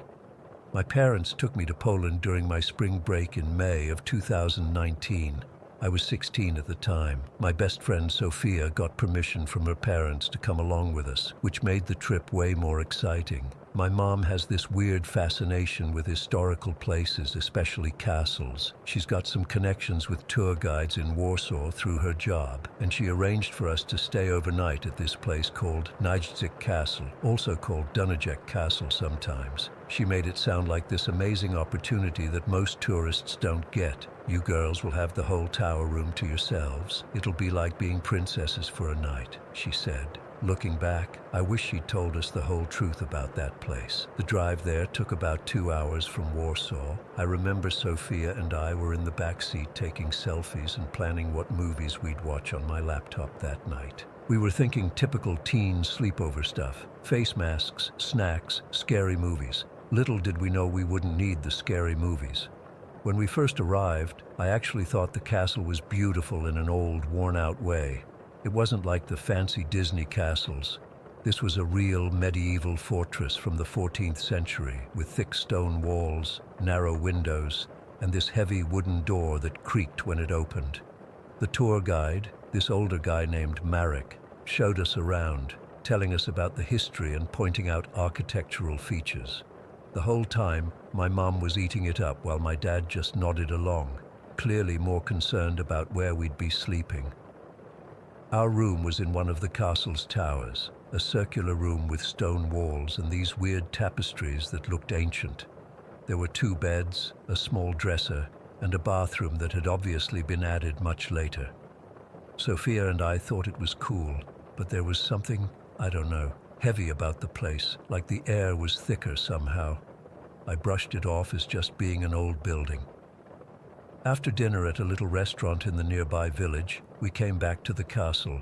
My parents' room was right next to ours in the main part of the castle. We said goodnight around 10, and Sophia and I changed into our pajamas, got out the snacks we'd brought, and set up my laptop on the bed to watch movies. Everything was normal for the first couple hours. We watched some dumb comedy on Netflix, did face masks, and talked about school drama.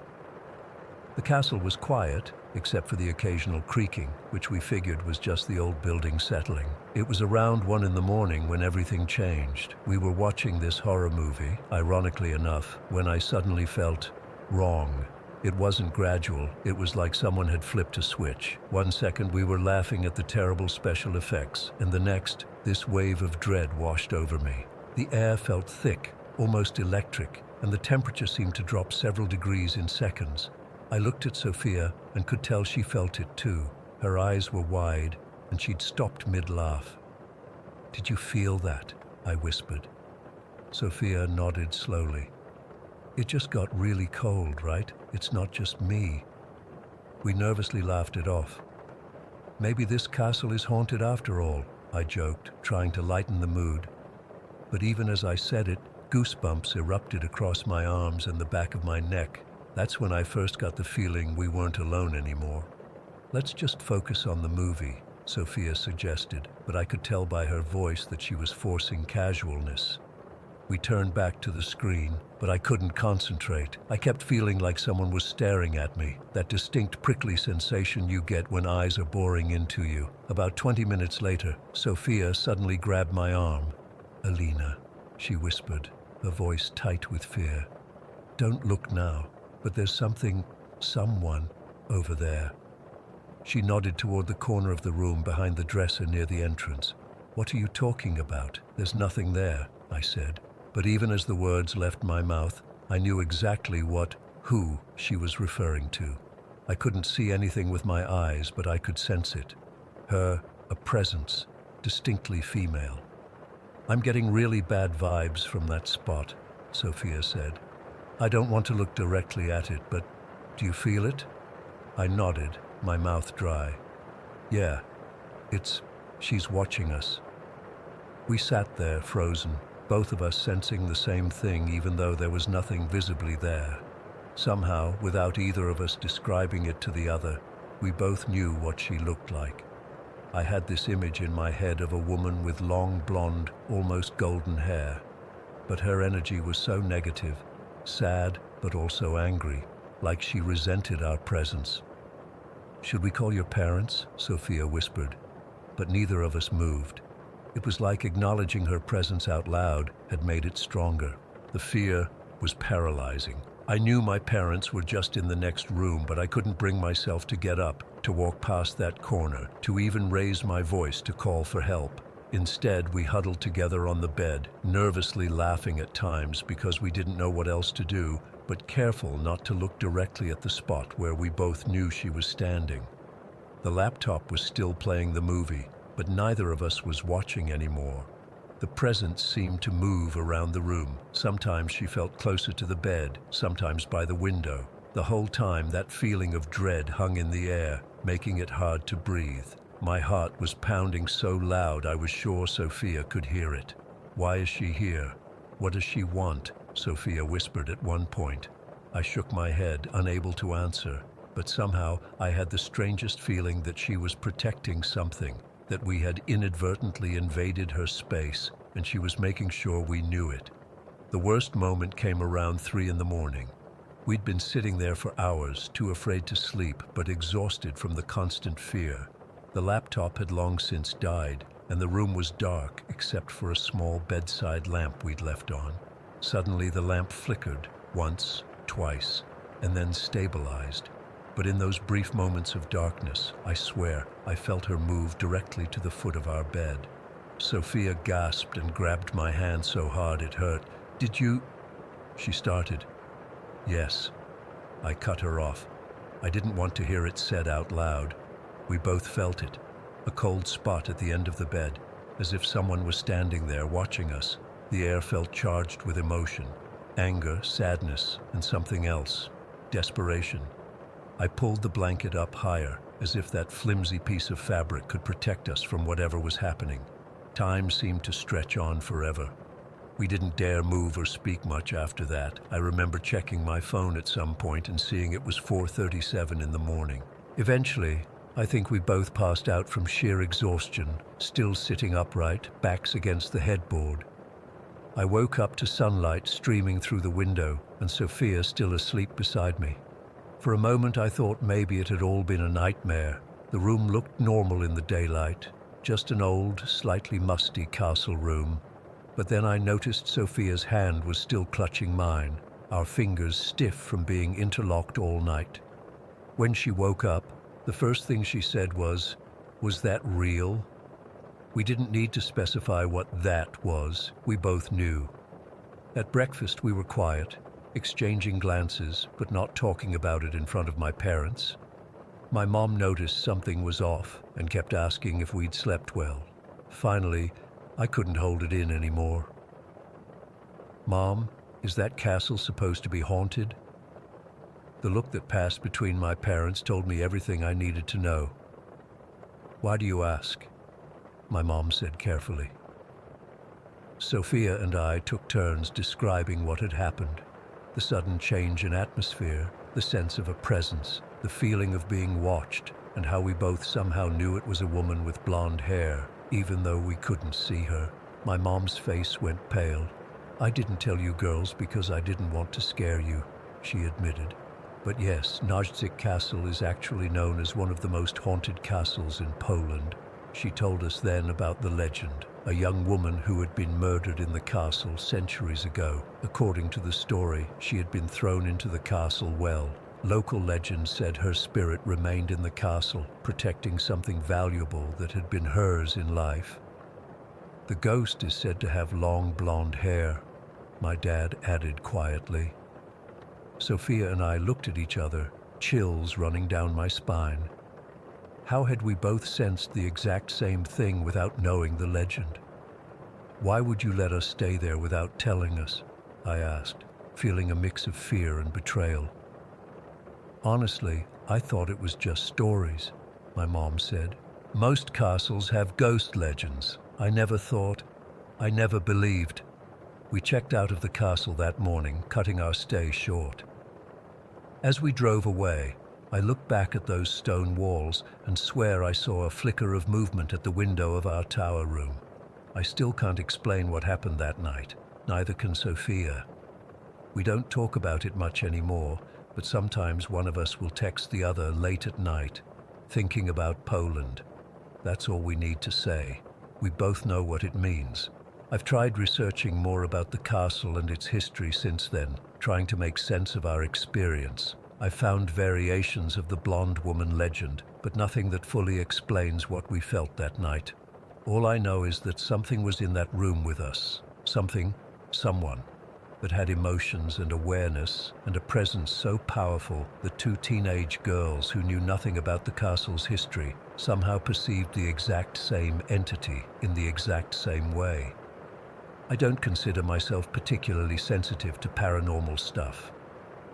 Before that night, I would have said I was pretty skeptical about ghosts, but whatever was in that castle tower with us was real, and sometimes, late at night when I'm alone, I still get that feeling of being watched, and I wonder if maybe she followed us home. Story 22.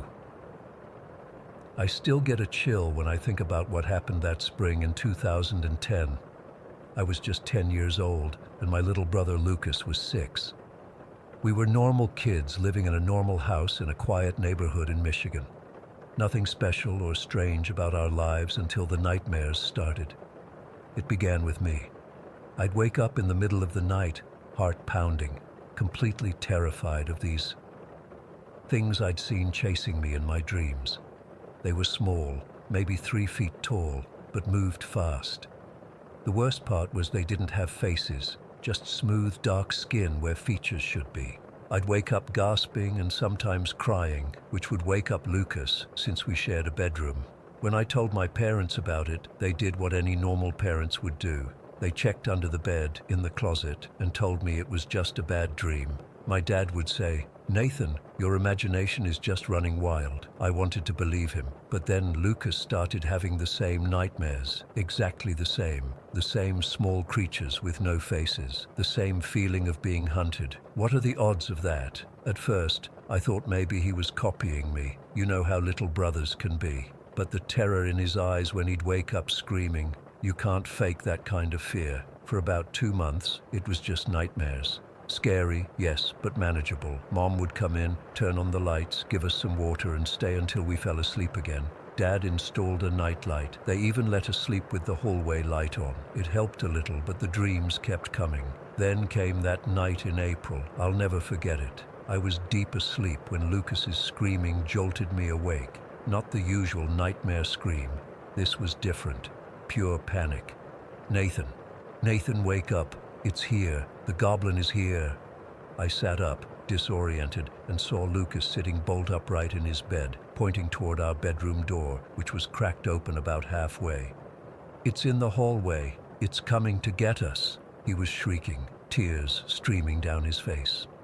I looked toward the door but didn't see anything, just the dim glow of the hallway light we always kept on. But Lucas was hysterical, shaking and pointing. Our parents came rushing in, Dad in his boxers and Mom in her nightgown, both looking panicked. "What's wrong?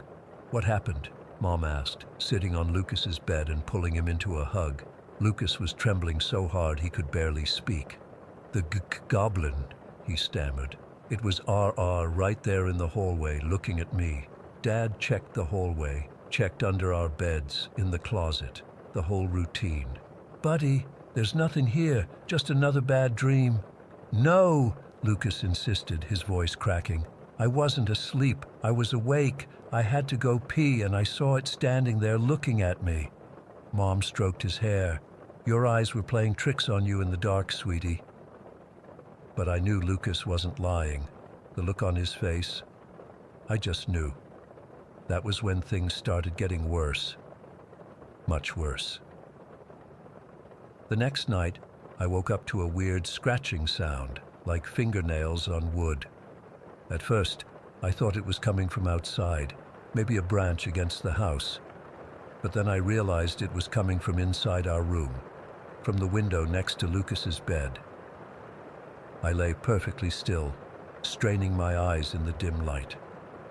Lucas was still asleep, but the scratching continued. Slow, deliberate scrapes against the glass. Then I heard something else, a soft patter, like small feet running across our carpet. I pulled the blanket over my head, too terrified to look. I was sweating under there, barely breathing, just listening to those tiny footsteps circling my bed. Eventually, I must have fallen asleep from sheer exhaustion. In the morning, I asked Lucas if he'd heard anything weird during the night. He shook his head but then hesitated. "I had the dream again," he whispered. "They were trying to get in through my window. I felt sick. What he was describing as a dream, I had heard while awake.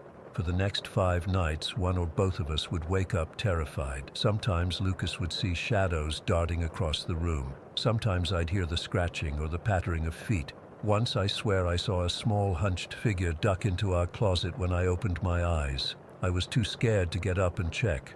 Our parents were getting worried and frustrated. Dad started talking about taking us to see someone, a doctor or a therapist. They thought maybe we were feeding each other's fears or that something at school was stressing us out. They didn't believe us, not really. How could they? It sounded crazy even to me, and I was living it. Then came that night, the night I'll never forget as long as I live.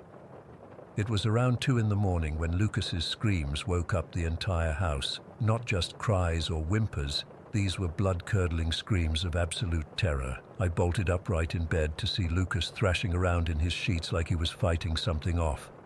"They're on me! They're grabbing me! Help, Nathan, help me!"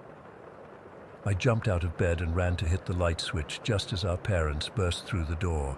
Mom flipped on the overhead light, and that's when I saw them. Bright red scratches all over Lucas's arms and neck. Some were already welting up, angry red lines that couldn't have been self-inflicted. They were all over him, some even disappearing under his pajama shirt. Lucas was sobbing uncontrollably. "They were pulling me. They were trying to take me." Mom gasped when she saw the marks. Dad stood there, his face gone pale, mouth open but no words coming out. For the first time I could see that they were truly scared.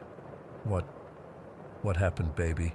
Mom asked, her voice shaking as she gently examined the scratches. "The little goblins," Lucas hiccuped between sobs. "They climbed up on my bed. They were pulling my arms and trying to drag me off. They wanted to take me with them." Dad looked under the bed again, checked the closet, the window, everything. Mom held Lucas, who was still trembling violently. I stood there frozen, staring at those marks on my little brother's skin. Those weren't from a nightmare. Those weren't from him scratching himself in his sleep. Something had physically attacked my 6-year-old brother in his bed, just feet away from where I was sleeping. The next morning, the scratches were still there, some of them scabbing over. They weren't deep, but there were so many of them. Dozens crisscrossing his little arms. Our parents took Lucas to the doctor that day. I stayed home from school, too scared to be alone.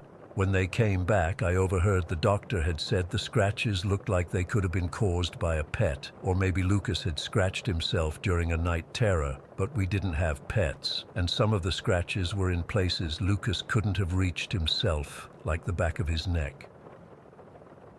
That night, my parents let us sleep in their room. Dad stayed up most of the night, sitting in a chair by the door. I don't think any of us really slept. The next day, something changed in our house. Mom called her sister, who was really into spiritual stuff. By that afternoon, our aunt had arrived with bags full of things: sage bundles, crosses, bottles of holy water, and all kinds of crystals and charms. I remember watching as they went room by room, burning sage and saying prayers. They hung crosses above our beds and sprinkled holy water in the corners of our bedroom. They placed protective crystals on our windowsills and under our beds. Dad, who'd always been skeptical about this kind of stuff, didn't object at all.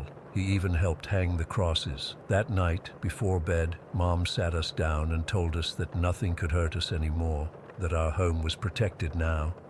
I wanted to believe her, but the memory of those scratches on Lucas was too fresh. But something strange happened. It worked. That night was quiet.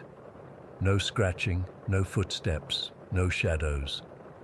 Lucas slept through the night for the first time in weeks. So did I. The nightmares stopped. The visitations stopped. Whatever had been terrorizing us seemed to be gone, but the experience left its mark on us. Lucas, who used to love spooky stories and Halloween, became terrified of anything supernatural. Even now, 20 years later, he refuses to watch horror movies or talk about what happened. He changes the subject whenever it comes up. As for me, I'm still trying to make sense of it. What were those things? Why did they target us, two ordinary kids in an ordinary house? Why did they leave when my mom performed those rituals? I've researched similar experiences over the years, read about shadow people and night hags and all kinds of paranormal phenomena. Nothing quite matches what we experienced. Sometimes I wonder if it was all just mass hysteria or some kind of shared delusion. But then I remember those scratches on Lucas's arms, real, physical marks that couldn't be explained away. I still sleep with a nightlight. I still sometimes wake up in the middle of the night, heart racing, thinking I heard that familiar scratching at my window, and I still wonder if those things are still out there somewhere, waiting, watching, looking for another way in.